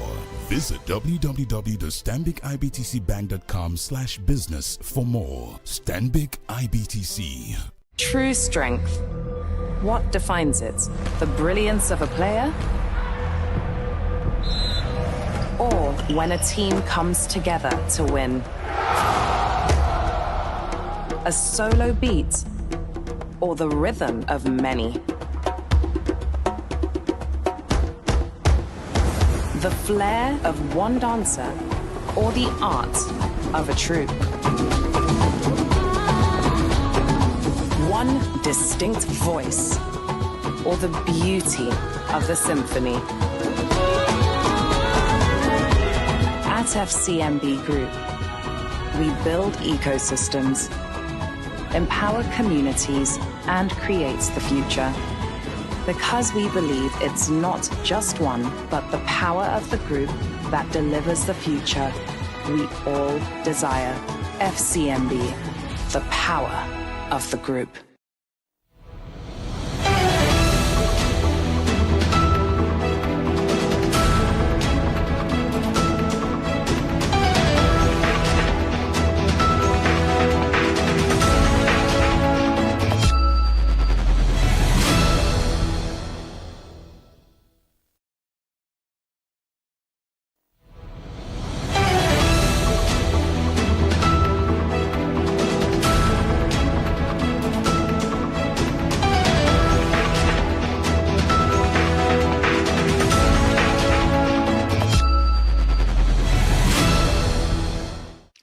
Botswana's economy is projected to grow this year after 2 successive years of contraction, while debt is expected to rise beyond the government's statutory ceiling before of its another large budget deficit. Nadaba Haulate, in a budget speech, says the economic growth this year was forecast at 3.1% compared to estimated contractions of 0.4% last year and 2.8% in 2024. The Southern African country's economy, long viewed as Africa's success story, has been hit hard by a prolonged downturn in the global diamond market, driven by economic uncertainty and the rising popularity of lab-grown stones. According to reports, diamonds typically account for about 1/3 of Botswana's national revenue and 3/4 of its foreign exchange earnings. Also, Angola's state-owned diamond miner, Enidama, is aiming to increase its output to 17% carats by 2027 from a record production of 14 million carats in 2024. And the AMA spokesperson was quoted as saying in the booklet distributed to the African Mining Indaba conference in Cape Town, says the goal is to rise even further by increasing production from 14 to 17 million carats by 2027. And the AMA's 2024's output made Angola the world's third largest producer of rough diamonds by volume, behind Russia and Botswana. And now onto the foreign scene. President Donald Trump has threatened to block the opening of a bridge connecting the US and Canada until Washington is fully compensated for everything it is giving the northern neighbor. From says Gordie Howe, international bridge connecting the Canadian province of Ontario to the U.S. state of Michigan would not be open until Ottawa treats the United States with the fairness and respect that they deserve. In his words, the bridge has been founded by the Canadian government but still publicly owned by both Canada and Michigan. Michigan Senator Elisa Slotsky, however, revealed that closing the incredibly important infrastructure project would be awful for state's economy. And also, the Philippine Supreme Court in landmark decision has ruled that same-sex couples can be considered co-owners of property. Applying a provision of the country's family code for the first time, the court revealed that same-sex couples can be recognized as co-owners if it is proven that both parties contributed to acquiring a property. Reports reveal that same-sex unions are outlawed in conservative Catholic Philippines and remain the only country in the world outside the Vatican that does not allow divorce. This has reportedly left the LGBT couples without legal protections, rather, when it comes to property and finance and health care. Coming up,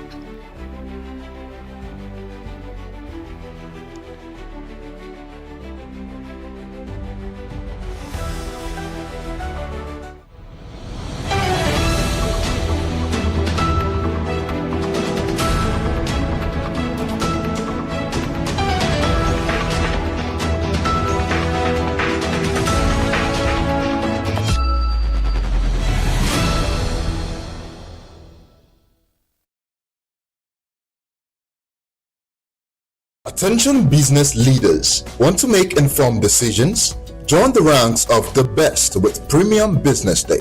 Access in-depth analysis and expert opinions to stay ahead. Subscribe now at premium.businessday.ng and unlock premium content. Plus, you get 50% off your first subscription. Don't miss out. Make smarter choices and seize new opportunities. Sign up now and elevate your business game. Visit premium.businessday.ng today.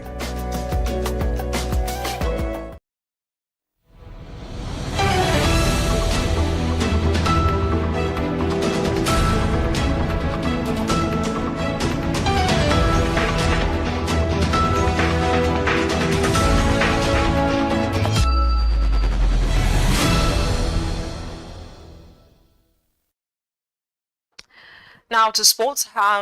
Laporta has stepped down as president of FC Barcelona, submitting his resignation during the Monday's board meeting in accordance with the club's constitution.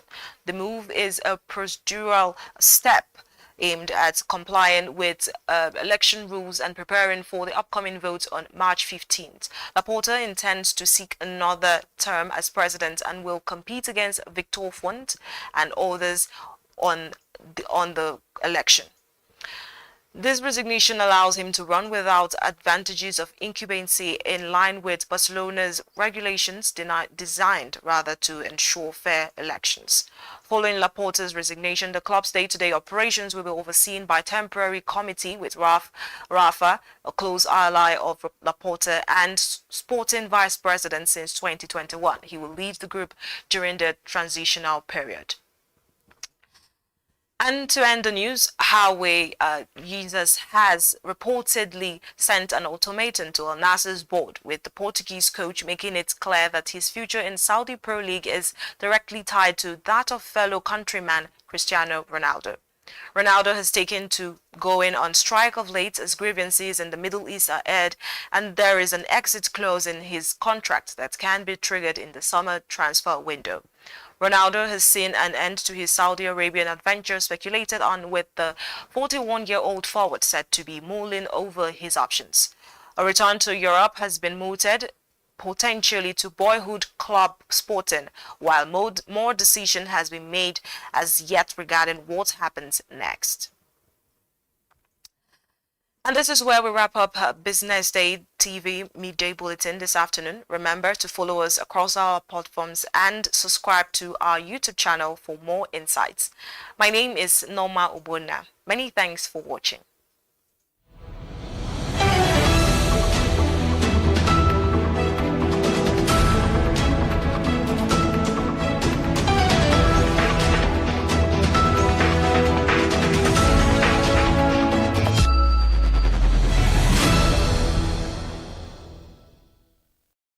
Information is everywhere, but insights, that is rare. Business Day Premium gives you analysis, data, and context that keep you ahead. Business Day Premium. Read deeper, decide smarter. They say money never sleeps. Wake up to clarity, insights, and the stories driving business in Nigeria and beyond. From the heartbeat of small and medium enterprises to the pulse of national economic policy, this is where business meets perspective. With expert guests, real-time analysis, and stories that matter to you, we go beyond headlines to bring you the full picture. Join us every morning as we break down the numbers, decode the policies, and spotlight the people shaping our economy. This is Business Money. We are not just showing off businesses, but telling the stories behind them. The hustle, the art, the orders, and the wins. Startup Spotlight, showing every Monday on Business Day television. Welcome to the Triumph Against Odd podcast. Most people go through their lives without knowing what their superpower is, right? But if you're lucky enough and determined enough to find your superpower before you get to a certain stage of your life, you will be incredibly successful. Look, the first thing is you just decide not to look at the challenges, because if you do, it's going to end you. The closest thing I think is that I had a deeply military background, which is a bit of a never say die background. I saw an opportunity in non-interest banking, and I felt that the demand was there. There was pent-up demand for it. People were yearning for it. And I felt that if we did it properly, if we brought in professionalism into it, and if we brought in our experiences, our various experiences from various backgrounds into it, that it could succeed. Very few people do that because very few people explore their superpowers. They just explore bread and butter issues. I need to eat, and Yes, there will be challenges. This is a very difficult business environment. The government keeps working on how to make business easier. The first problem to overcome is really just starting, right? We thought about this idea for over 2 years before we even took the first step. You cannot ignore this country. No, and to be from here, I think is an incredible privilege. Nigeria will be ascendant in my lifetime. This is Business Week, a weekly program brought to you by Business Day Television.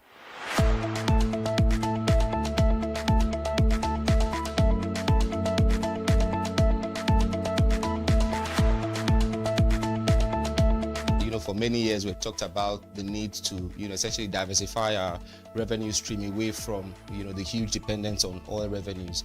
It looks like that is happening now. So that means that we're better protected when, you have these wide fluctuations in oil prices and all of that. So But as you say, and I agree, that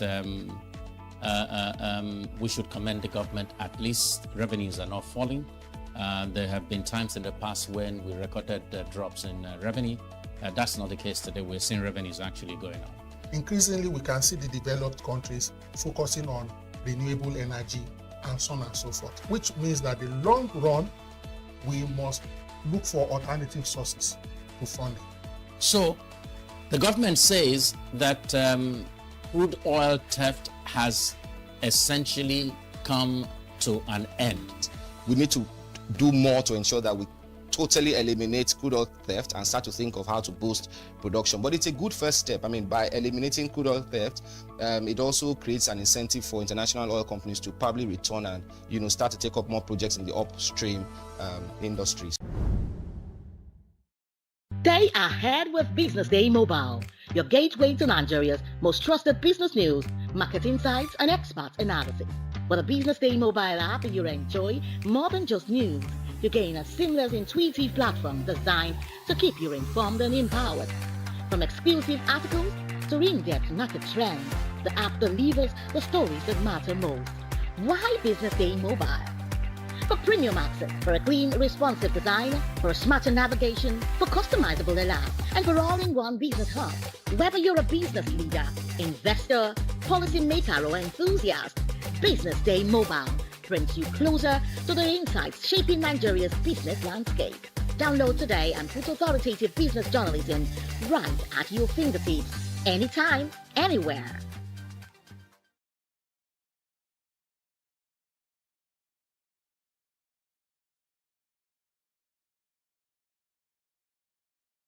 Attention business leaders. Want to make informed decisions?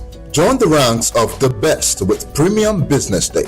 Access in-depth analysis and expert opinions to stay ahead. Subscribe now at premium.businessday.ng and unlock premium content. Plus, you get 50% off your first subscription. Don't miss out. Make smarter choices and seize new opportunities. Sign up now and elevate your business game.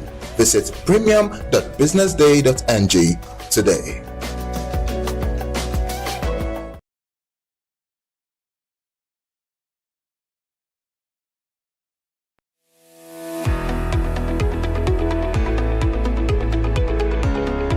This is Business Week, a weekly program brought to you by Business Day Television.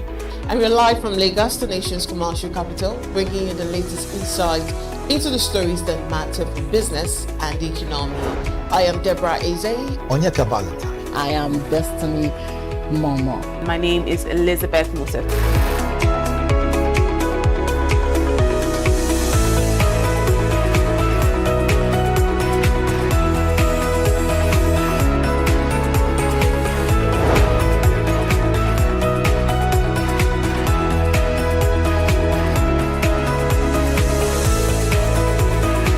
When you think of business, think no more, think Business Day.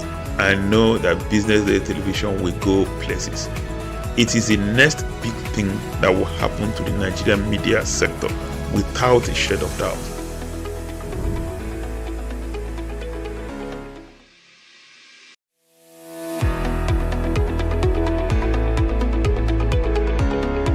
This is Business Week, a weekly program brought to you by Business Day Television. And we're live from Lagos, the nation's commercial capital, bringing you the latest insight into the stories that matter for business and the economy. I am Deborah Eze. Onyeka Valentine. I am Destiny Momo. My name is Elizabeth Musef.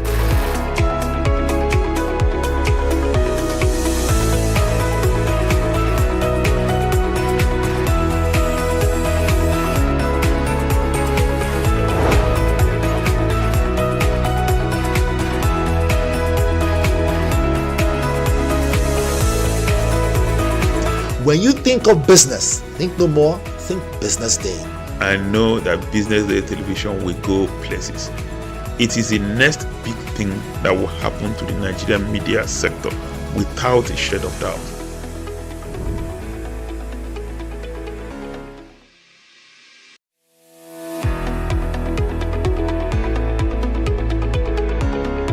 This is Business Week, a weekly program brought to you by Business Day Television.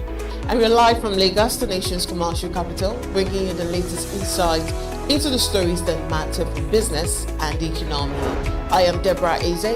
Onyeka Valentine. I am Destiny Momo. My name is Elizabeth Musef.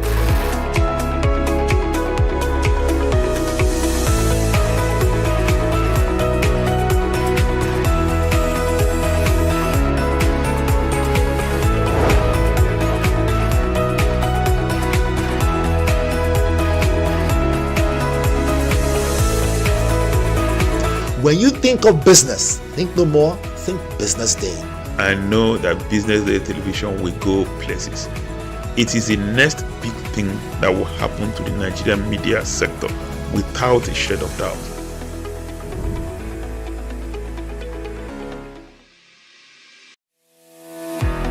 Attention business leaders. Want to make informed decisions? Join the ranks of the best with Premium Business Day.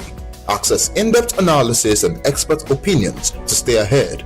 Subscribe now at premium.businessday.ng and unlock premium content. Plus, you get 50% off your first subscription. Don't miss out. Make smarter choices and seize new opportunities. Sign up now and elevate your business game. Visit premium.businessday.ng today. Information is everywhere, but insights, that is rare. Business Day Premium gives you analysis, data, and context that keep you ahead. Business Day Premium. Read deeper, decide smarter. They say money never sleeps. Wake up to clarity, insights, and the stories driving business in Nigeria and beyond. From the heartbeat of small and medium enterprises to the pulse of national economic policy, this is where business meets perspective. With expert guests, real-time analysis, and stories that matter to you, we go beyond headlines to bring you the full picture. Join us every morning as we break down the numbers, decode the policies, and spotlight the people shaping our economy. This is Business Money. We are not just showing off businesses, but telling the stories behind them. The hustle, the art, the orders, and the wins. Startup Spotlight, showing every Monday on Business Day television. Welcome to the Triumph Against Odd podcast.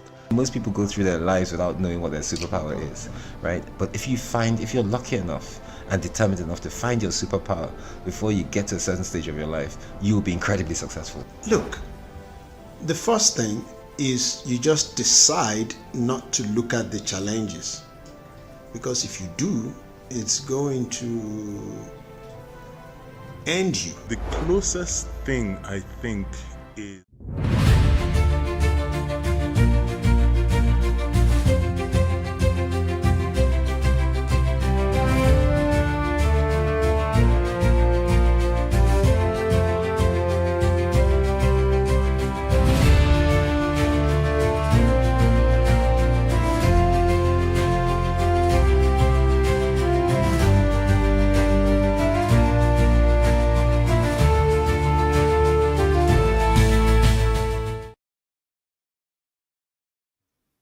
Good afternoon and welcome back to Business Day Television.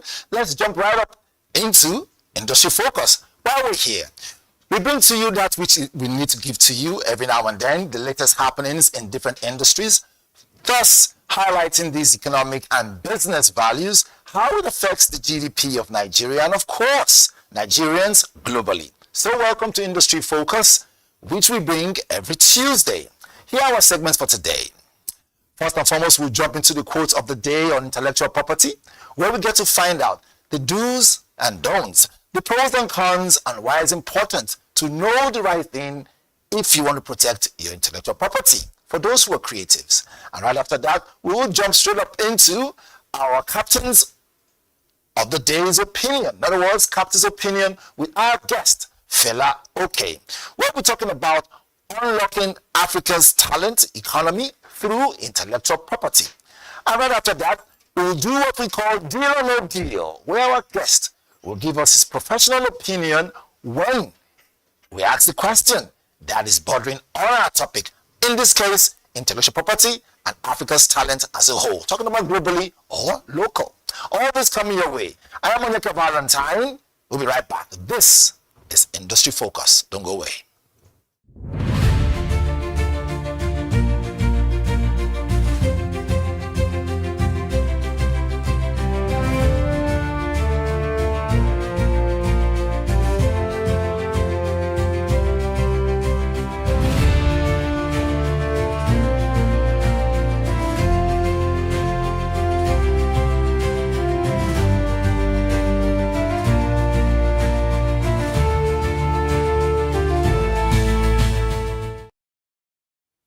Welcome back.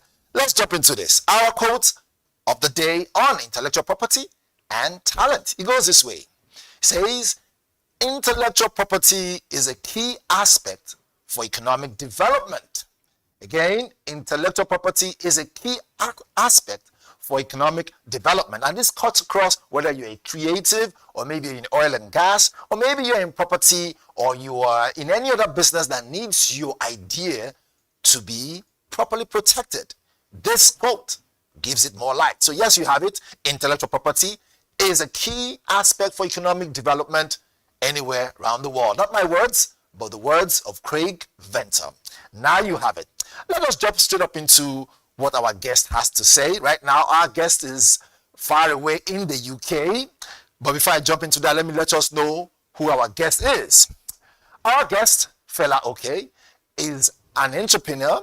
He is the founder of -8. He focuses on building Africa's talent IP engine that flows from presentation to content to distribution, and of course, ownership. Now, he believes in the next decade of winners, knowing that they won't just manage talent, they will package IP, control distribution, and hold rights. There's more. Fela Oke is building what Africa has rarely had for a long time, and in this scale is something different. A modern center or modern entertainment zone where sports engine that turns trust into ownership. There's a lot of things that he has been working on. We will unveil them as we proceed, but let us jump to our guest because we know he's standing by all the way from the United Kingdom, London over there. Hello, Mr. Fela, are you there? I'm right here. Thanks for having me. We can hear you. Grace, how's it been? It's good to be on. It's been busy start to the year, so I'm very grateful for having me on this on your wonderful show. So I look forward to having a great conversation.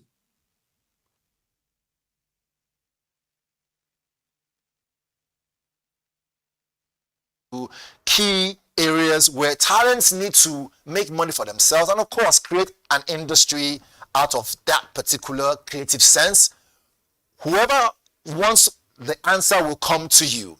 But my question first and foremost is, when we are unlocking this particular area, a lot of people want to find out. And one of the things they want to find out is the industrial parallel question, which is key. Now look at it from the angle of, industrial lens.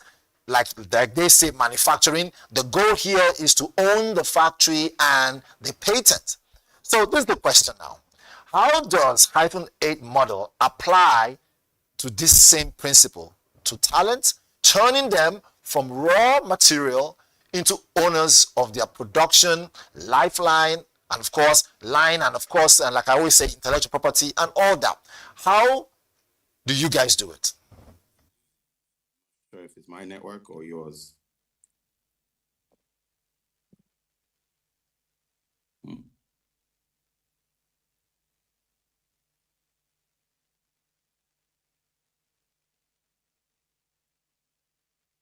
Still there.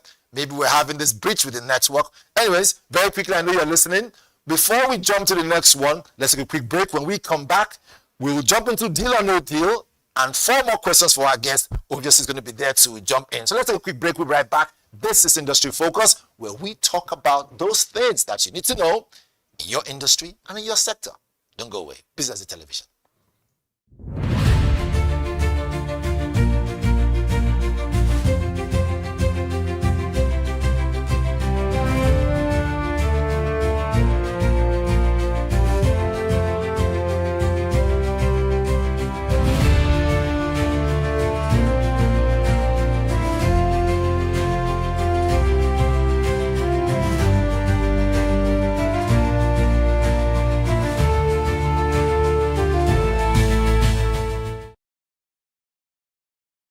Attention business leaders. Want to make informed decisions?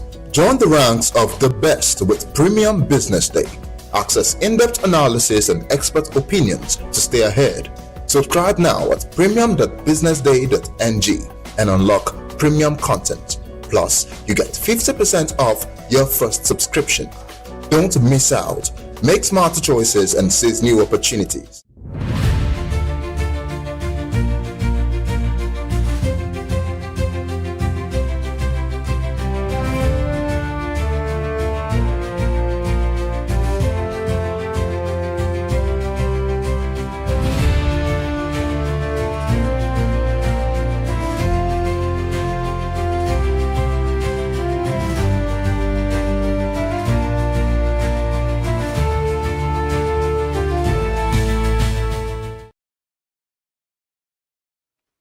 Welcome back. Thank you for still staying with us. It's still Business Day Television. And right here is Industry Focus. My name still remains Onyeka Valentine. Our guest is still there. Mr. Fella, are you there with us?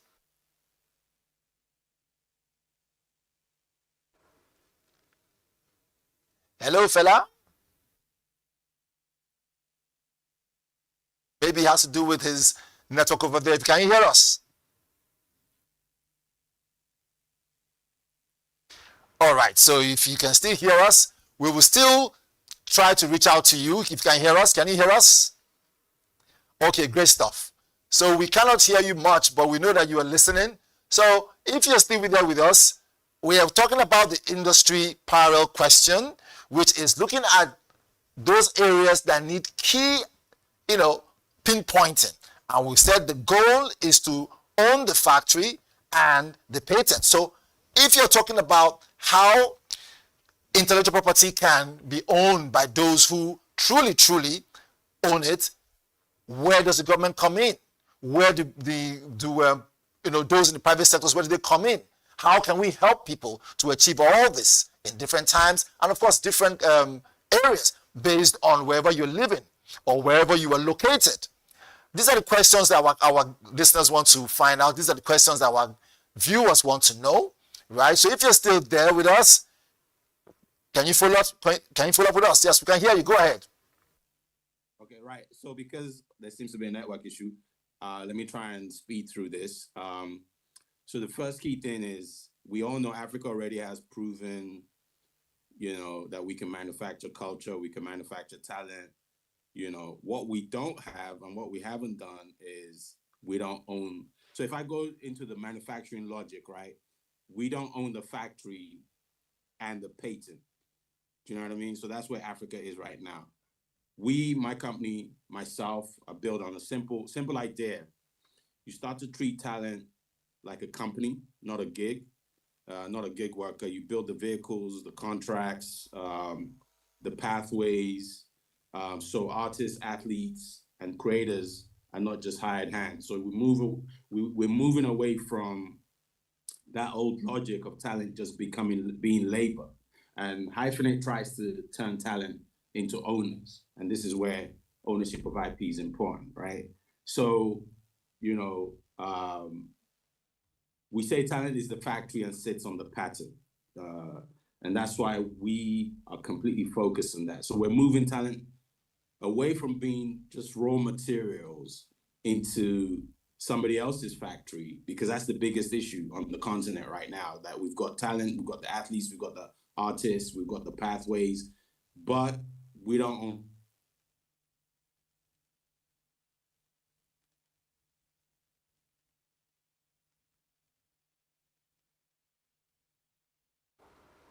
All right, hopefully we'll come back to you again. It appears the network issue is really holding it back. But anyways, we're still talking about intellectual property and talent.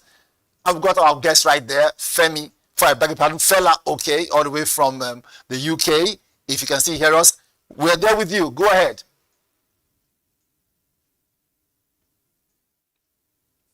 All right, then it appears he hasn't come back to that particular question, but we'll still wait for you. I mean, we have now till the hour of 12:30 to make it happen. Jumping next one, we do have our deal or no deal. Very quickly, we hear that the federal government is putting in place a lot just to make sure that those who own their intellectual property or those who have intellectual property can own it very well. Sometime early this year, 2026, the Nigerian government officially transitioned from formulating to implementing a comprehensive national intellectual property policy. And of course, that strategy by NIPPS, following its approval in late 2025, this initiative marks a major shift in modernization, Nigeria's most definitely IP framework, talking about giving it some flesh so that those who have their intellectual property and creative work will begin to make money from it. So that framework aims at boosting innovation, trade, economic diversification, and more. If our guest is still there, we should ask him now to know, do you think it's a deal or no deal? Are you there? Right here. the NIPPS is I think it's not the first time they've tried to put this policy in place, right? I think it's happened before, but this is, under the current Minister of Trade, this is the first very serious attempt to treat IP, which includes films, music, fashion, and sports, and media, as economic infrastructure. So I think, but at the same time, at the moment, it's really just legal paperwork. I know there's systems in place that are trying to make this work. But at the moment, what we have is something that strengthens the laws, tries to coordinate many agencies, and talks about valuation, commercialization, which is important, using IP as collateral.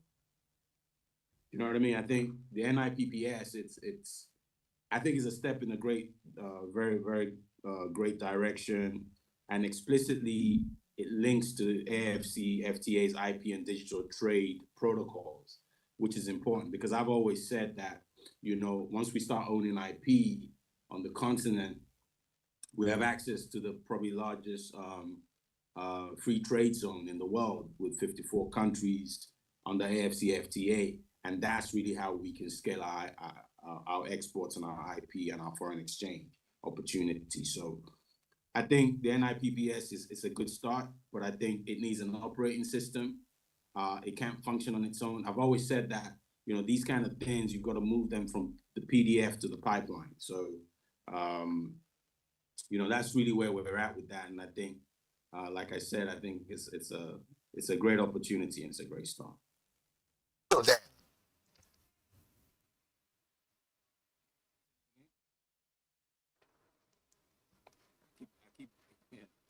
all right then. So let's jump to this next one here. Hopefully you follow through. We know that you're there with us.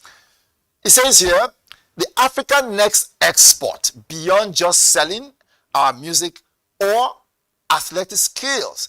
How does creating the new generation of IP owning different brands, how do these founders change Africa's position in the global economy and of course, the same time creating sustainable capital for this continent? Where do you see a balance for this?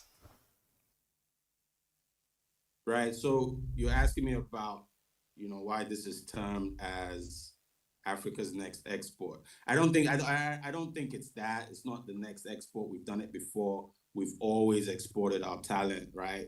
But I think, and that's one thing we're very good at.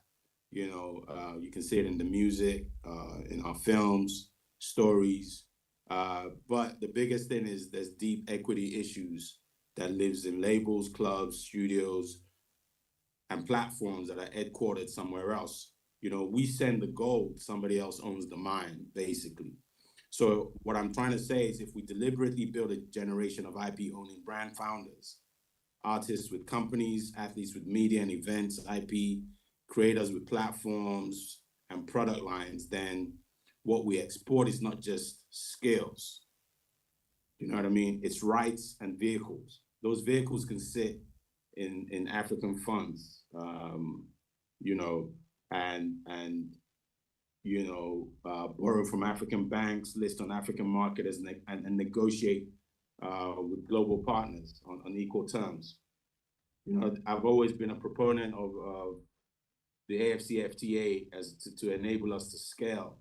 So that changes the game. You move from 54 fragmented markets to one African home market for creative and sports IP. I always say to filmmakers who come to me and they ask, how can I get my film on Netflix, or how can I get the big Hollywood studios to take my film or get my content? I said, my initial question is always, have you tried to sell your film if you're in Lagos to Accra, if you're in Accra to Lome, if you're in Lome to, Douala, have you tried those things? So I think the next export isn't just our music or our athletes, it's African-owned IP. And I think for me, I've said, the next 10 years, what iPhone is focused on is building talent into IP. So our core practice, talent IP, where we've morphed, and the industry as a whole has morphed from being just talent managers. I don't think that really exists anymore. I think, you know, a lot of people are now packaging talent as IP. And I think that's really where the win is, when you can turn your talent into owners and sharing the upside. There's no point still putting talent out there as labor. They don't get a share of the upside and they don't own anything. I think that's really what this is about, and that's the core focus.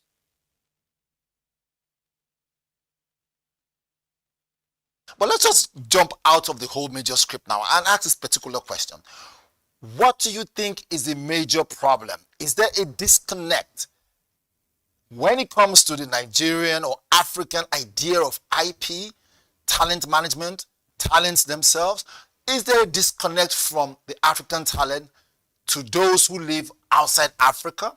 Where is the problem? Is there a tipping point? Where would you say, as a professional and a founder of -A, and someone who has been in this thing for more than 2 decades or more, do you see the problem, and what can be the solution when it comes to talent management, the IP protection, and more? Valentine trying to get me in trouble. That's a loaded question. So I'll take your first point. I don't think there's a problem as such. I think there is a disconnect in talents understanding the representation business as a whole. And I've come across talent managers who also don't understand what representation actually is. You know, I've been approached a lot by talent on the continent, Nigeria, Ghana, South Africa. I've worked with talent across the continent and globally as well. I think the issue is always, you know, there's a misguided approach to what's necessary. I think talent needs to get more educated because the industry is changing, the business is changing, content actualization is changing. Streamers, I don't make it. We only look at what happened when the streamers came and then left, you know, it left a dark hole. So I think, you know, I think there needs to be talent needs to be better educated. And those who want to be talent managers, you know, you need to understand the entire ecosystem, the entire business models. There's more than one way to scale talent, you know. There's more than one way to sell content. There's more than one way to sell brand identity. So I think it's you know, I've always said at Hyphenate Media Partners, our foundation is the business of representation. 30 years in the business, and I've always been in the business of representation, whether I'm representing a talent, brand, a production house, myself, I'm in the business of representation. And that then leads to building talent as IP owners and enabling to commercialize them, build the vehicles that they're able to then commercialize, and then further down the line, they're able to compound that commercialization and then they repeat. Okay, thank you so much. Thank you so much. Before we jump away, because I have limited time, what's your last word in like 10 seconds? What word do you have for young talent managers out there and young talents out there? I think, like I just said, I think you need to get better educated. The game has changed. I think, you know, you're only looking at what's happening with IP in Nigeria and what the Ministry of Trade is trying to do. But I think what's always effectively missing is the operating system. Just waking up and think you can manage talent is not really the answer. There's so much more you can do with talent. Talent, they're the engine that creates the content. They're the engine that the content then becomes commercialized. So I think, you know, if we get it right in the next 10 years, we won't just be saying Nigeria is the home of Nollywood. Okay, thank you so much. Because of time, we'll have to do a part 2 of this, maybe some other time, hopefully sometime next month. Thank you so much, Fela Oke, for joining us all the way from the United Kingdom, the UK, London. Thank you so much, Fela. Okay, you heard Fela clearly. For those of you who want to become young talent managers, you should. Check him up on Instagram, check him out on social media and see what he does. It will help you to get there. Until next week, Tuesday, Industry Focus it is. Time to leave the studio. Onyeka Valentine's my name. Business Television still continues. Don't go away.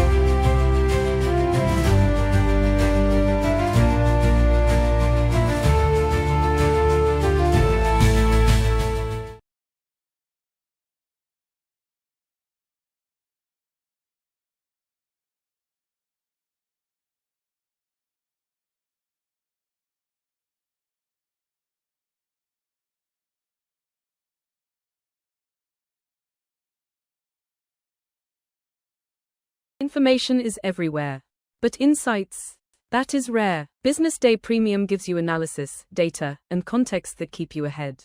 Business Day Premium. Read deeper, decide smarter.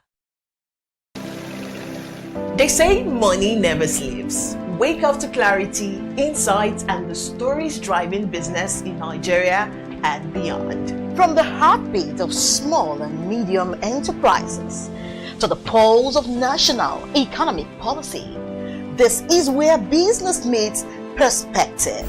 With expert guests, real-time analysis, and stories that matter to you, we go beyond headlines to bring you the full picture. Join us every morning as we break down the numbers, decode the policies, and spotlight the people shaping our economy. This is Business Money.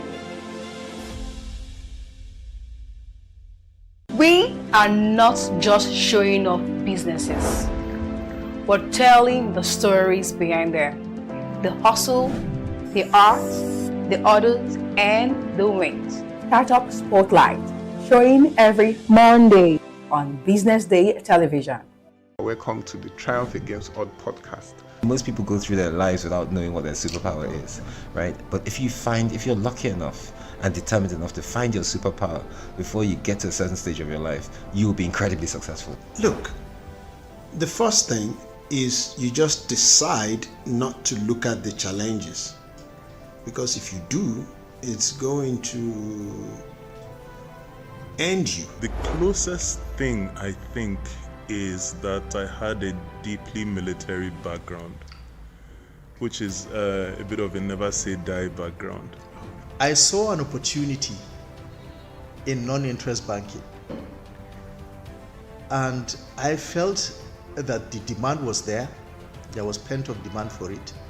People were yearning for it, and I felt that if we did it properly, if we brought in professionalism into it, and if we brought in our experiences, our various experiences from various backgrounds into it, that it could succeed. Very few people do that because very few people explore their superpowers. They just explore bread and butter issues. I need to eat, and Yes, there will be challenges. This is a very difficult business environment. The government keeps working on how to make business easier. The first problem to overcome is really just starting, right? We thought about this idea for over 2 years before we even took the first step. You cannot ignore this country. No, and to be from here, I think is an incredible privilege. Nigeria will be ascendant in my lifetime. This is Business Week, a weekly program brought to you by Business Day Television.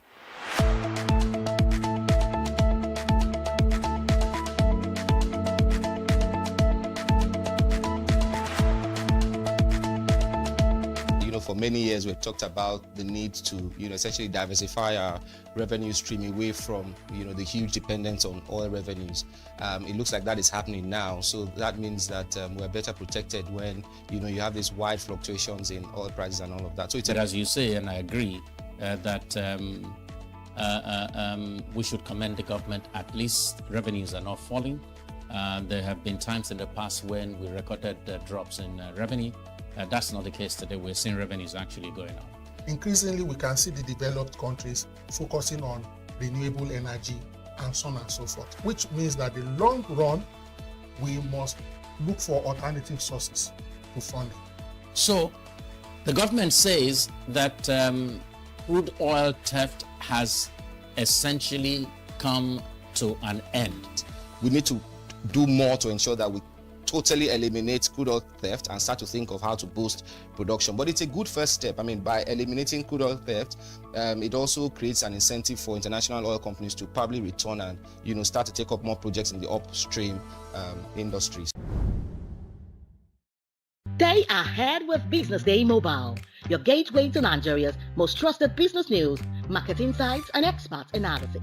With a Business Day Mobile app, you enjoy more than just news. You gain a seamless, intuitive platform designed to keep you informed and empowered. From exclusive articles to in-depth market trends, the app delivers the stories that matter most.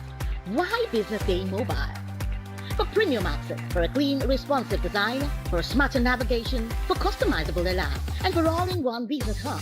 Whether you're a business leader, investor, policymaker, or enthusiast, Business Day Mobile brings you closer to the insights shaping Nigeria's business landscape. Download today and put authoritative business journalism right at your fingertips, anytime, anywhere.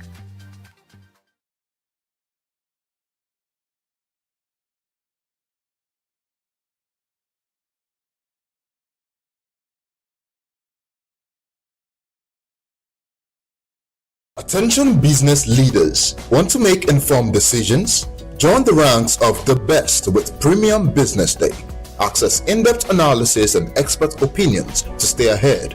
Subscribe now at premium.businessday.ng and unlock premium content. Plus, you get 50% off your first subscription. Don't miss out. Make smarter choices and seize new opportunities. Sign up now and elevate your business game. Visit premium.businessday.ng today.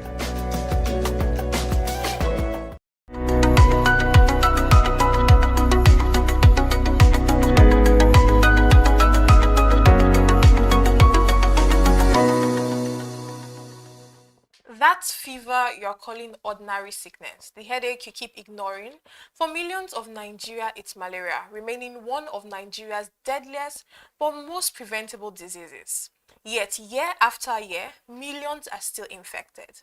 Welcome to Health Matters, your number one guide to health and everything wellness. I am Amanda Imosibue. Nigeria accounts for about 27 to 31% of global malaria cases and deaths, with children under 5 facing the highest risk, and malaria being a leading cause of child mortality. Apart from this, the disease causes 60% of hospital visits and malaria costing Nigeria over $1.1 billion annually. We have Nigeria's National Malaria Elimination Program, established in 2013, the Nigeria End Malaria Council, a public-private partnership to support the NMEP, launched in August 16, 2022, with the goal of achieving malaria elimination by 2030. The Global Fund to Fight AIDS, Tuberculosis and Malaria, which is the largest donor and is also involved in the distribution of long-lasting insecticide nets and anti-malarial drugs. U.S. President's Malaria Initiative, which is a major partner that supports the procurement of malaria drugs, rapid test kits and bed net distribution, including a recent $2.3 million commitment to procure tablets from local manufacturers. Malaria Consortium, another leading NGO that delivers large-scale interventions in various states including Jigawa, Kano, Kaduna, Niger. The World Health Organization, of course, UK Foreign, Commonwealth and Development Office supports the National Malaria Elimination Program, UNICEF, Bill and Melinda Gates Foundation. The list is endless. But the pressing question here is why? Why does malaria remain a huge challenge in Nigeria with so much intervention and funding? Joining me to expatiate on this disease, giving us the reasons and how we can turn the tide, is Nurse Jane Chinechirem. She is a seasoned, and I mean seasoned, registered nurse. Welcome, Nurse Jane. Thank you so much. Thank you for this opportunity. So let's dive in quickly now. Nigeria carries the highest malaria burden globally. I mean, it's like one of the biggest killers, and from research, it is preventable. So why has progress been so slow despite decades of intervention, and why does it still remain the biggest killer in Nigeria?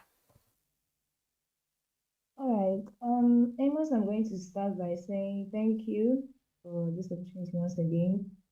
All right. So, as you said, yes, malaria is preventable, and the treatment modalities and treatment options are very effective.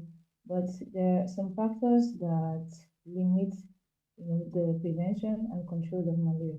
So first, you have to observe that Nigeria first is a tropical region. We are in the tropics.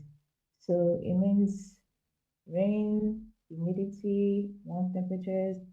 These encourage the breathing and maturity and growth of the mosquitoes which propagate this disease. And one thing is living conditions. That's another thing. The living conditions of the population in Nigeria.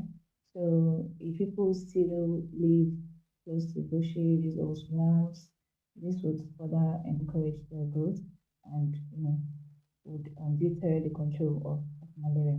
Now, one other thing we have to look at are the ways by which we manage these diseases, like the medications and the treatment options that we have. So basically, people, engage in a lot of self-treatment without testing. So this is actually a very huge factor that brings about resistance in the treatment of this disease. So let me stop at that point because we're going to talk more about that. Okay. So quickly, where and what are we really doing wrong that makes this persistent? And would you say that malaria in Nigeria is more of a systemic failure rather than a medical failure? All right, of course, the malaria, like I said before, malaria is manageable. Medically, it is treatable. It is also preventable. So this is more of a systemic failure than a medical failure because it is rooted in how our systems work, how our people live. Now, the policies which you mentioned in the introductions of this speech is that we have a lot of funding, we have a lot of policies, policies that look good on paper, but they don't get to the grassroots, they don't get to the hard to reach communities. So these are things that limit or and also promote the resistance of this disease in the community. So if we have policies that states that people should use mosquito nets or people should get it tested before treatment, and these policies do not really get to people who need it more. I mean, most of these things all end in the urban areas, and even if they get to the communities or to the rural areas, they do not get to people who are deep into the community. So it is more of a systemic failure, even when there are funding, even when there are policy and everything. Another problem could be logistics, could be accountability, for the resources that are given to these people. And then another major problem which I found would be implementation of these policies as well as follow up. If you do all these things and you do not follow them up or you do not evaluate the progress or if the measures the methods of control that you put in place, if they are working, there is no way you would find out if the statistics are going up or they're going down. So a major factor that makes it a systemic failure would be follow up. We should make policies. Yes, these are good. Funding, very good. But then we should also follow up on these interventions and control methods that we put in place. Okay, so looking at our country, how can we say poverty, housing conditions, and sanitation continues to fuel malaria transmission? And can we really summarize by saying malaria is a poverty problem disguised as a disease?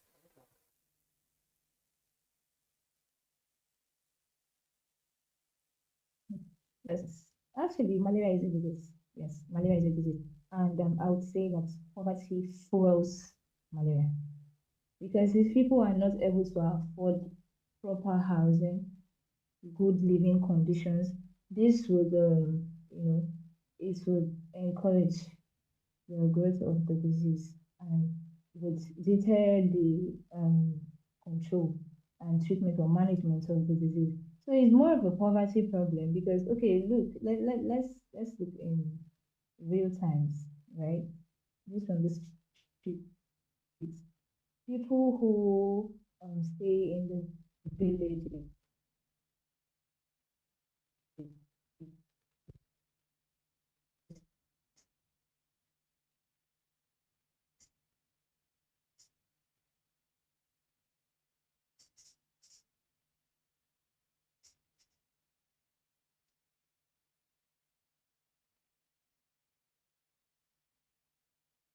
On this interesting and educative topic on malaria prevalence in Nigeria and how it can be solved.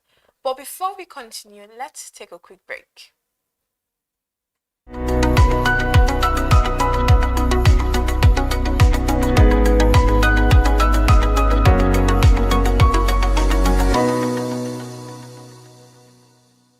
Attention business leaders. Want to make informed decisions? Join the ranks of the best with Premium Business Day. Access in-depth analysis and expert opinions to stay ahead.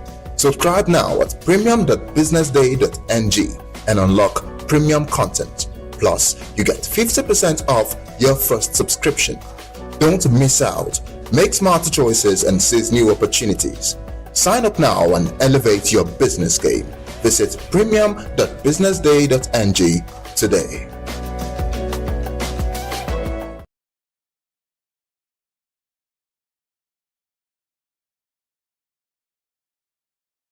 Information is everywhere. But insights, that is rare. Business Day Premium gives you analysis, data, and context that keep you ahead. Business Day Premium. Read deeper, decide smarter. They say money never sleeps. Wake up to clarity, insights, and the stories driving business in Nigeria and beyond. From the heartbeat of small and medium enterprises to the pulse of national economic policy, this is where business meets perspective. With expert guests, real-time analysis, and stories that matter to you. We go beyond headlines to bring you the full picture.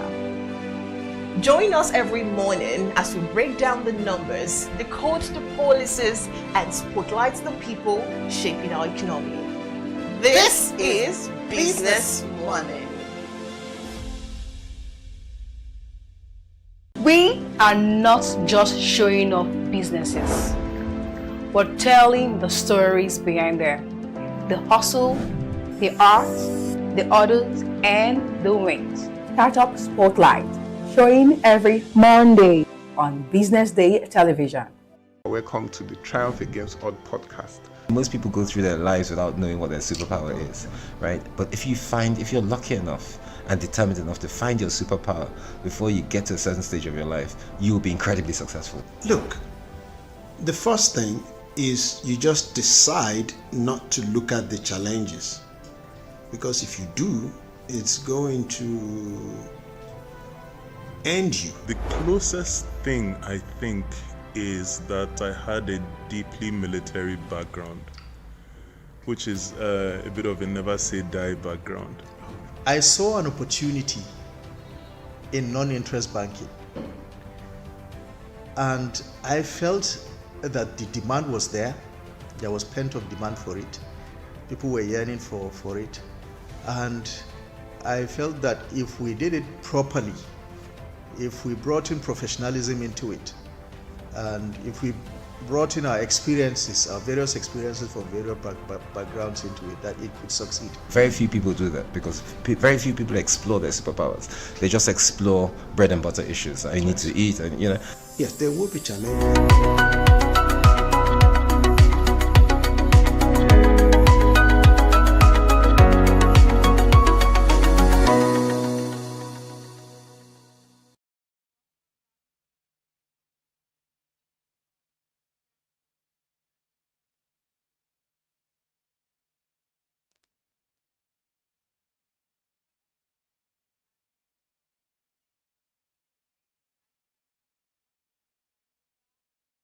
triggered by poverty. It's a disease on its own, but then it's triggered by poverty. So Nurse Jane, I believe you're with me. So can you like just summarize what we're talking about? Malaria being a poverty problem disguised as a disease.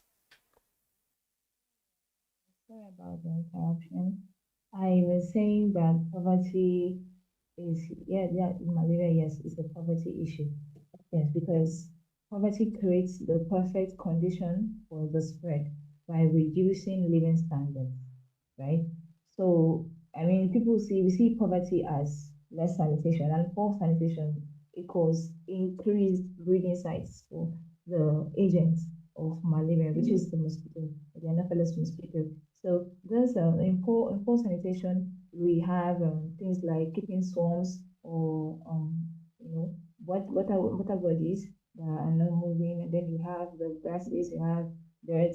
All these encourage breeding of mosquito and also increases the disease. So yes, poverty is a very decided factor in malaria. There is a conspiracy theory. I don't mean to be one of those people, but it seems like largely, allegedly now, it seems like there are certain people who benefit from the prevalence of some diseases. Now, looking at malaria, it seems like there are certain people who benefit from the prevalence of malaria, allegedly now. But let me just find out now. Even with so much funding and intervention, I mean, like I have listed so much agencies who have been supporting Nigeria, but with this overall global support, why is malaria still having a chokehold, a very strong chokehold in Nigeria?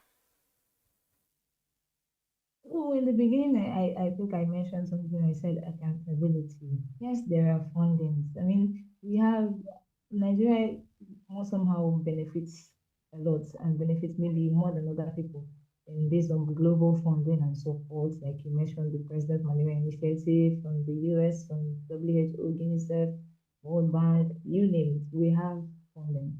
But then funding doesn't equal impact. It doesn't equal impact. External fundings actually can be delayed, and these delays can delay the intervention getting to people who they're supposed to get to. But the ground issues are, first of all, logistics. Logistics. How are we sure, or how do these resources get to the people that are supposed to get these resources? And then accountability. How are we sure that these people are getting it? What are give accounts of people that you distributed these resources to? And it is also very hard to reach the people in the grassroots, like I mentioned, how to reach community. How to reach community. These people do not get this. I know I've gone for outreaches, and these people have never, there are people that have never seen a mosquito net in their entire life. So these resources are not really getting to people who need them. And there are some communities where you get to and you do not see a well-structured healthcare clinic or healthcare center. People do not have, things as little as this in primary healthcare. And the programs are not sustained. Like I said before, these policies are there. They are policies that just look good on paper, but implementation is a problem. And even when they are implemented, there is no follow-up. There is no evaluation of the intervention that's been given to take care of this disease. And then when it comes to us personally, because not just about giving the resources, people themselves have behavioral problems that makes this control very hard to reach. So yes, funding is there, and like you said, allegedly there are people who are gaining from this because I mean, to share a personal something. When I was little, people were sent to, share mosquito nets. These mosquito nets, sleeping nets, are supposed to be for free, but you see people selling them for their own monetary gain. So you see that these things are, they pose something. They do not allow these things to get to people that they're supposed to get to. That's all I have to say about that. I mean, before we say something else, allegedly. Okay, so what gaps can you say exist between national malaria policies and what is happening at the community level? All right, yes. So, the gaps I see in the policies would be the improper use of the resources, weak, non-functional health facilities. So these are the gaps. So if we were to look at a chain, we to look at this chain, it would be from policies. These policies are approved, then funds are released, then this funding is used to get resources, and the resources are taken to the people. So this is like a chain. It's supposed to be a chain. So if there is a break at any point, the the resources will not get to the community, and intervention will not really get to the people. So at any point in this chain, if it's for funding, if there is no funding, then you see the resources cannot be gotten. Then if it's gaps, if there are gaps in policies, like if the policies do not really capture everything, capture all these steps in this chain, then there would be a gap, there would be a break in the control of malaria itself as a disease. So first of all, let us look at the health facilities. Let us strengthen the primary health care, because that is a huge gap. It is a huge gap. If we were to make a survey, you would find out that those health care facilities that we're supposed to have in the villages to help treat some of these minor and endemic diseases, essential drugs are not available for them, and people keep dying daily, people keep dying every day because of these diseases. So if we're able to close this gap, then we would get somewhere with the control and treatment of malaria. Okay, so I know I spoke about malaria being poverty disguised as a disease, but then that might be me undermining it. So your perspective, which you actually showed, because you brought a relationship between it being a trigger, not exactly being what I said. So now just in a sentence, as a medical personnel, do you think that we are undermining malaria because we have normalized being sick? That is very true. Yes, yes, we are undermining malaria. I made a little caption, and I made a post. When you have headache, malaria. Fever is malaria. Body pain, malaria. If your mouth feels somehow, malaria. If your head feels somehow, it's malaria. So we have really undermined malaria. If you ask anybody now, they'll tell you who doesn't have malaria. Everybody in Nigeria has malaria.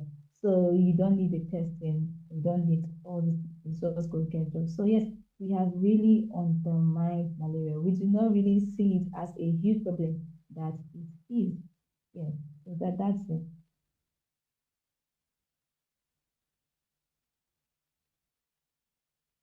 Okay, so there's a Nigerian culture where we have these over-the-counter medication, so we easily just pop into like a pharmacy and say, "Oh, I want malaria drug," and we are giving to you. So do you think that this abuse, in a way, has created a certain resistance to malaria, and does this then become a serious threat to actual malaria treatment?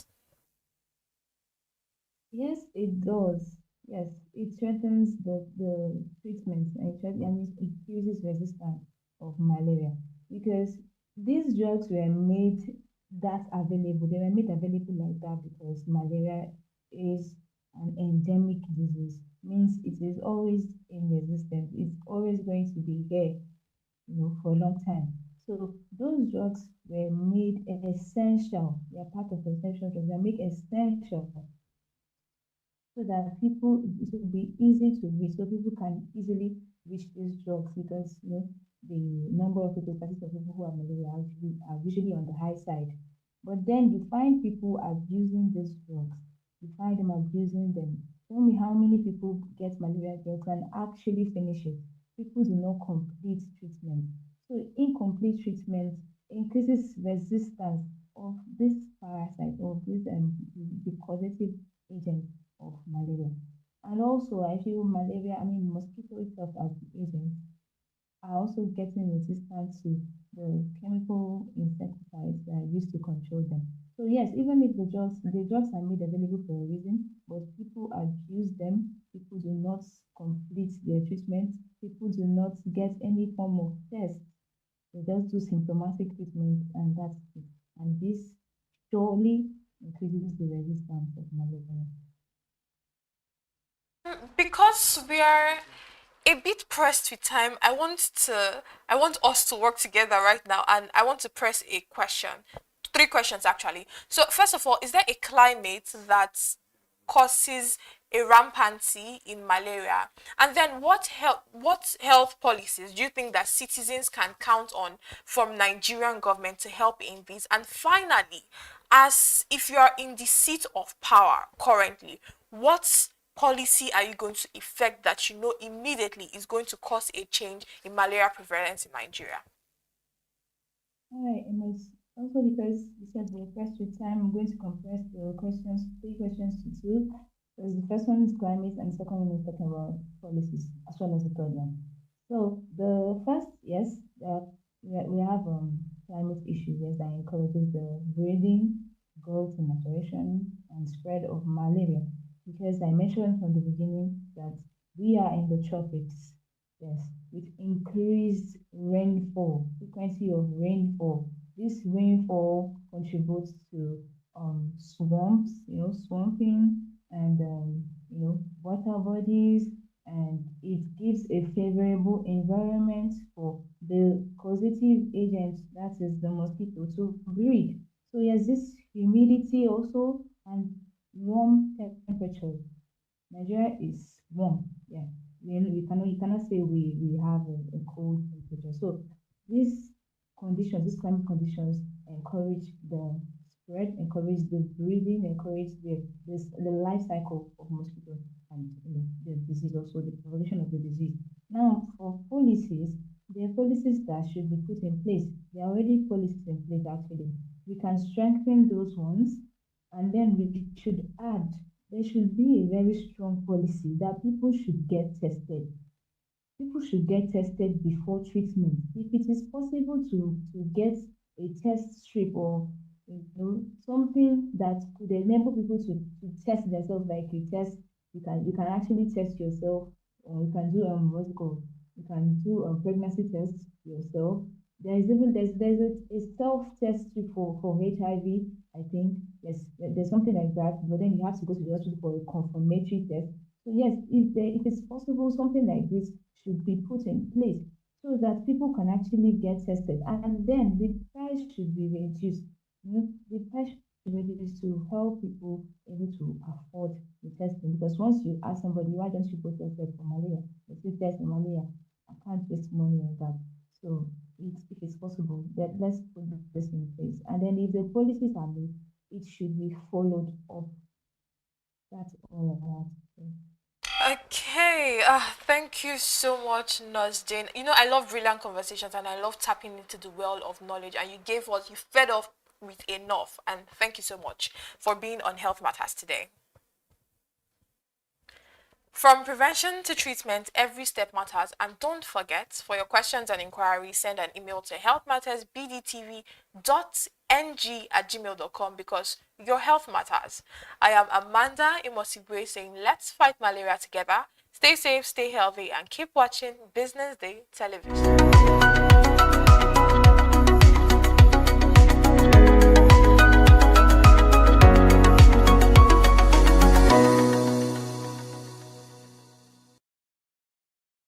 Attention business leaders. Want to make informed decisions? Join the ranks of the best with Premium Business Day. Access in-depth analysis and expert opinions to stay ahead. Subscribe now at premium.businessday.ng and unlock premium content. Plus, you get 50% off your first subscription. Don't miss out. Make smarter choices and seize new opportunities. Sign up now and elevate your business game. Visit premium.businessday.ng today. Information is everywhere, but insights, that is rare. Business Day Premium gives you analysis, data, and context that keep you ahead. Business Day Premium. Read deeper, decide smarter. They say money never sleeps. Wake up to clarity, insights, and the stories driving business in Nigeria and beyond. From the heartbeat of small and medium enterprises to the pulse of national economic policy, this is where business meets perspective. With expert guests, real-time analysis, and stories that matter to you, we go beyond headlines to bring you the full picture. Join us every morning as we break down the numbers, decode the policies, and spotlight the people shaping our economy. This is Business Money. We are not just showing off businesses, but telling the stories behind them. The hustle, the art, the orders, and the wins. Startup Spotlight, showing every Monday on Business Day television. Welcome to the Triumph Against Odd podcast. Most people go through their lives without knowing what their superpower is, right? But if you're lucky enough and determined enough to find your superpower before you get to a certain stage of your life, you will be incredibly successful. Look, the first thing is you just decide not to look at the challenges, because if you do, it's going to end you. The closest thing I think is that I had a deeply military background, which is a bit of a never say die background. I saw an opportunity in non-interest banking, and I felt that the demand was there. There was pent-up demand for it.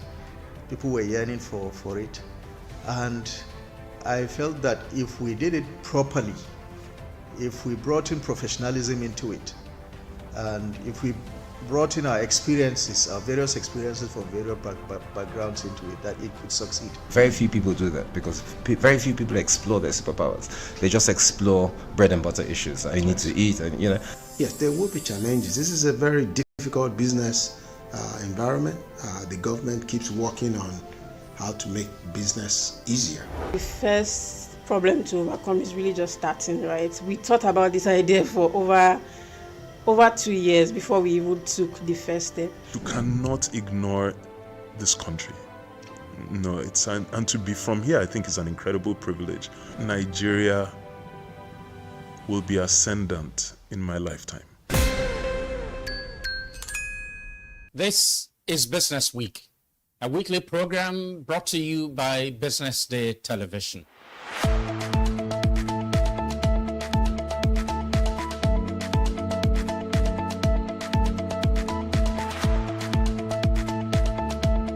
For many years, we've talked about the need to, essentially diversify our revenue stream away from, the huge dependence on oil revenues.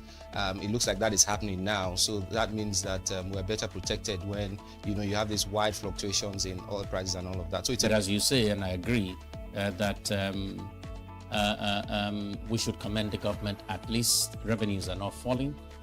There have been times in the past when we recorded drops in revenue. That's not the case today. We're seeing revenues actually going up. Increasingly, we can see the developed countries focusing on renewable energy and so on and so forth, which means that in the long run, we must look for alternative sources to funding. So, the government says that crude oil theft has essentially come to an end. We need to do more to ensure that we totally eliminate crude oil theft and start to think of how to boost production. But it's a good first step. By eliminating crude oil theft, it also creates an incentive for international oil companies to probably return and, start to take off.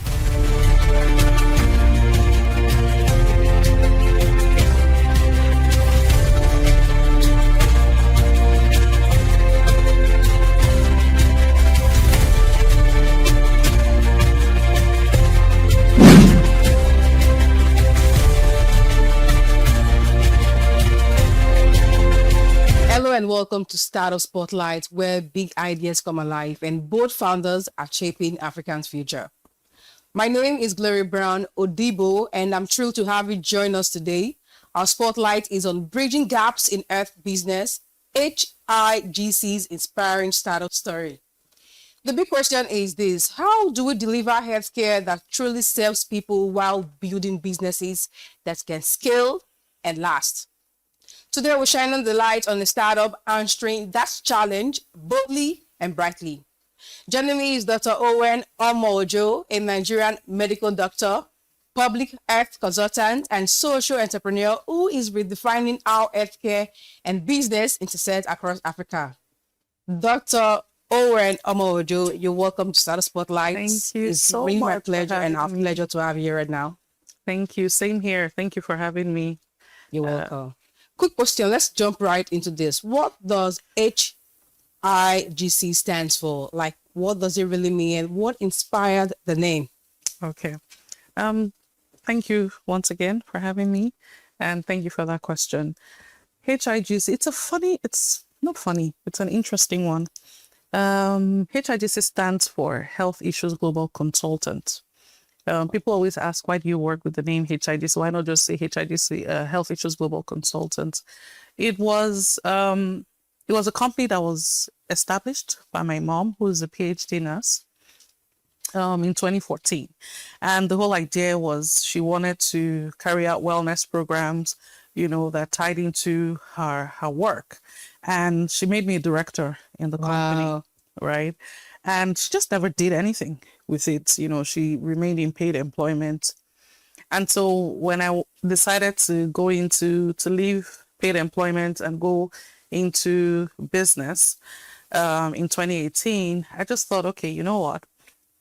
There's already Health Issues Global Consultants. There's really no reason per se to go register another company. I didn't really have any great ideas about name. I wasn't focused on the name, right? And then when I mentioned it to my MD at the time, when I was working at Anchor HMO at the time before I started HIGC, and it was like, oh, Health Issues Global Consultant. It sounds really long. Why don't you, why don't you maybe work with the brand name of HIGC? Oh, okay, that's a good idea. And so we just started working with the brand HIGC. But a couple of years down the line now, we are registered as HIGC Health Consultants. And I didn't want to just go have a completely different name, because HIGC had already somewhat become a household name. And so, so that's the story behind the name. Nothing grand, really.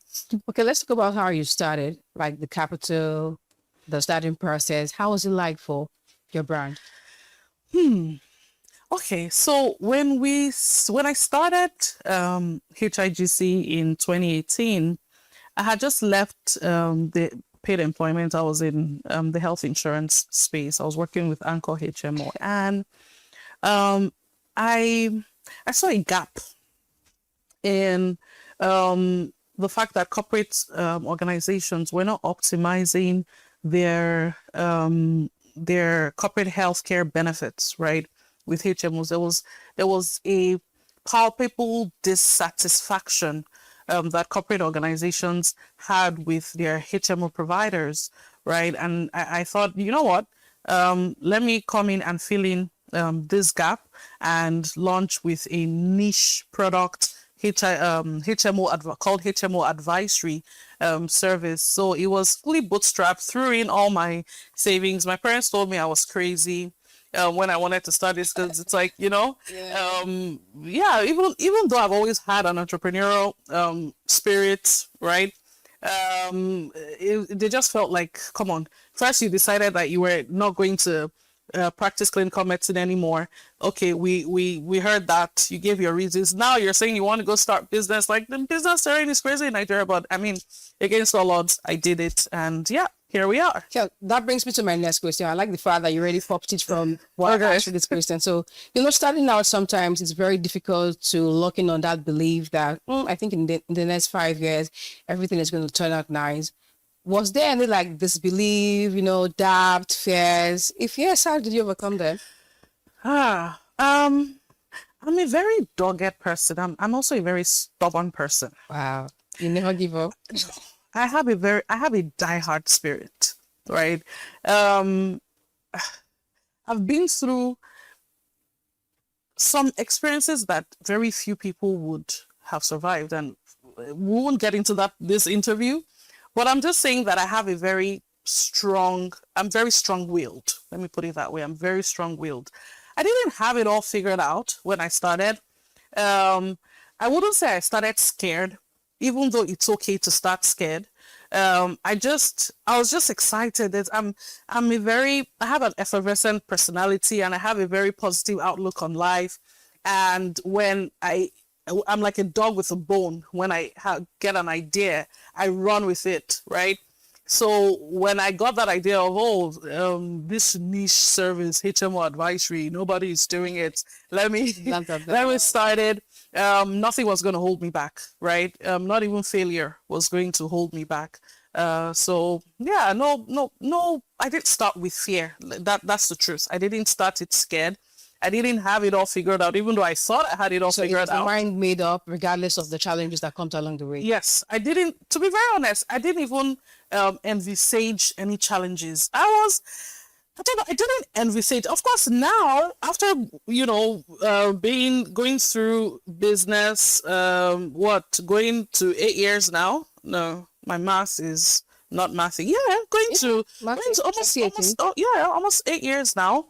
I mean, obviously, in hindsight, there were a lot of challenges, that I just didn't foresee. And I think maybe that was largely because I didn't have a mentor, right? I didn't have mentorship. I didn't have anybody want to really guide me, and let me know what to expect along the way and all of that. But I went in excited and maybe a little delusional as well. So, yeah. As a founder, you've been doing this for like 8 years now, since 2018. What's one biggest misconception that people have about healthcare business in Africa? I'm not sure I really know what the biggest misconception is. I haven't really queried that. But I'd say in business in general, just business. I hear people say to me, you're CEO now, so, you determine your time, like you have time to flex, you have time to, I'm like, I work the hardest out of everybody in my team. I'm the hardest worker, and trust me, I have a solid team, right? But I am the hardest worker because guess what? If I don't work, mouths don't get fed, right? So a lot is dependent on me. I mean, I am the driver of this vision. I hope that the vision will outlive me, right? The vision is bigger than me, but right now we're in a position where I'm driving the vision. And so if I don't put it 1,000%, the company, we're not going to achieve that vision and that goal and that mission. We're not going to get there, or maybe we'll get there, but we'll get there a lot slower, right? So I think that generally is a misconception. I also had a misconception that it was, roses and petals before I went into business. Nothing in this world could have in front of nothing in this world could have prepared me for what I was going into, right? So I think generally I'd say that's one of the misconceptions that comes to mind right now. Talking about your team now, how do you keep them motivated? That's one. Then, choosing the right team for a business as healthcare is different from other businesses. Right. How do you ensure you get the right team? There are people that come to your team with the spirit of, I want to be here. There are other people that come to your team because month end is coming, I need to make money. So how do you pick the right people for your team, and how do you keep them motivated as well in the job? First of all, I think one of my biggest flexes is that I am blessed with people. I am blessed with I couldn't have asked for a better team. I am blessed with the best hands, the best people, right? So that is not a struggle for me. I understand what your question is driving at, because where we are now in Nigeria specifically, with brain drain, with the poor quality of education, with the abysmal level of graduates that we're churning out from our universities, from our educational system every year, the quality of workforce continues to deplete, right? So as much as we talk about we have an unemployment problem, I beg to differ and say that we have a bigger unemployability problem, because the level of workforce is so poor out there. And I know this, and I can speak to this authoritatively, because I have been doing recruitment for, since I went into business, because again, I had to somehow pivot and keep the lights on, basically. And, that was a skill that I had, because when I was a manager in the HMOs I had worked in, I used to sit in on a lot of recruitments. And so somehow I just fell into recruitment. And with my other company, Regal Business Hub, that's one of our major service offerings, recruitment.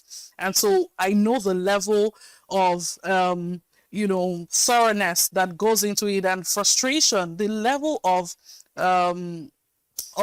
unskilled workforce is really crazy. But somehow, I don't know if that's what they call grace, HIGC and my other endeavors, we've just somehow been blessed to have the best hands and the best people. So I can't relate.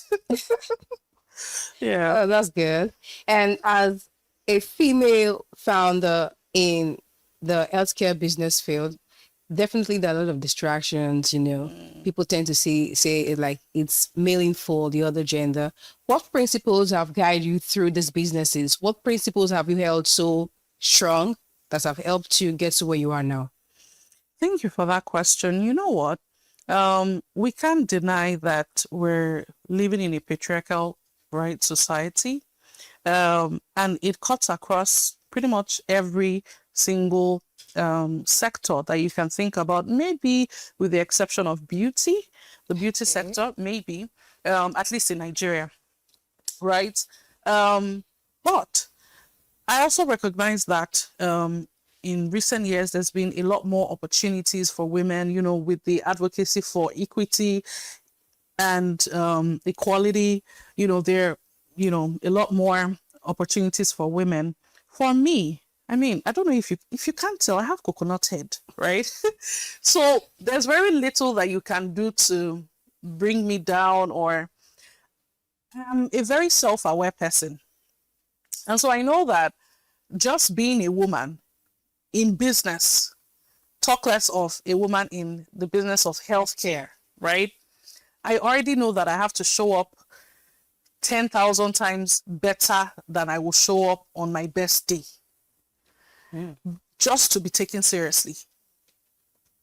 Just for you to know that I actually know what I'm talking about. I actually know my onions. I'm not here to waste your time. I am the best person for the job. If you give me this, I will see it to a logical conclusion. When you walk into my office, you see it's boldly written, excellence is not a goal, it's our standard. And so in everything that we do, we embody excellence. Excellence is our bread and butter. It's our morning, it's our afternoon, it's our night. It's what we live by, it's what we swear. And every single person that works at HIGC embodies that level of excellence. And so I think just having that culture and mindset of excellence has helped me to stand out in business as a woman and be able to navigate that, quite that tough business terrain. So yeah, we take it on the chin. Of course, they're misogynistic clients that you meet. There are things that happen, right? But I don't dwell on them. I have a goal, and my goal is to get the job done. And whatever happens along the way, we take it on the chin and we move on. We move. That's my favorite slogan, by the way. Yeah, we move. Yeah. Yeah. Earlier you talked about when you started, mentorship was very important. And we have a lot of startups looking forward to dive right into this niche of healthcare business, but they don't know how to, get mentors from and all that. What advice would you give to startups looking forward to coming into this brand regarding mentorship, how they can get their hands on good mentors that can pull them through? Listen, first of all, I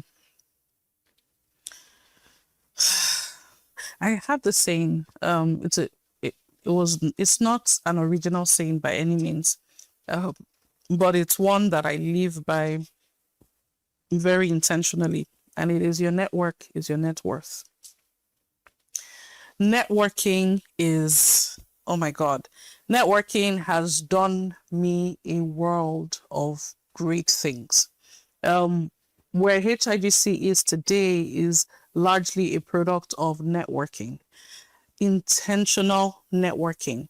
And so networking affords you information access.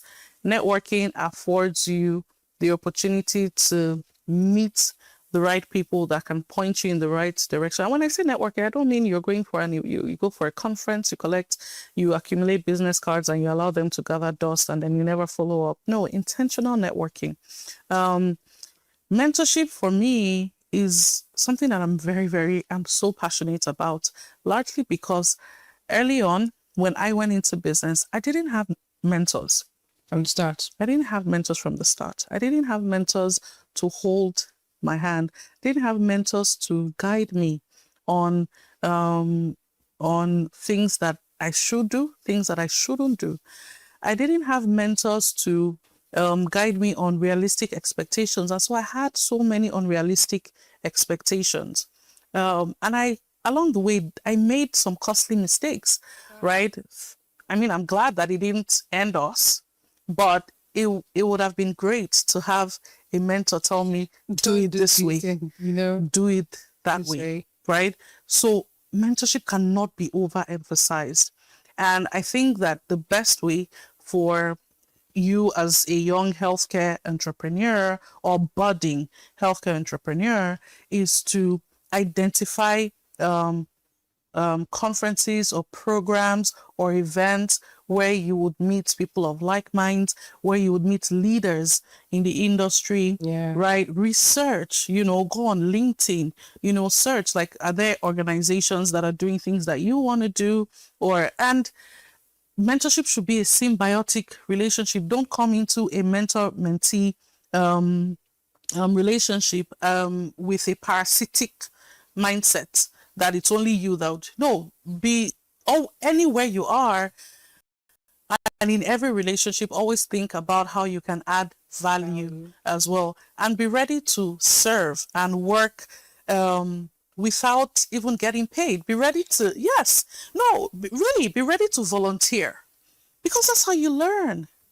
That's how you learn. Be ready to volunteer. Think about delayed gratification. Don't think about what you can get now.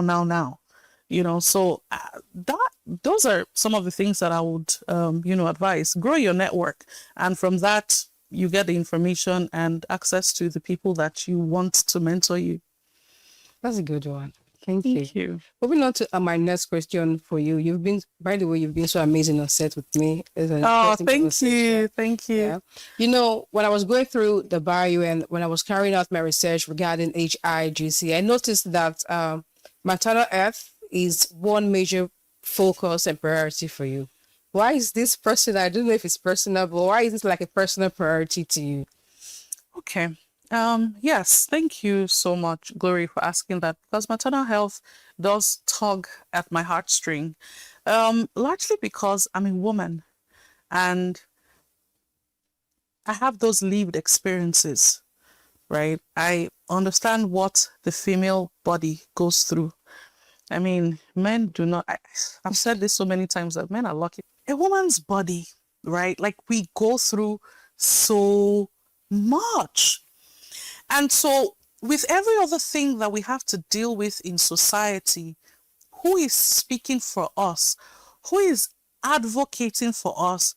We already have the shorter end of the stick in terms of disparity and access to services, access to healthcare, affordability of healthcare services and all of that. We know that 70 to 80% of healthcare spending is done out of pocket, right? And women who do not earn as much as men obviously have less access to these services.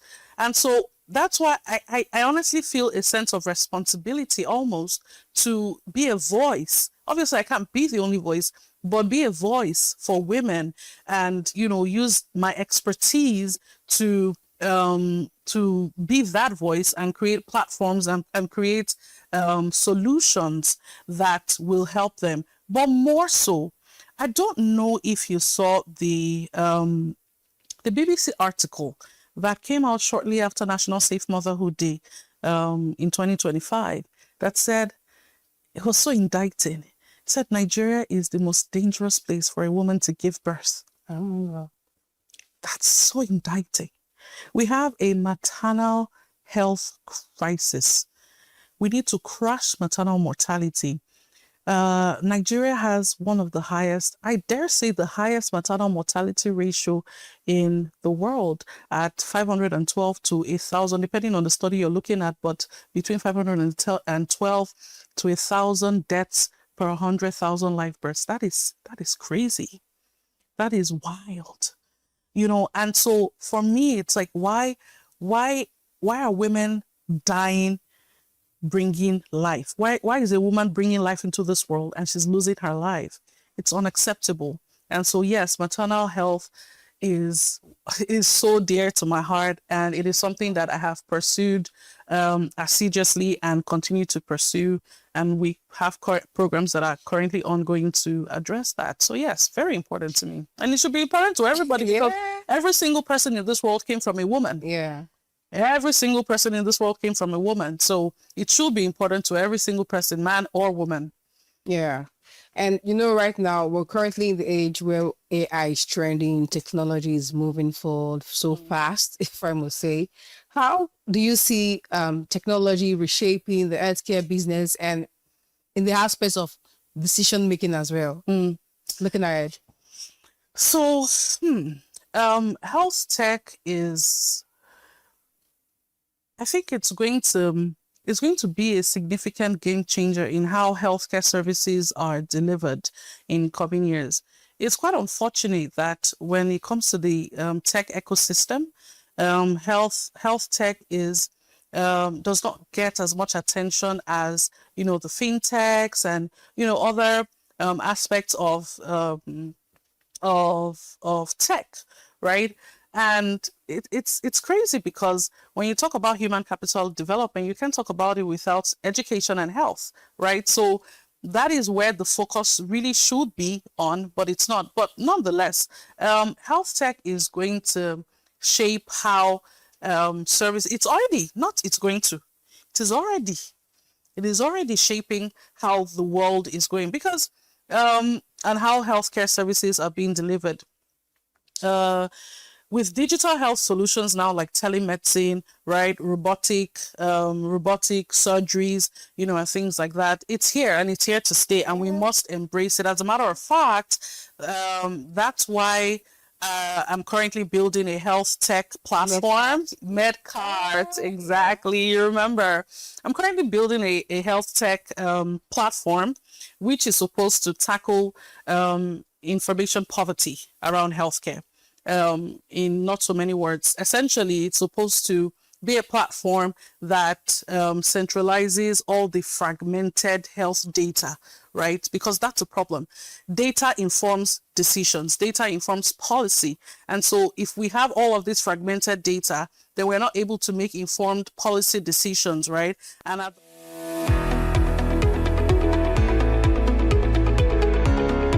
This is Business Week, a weekly program brought to you by Business Day Television. And we're live from Lagos, the nation's commercial capital, bringing you the latest insight into the stories that matter for business and the economy. I am Deborah Eze. Onyeka Valentine. I am Destiny Momo. My name is Elizabeth Moses.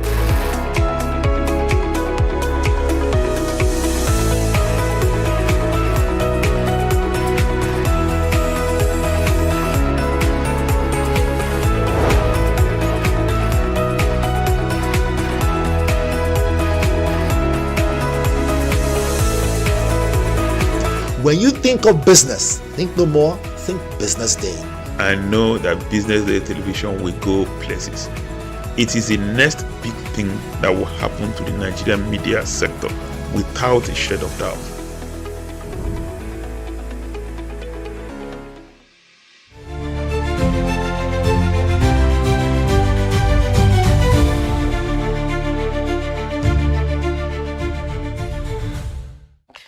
And this is a Business Day Television News Update coming to you live from our studio here in Lagos, Nigeria.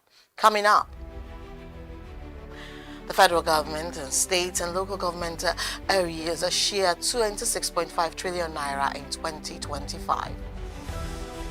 And recurring greed collapses at national embarrassment, says NEC chairman.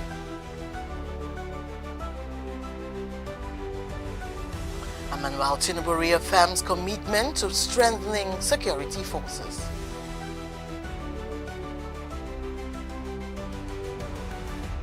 And lastly, Dangote Cement jumps over 8% as all share index hits 111.6 trillion naira. Thank you for joining us this afternoon. I am Destiny Momo.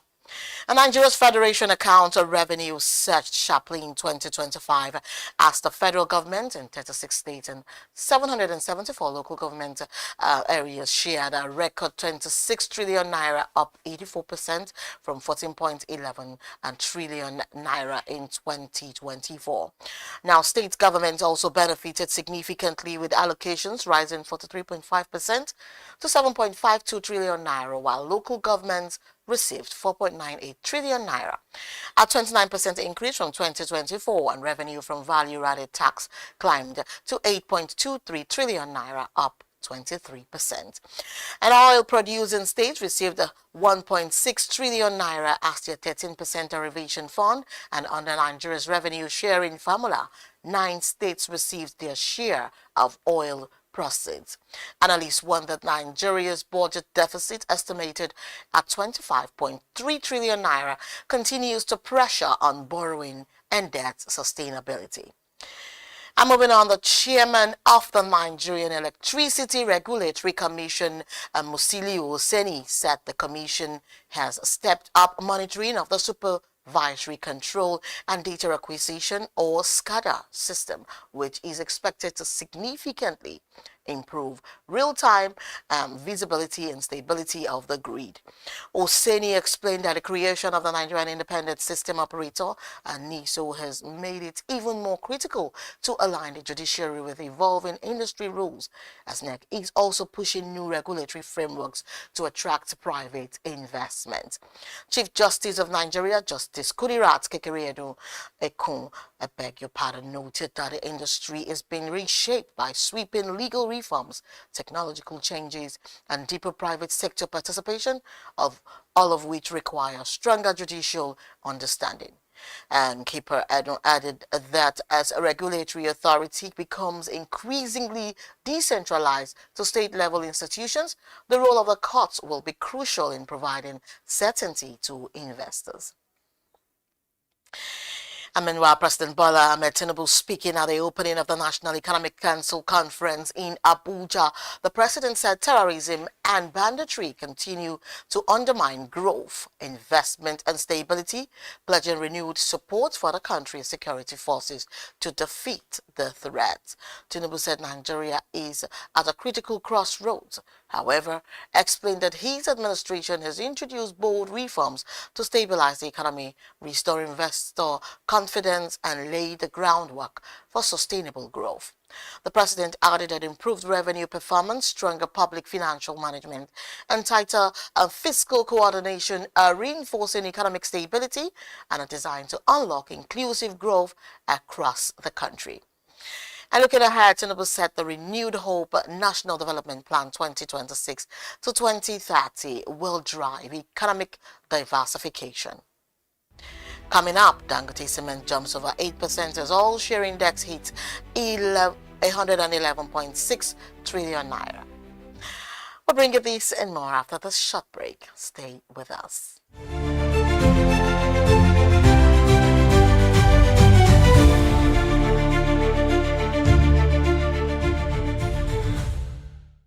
Attention business leaders. Want to make informed decisions? Join the ranks of the best with Premium Business Day.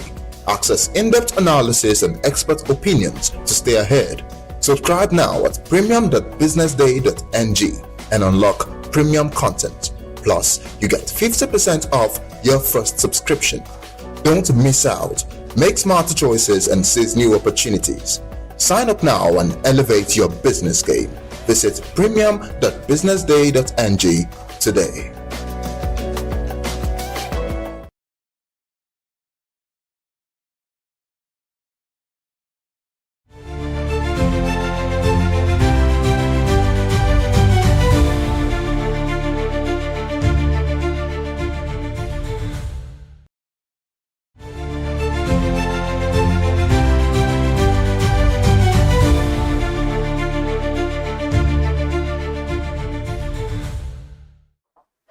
You're still watching news updates on Business Day Television. Now, the Nigerian oil share index powered to a 1.29% gain on the trading day that ended 9th February 2026, smashing the 173,000 point threshold. That was a 2,218.7 point jump from an opening of 171,727.5 points to close at 173,946.22 point, as bullish momentum swept through large cap counters, with Dangote Cement soaring 8.81%. According to reports, the rally came despite a drop in market activity, with volume declining to 775 million shares across 65,960 deals, down from 953 million shares exchanged on Friday. Now, market capitalization also edged higher, reaching 111.6 trillion naira, with Zenith Bank and Aradel, which posted trading values of 3.4 billion naira and 2.7 billion naira, respectively. On the gainers chart, Chemical and Allied May and Baker and Dar Communications each posted a maximum 10% increase, while Unicel and Triple G recorded losses of 9.98% and 8.90%, respectively. And away from that story, Access Bank's proposed acquisition of 100% stake in South Africa's Bidvest Bank has collapsed after the parties failed to secure all required regulatory approvals. The development was revealed by Bidvest Group, the parent company of Bidvest Bank, in an update to shareholders on Monday. The collapse brings to an end a deal that was expected to significantly expand Access Bank's footprint in Southern Africa. The group added that it has now relaunched the disposal process and is moving ahead with alternative options, maintaining that the restructuring of Bidvest Financial Services remains sound and that the decision to dispose of the bank is still a strategic imperative. And also, the Federal Ministry of Industry, Trade and Investment generated over $500 million in export revenue in 2025, driven by its industrial development initiatives and Nigeria's push to diversify the economy. Now, this was revealed by Trade Minister Jumoke Oduwole on Monday while appearing before the Senate Committee on Trade and Investment to defend the ministry's 2026 budget proposal. Now, beyond export earnings, the ministry says its interventions also supported job creation, policy reforms, and improved performance across commodity markets, despite funding constraints during the year. The minister stressed that the ministry's approach combines policy reform, market access, and institutional strengthening to deliver sustainable trade and industrial outcomes. Oduwole added that the ministry's interventions in 2025 contributed to the creation of more than 20,000 direct jobs across industrial and trade-related activities, while highlighting significant improvements in commodity trading, infrastructure, and policy coordination. And now to end the local news, Nigeria is finally returning to the United Kingdom for a state visit after a 37-year hiatus. And according to reports, President Bola Ahmed Tinubu and First Lady Oluremi Tinubu have accepted King Charles III's invitation to Windsor Castle this March 18th to 19th, marking a significant moment in the diplomatic relationship between these two nations. The last time a Nigerian leader reportedly made such a visit was back in 1989, when military ruler General Ibrahim Babangida spent 4 days with the late Queen Elizabeth II. Now, trade between the United Kingdom and Nigeria has surpassed £8 billion in the year ending October, making Nigeria one of Britain's most valuable partners across the entire African continent. Coming up, Africa sits on $29.5 trillion mineral wealth, report says. This and more after this short break. Stay with us.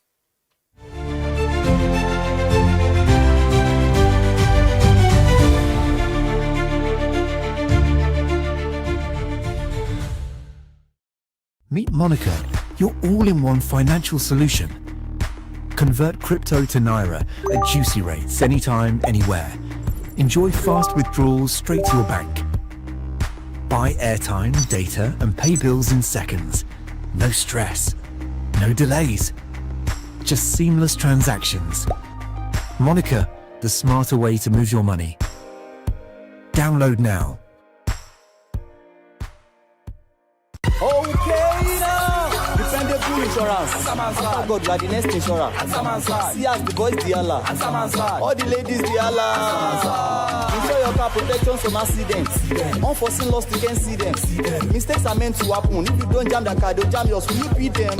Ah yes, you will get them arrested. Your plans for that day is affected. You waste your money, you waste energy. With AXA, you can be protected. Get the protection that pays today. Call 0700 AXA Mansa to get a motor insurance that pays. At Stanbic IBTC, we are here to help you grow with financing that helps you expand, expert knowledge across 20 African markets, trade solutions that open doors to 195 countries globally, and an online banking platform that works hard because with us, there's possible, then there's more. Visit www.stanbicibtcbank.com/business for more. Stanbic IBTC. True strength. What defines it? The brilliance of a player? Or when a team comes together to win? A solo beat? Or the rhythm of many? The flair of one dancer? Or the art of a troupe? One distinct voice, or the beauty of the symphony. At FCMB Group, we build ecosystems, empower communities, and create the future. Because we believe it's not just one, but the power of the group that delivers the future we all desire. FCMB, the power of the group.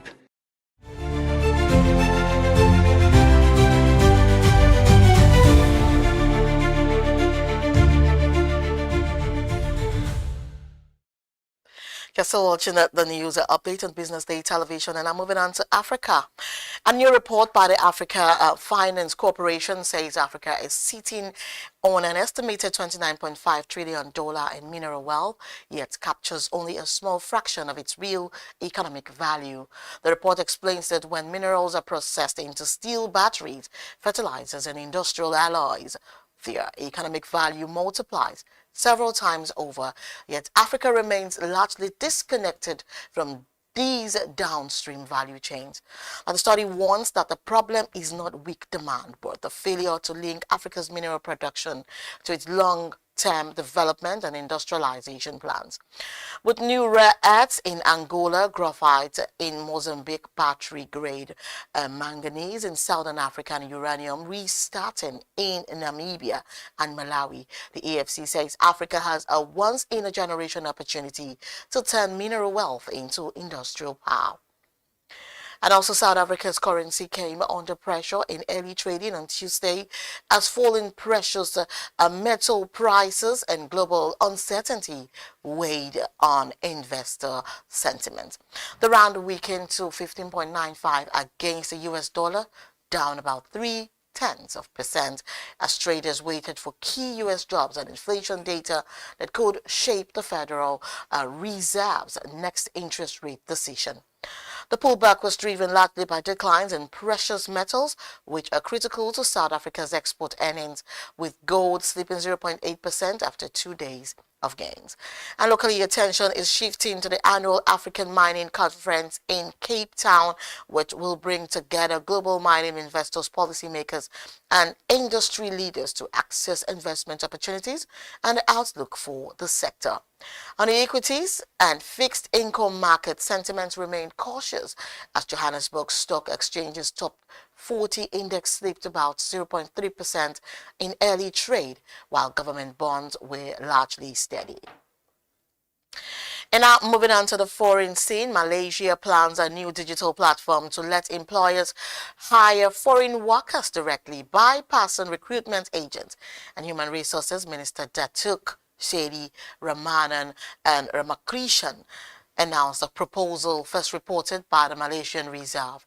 The move targets exploitation in Malaysia's agent-driven system, which dominates construction, manufacturing, plantation, and service sectors.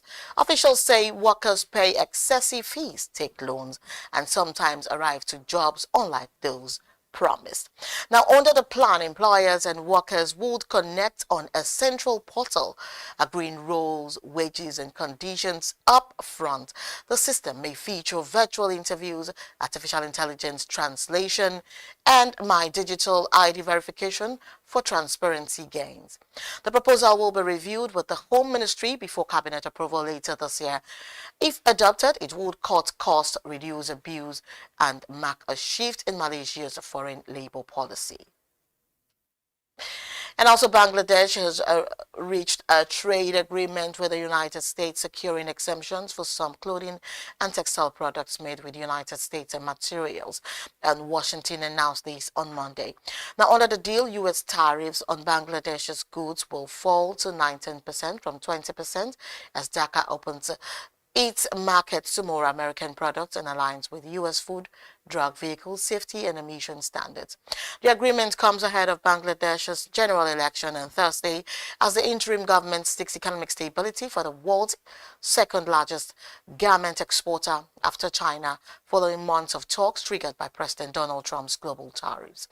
Bangladesh also pledged to uphold labor rights, strengthen environmental protections, and maintain commitments to buy billions of dollars worth of U.S. agricultural aircraft and energy products, narrowing the tariff gap with regional rival India. We'll bring you the sports news after this break. Stay with us.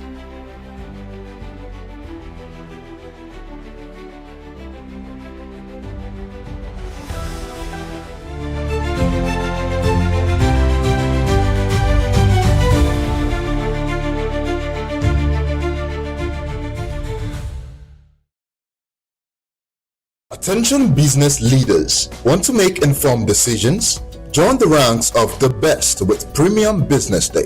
Access in-depth analysis and expert opinions to stay ahead. Subscribe now at premium.businessday.ng and unlock premium content. Plus, you get 50% off your first subscription. Don't miss out. Make smarter choices and seize new opportunities. Sign up now and elevate your business game. Visit premium.businessday.ng today.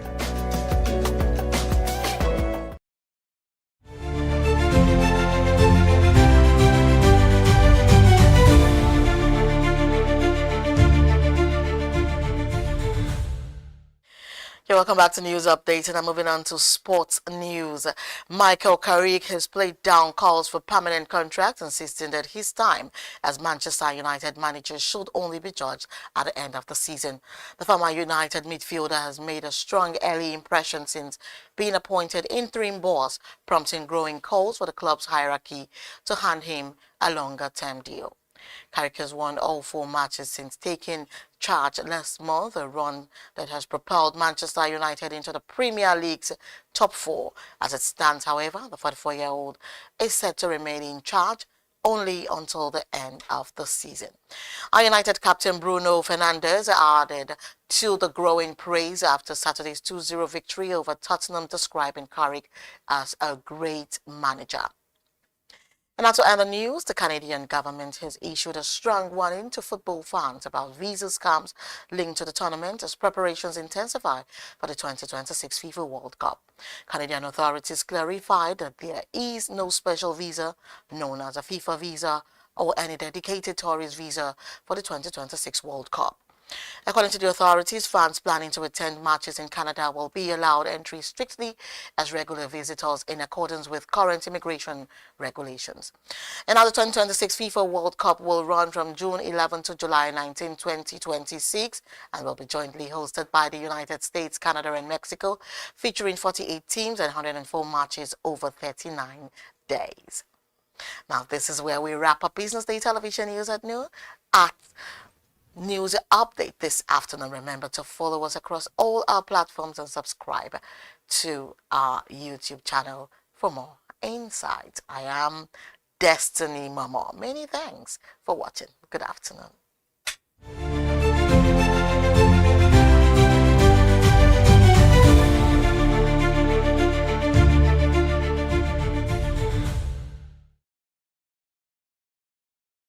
Information is everywhere.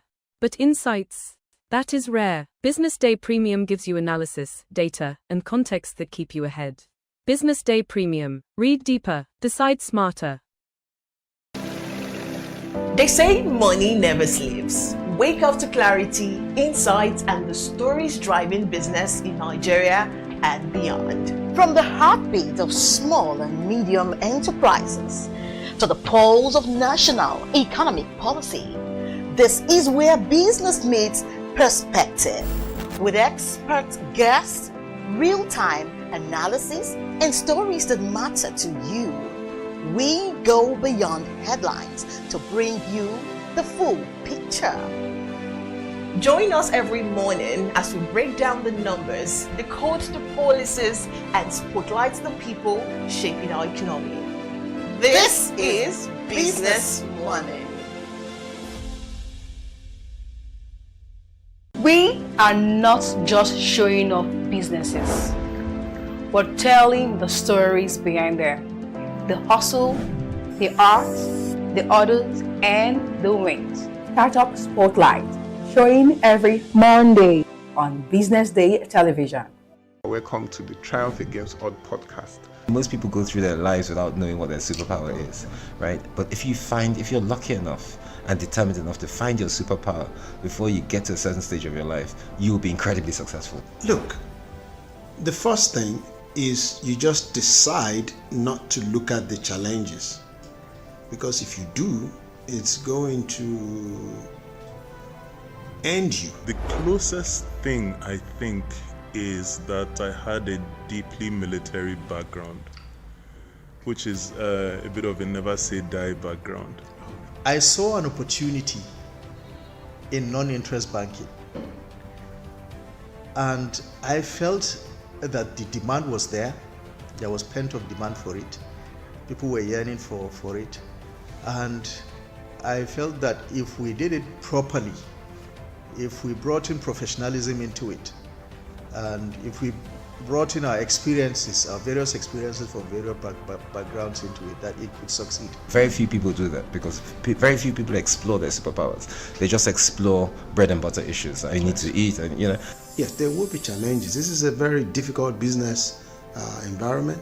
The government keeps working on how to make business easier. The first problem to overcome is really just starting, right? We thought about this idea for over 2 years before we even took the first step. You cannot ignore this country. No, and to be from here, I think is an incredible privilege. Nigeria will be ascendant in my lifetime. This is Business Week, a weekly program brought to you by Business Day Television.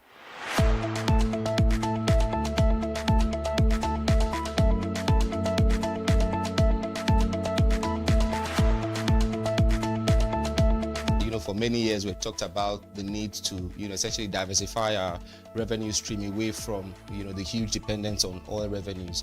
It looks like that is happening now. So that means that we're better protected when, you have these wide fluctuations in oil prices and all of that. So it's as you say, and I agree, that we should commend the government. At least revenues are not falling. There have been times in the past when we recorded drops in revenue. That's not the case today. We're seeing revenues actually going up.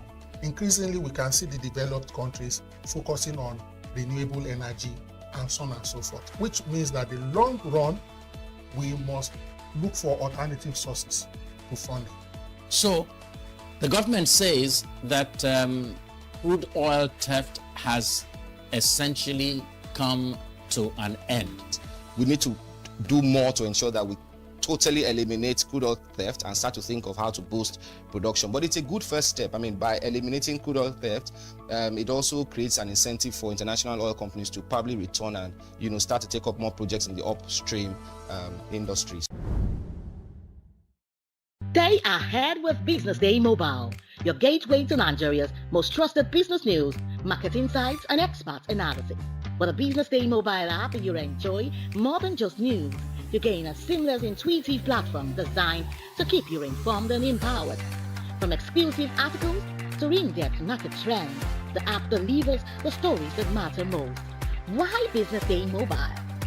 For premium access, for a clean, responsive design, for smarter navigation, for customizable alarm, and for all-in-one business hub. Whether you're a business leader, investor, policymaker, or enthusiast, Business Day Mobile brings you closer to the insights shaping Nigeria's business landscape. Download today and put authoritative business journalism right at your fingertips, anytime, anywhere.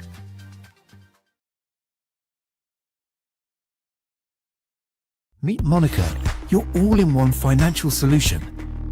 Convert crypto to Naira at juicy rates anytime, anywhere. Enjoy fast withdrawals straight to your bank.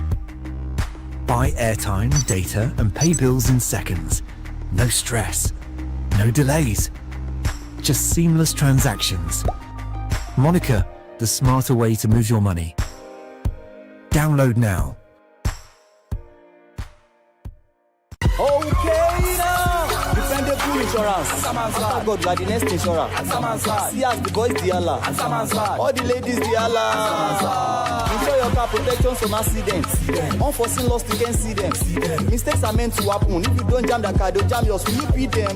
Ah yes, you will get them arrested. Your plans for that day is affected.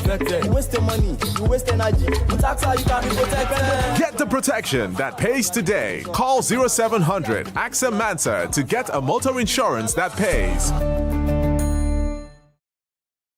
At Stanbic IBTC, we are here to help you grow with financing that helps you expand, expert knowledge across 20 African markets, trade solutions that open doors to 195 countries globally, and an online banking platform that works hard because with us, there's possible, then there's more. Visit www.stanbicibtcbank.com/business for more. Stanbic IBTC. True strength. What defines it? The brilliance of a player? Or when a team comes together to win?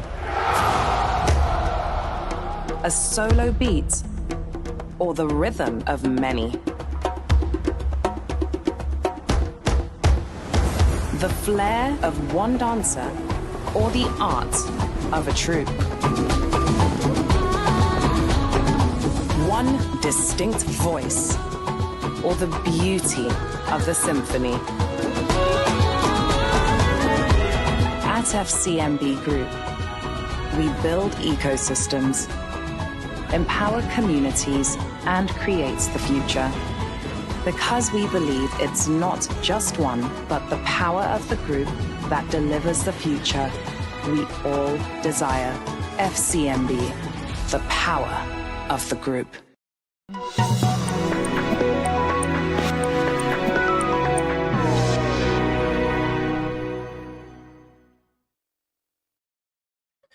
You're welcome once again to Behind the Headlines, where we bring writers of major stories of our esteemed Business Day newspaper to provide a deeper analysis of such stories. Now today we have with us Hope Moses Ashike. Now she is the author of this major headlines, FX Market Gap Widens First Time in 3 years. Thank you, Hope, for joining us.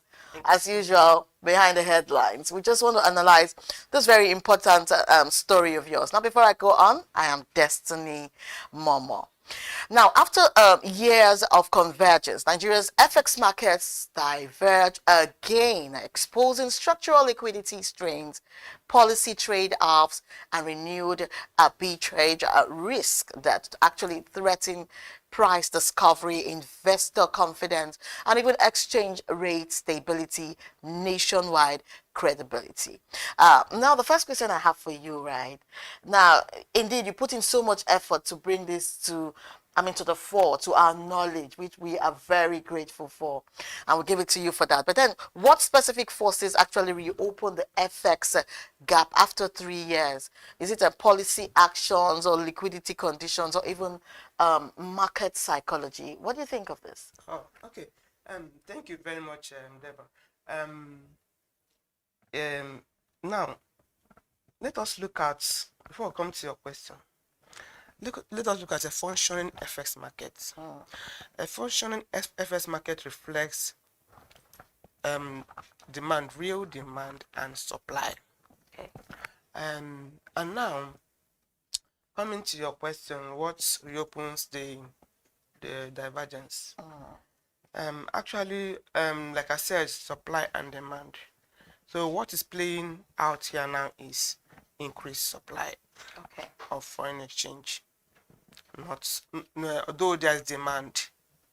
So, but the increased supply is actually covering up the demand. Okay. So now, like you said, 3 years ago, like in 2023, the gap between the foreign official markets and the parallel markets was huge. It was above 270 naira. Yes, now. So, but when the CBN introduced some of these policy measures after the reform, the FX reform, so we had the convergence. Okay. Yes, we had a convergence somewhere in around June 2023. Then it was the exchange rate was around 750 something. So what at the official rates it was 700, and at the black market it was the same rate. You understand? So now we're talking about the FS gap. So let's understand the FS gap.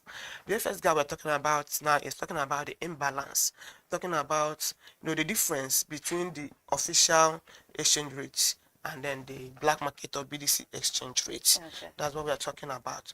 So now what we are seeing is that, so we are seeing this divergence now, and we are trying to look at what actually is the cause for this divergence. So we found out that there's actually demand, and that demand on the physical dollar. So we try to ask further questions and discover that it's actually political actors buying the dollars, trying to against 2027 elections, that like buying and holding dollars against the election that is coming up. So in January, when I interacted with some of the black market operators, before January, the exchange rate at the black market was around 1,480. So in January, the thing, came down to 1,500. When I said, even some people are even buying dollars to keep because of tax, because of this new tax law. So all this put together now made the demand to increase a bit. But but what we are talking about now, there's no much increase in the demand because of what? There's liquidity in the markets. So that is why we don't have much. And what I mean, the divergence is not actually reflected in the exchange rate. If actually there's really gap, but then if it is high, it will reflect on the exchange rate. So the price will start going down. But what we are seeing now is that the naira is even appreciating the more. At the two markets, both official and black market, we are seeing naira appreciating. So we try to look at what happened and discover that actually liquidity in the market. Of course, you know that the macroeconomic indices are looking bright. The exchange rate is stabilizing. Inflation is actually going down, boosting investor confidence. And then transparency in the market, the policies that the CBN has put in place, making bringing transparency and then removing arbitrage and speculative activities. You have transparency in the markets. Yes, I was going to say that the CBN, they're actually putting their best foot forward, and we're seeing some economic value being added in our financial system. Okay, then again, how does a widening gap actually affect price discovery, arbitrage behavior, and even confidence among foreign and domestic investors? Actually, thank you. When there's a FS gap, it actually distorts pricing in the market. So and then the investor confidence actually reduced. When you have such a gap, the investors who want to repatriate their money won't be able to have that confidence to, to do that. And again, even the foreign investors want to bring in money, wouldn't like to bring money because there's already, because when you have exchange rate gap like this, it causes crisis. It could be as a result of high demand for dollars, and before you know it, there will be scarcity of dollars. And when such a situation arises, the foreign investors won't have that confidence to bring in. But in the actual sense of it, with the reforms of the central government, investors are bringing in money, and that's why we are having this liquidity glut now. They are bringing in money, so their confidence is already boosted. So money is coming in. That's why, but there's still a little bit demand, physical demand from other actors. Wow. Oh, then again, so what risk do you think this divergence actually pose to inflation management, external reserves, and even corporate balance sheets? Thank you very much. When you have this kind of widening gap, it actually affects inflation. And like I said, what plays in the market is supply and demand. When the demand is high and there is the supply is short, so it actually it leads to increase the exchange rates will be high. Yes, the exchange rate will be high, and that will actually reflect in the prices of goods, particularly imported goods. So it will trickle down to the masses. They will feel the impact when the prices begin to go high. That's inflation. It will affect inflation. So it will also affect the reserve in the sense that the CBN will be relying on the reserves to defend the naira. But what we are seeing now is the reserve is growing. Our reserves are growing, and now that has also helped the CBN to also monitor liquidity and be able to intervene in the markets when there is any distortion. But what we are having here now is that the reserves are growing. So there's confidence in the market as it is now. All right. You've spoken at length on this matter. You've been able to, unveil, a lot of insights that we need to know based on these policies that you spoke about. But then again, which policy mix, rate adjustments, even liquidity management, or even market reforms do you think can realistically restore convergence without actually destabilizing growth? Okay.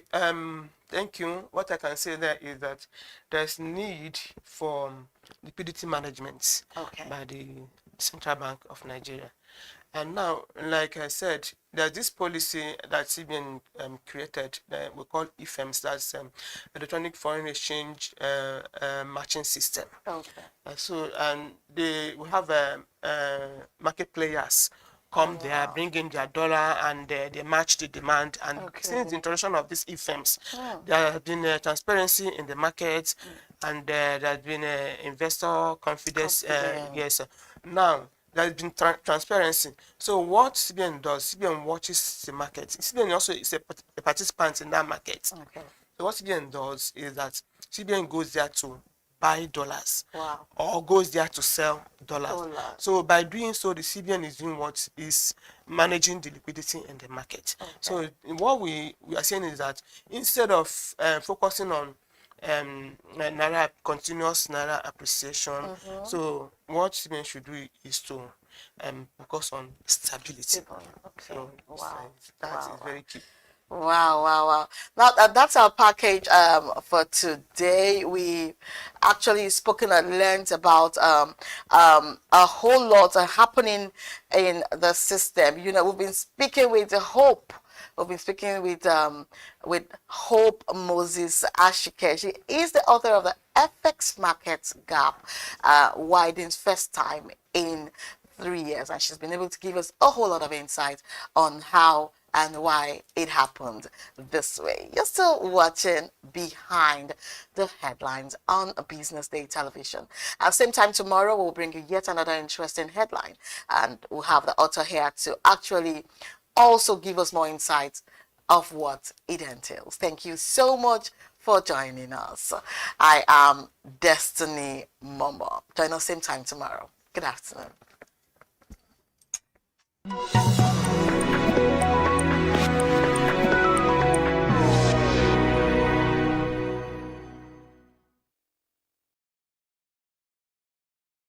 Information is everywhere, but insights, that is rare. Business Day Premium gives you analysis, data, and context that keep you ahead.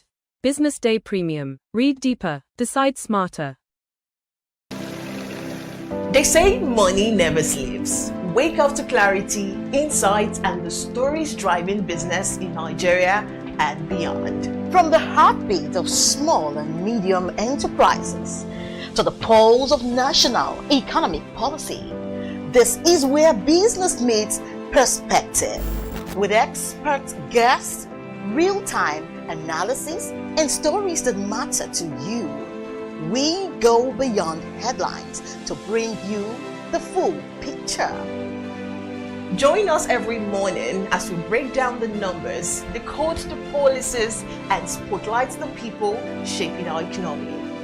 This is Business Money. We are not just showing off businesses, but telling the stories behind them. The hustle, the art, the orders, and the wins. Startup Spotlight, showing every Monday on Business Day television. Welcome to the Triumph Against Odd podcast.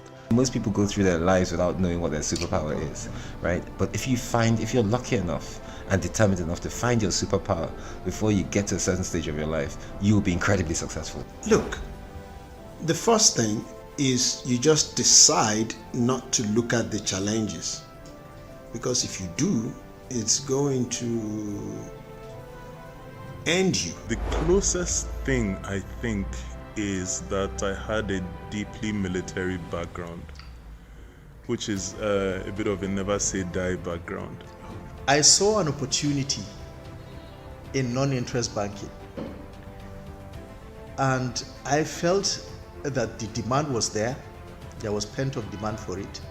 People were yearning for it, and I felt that if we did it properly, if we brought in professionalism into it, and if we brought in our experiences, our various experiences from various backgrounds into it, that it could succeed. Very few people do that because very few people explore their superpowers. They just explore bread and butter issues. I need to eat, and Yes, there will be challenges. This is a very difficult business environment.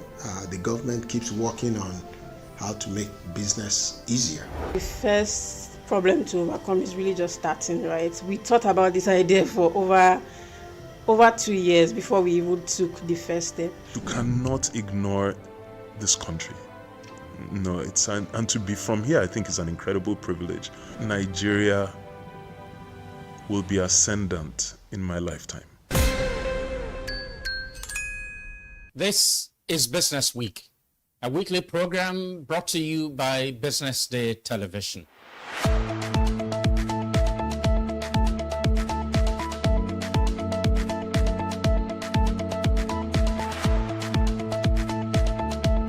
For many years, we've talked about the need to, essentially diversify our revenue stream away from, the huge dependence on oil revenues.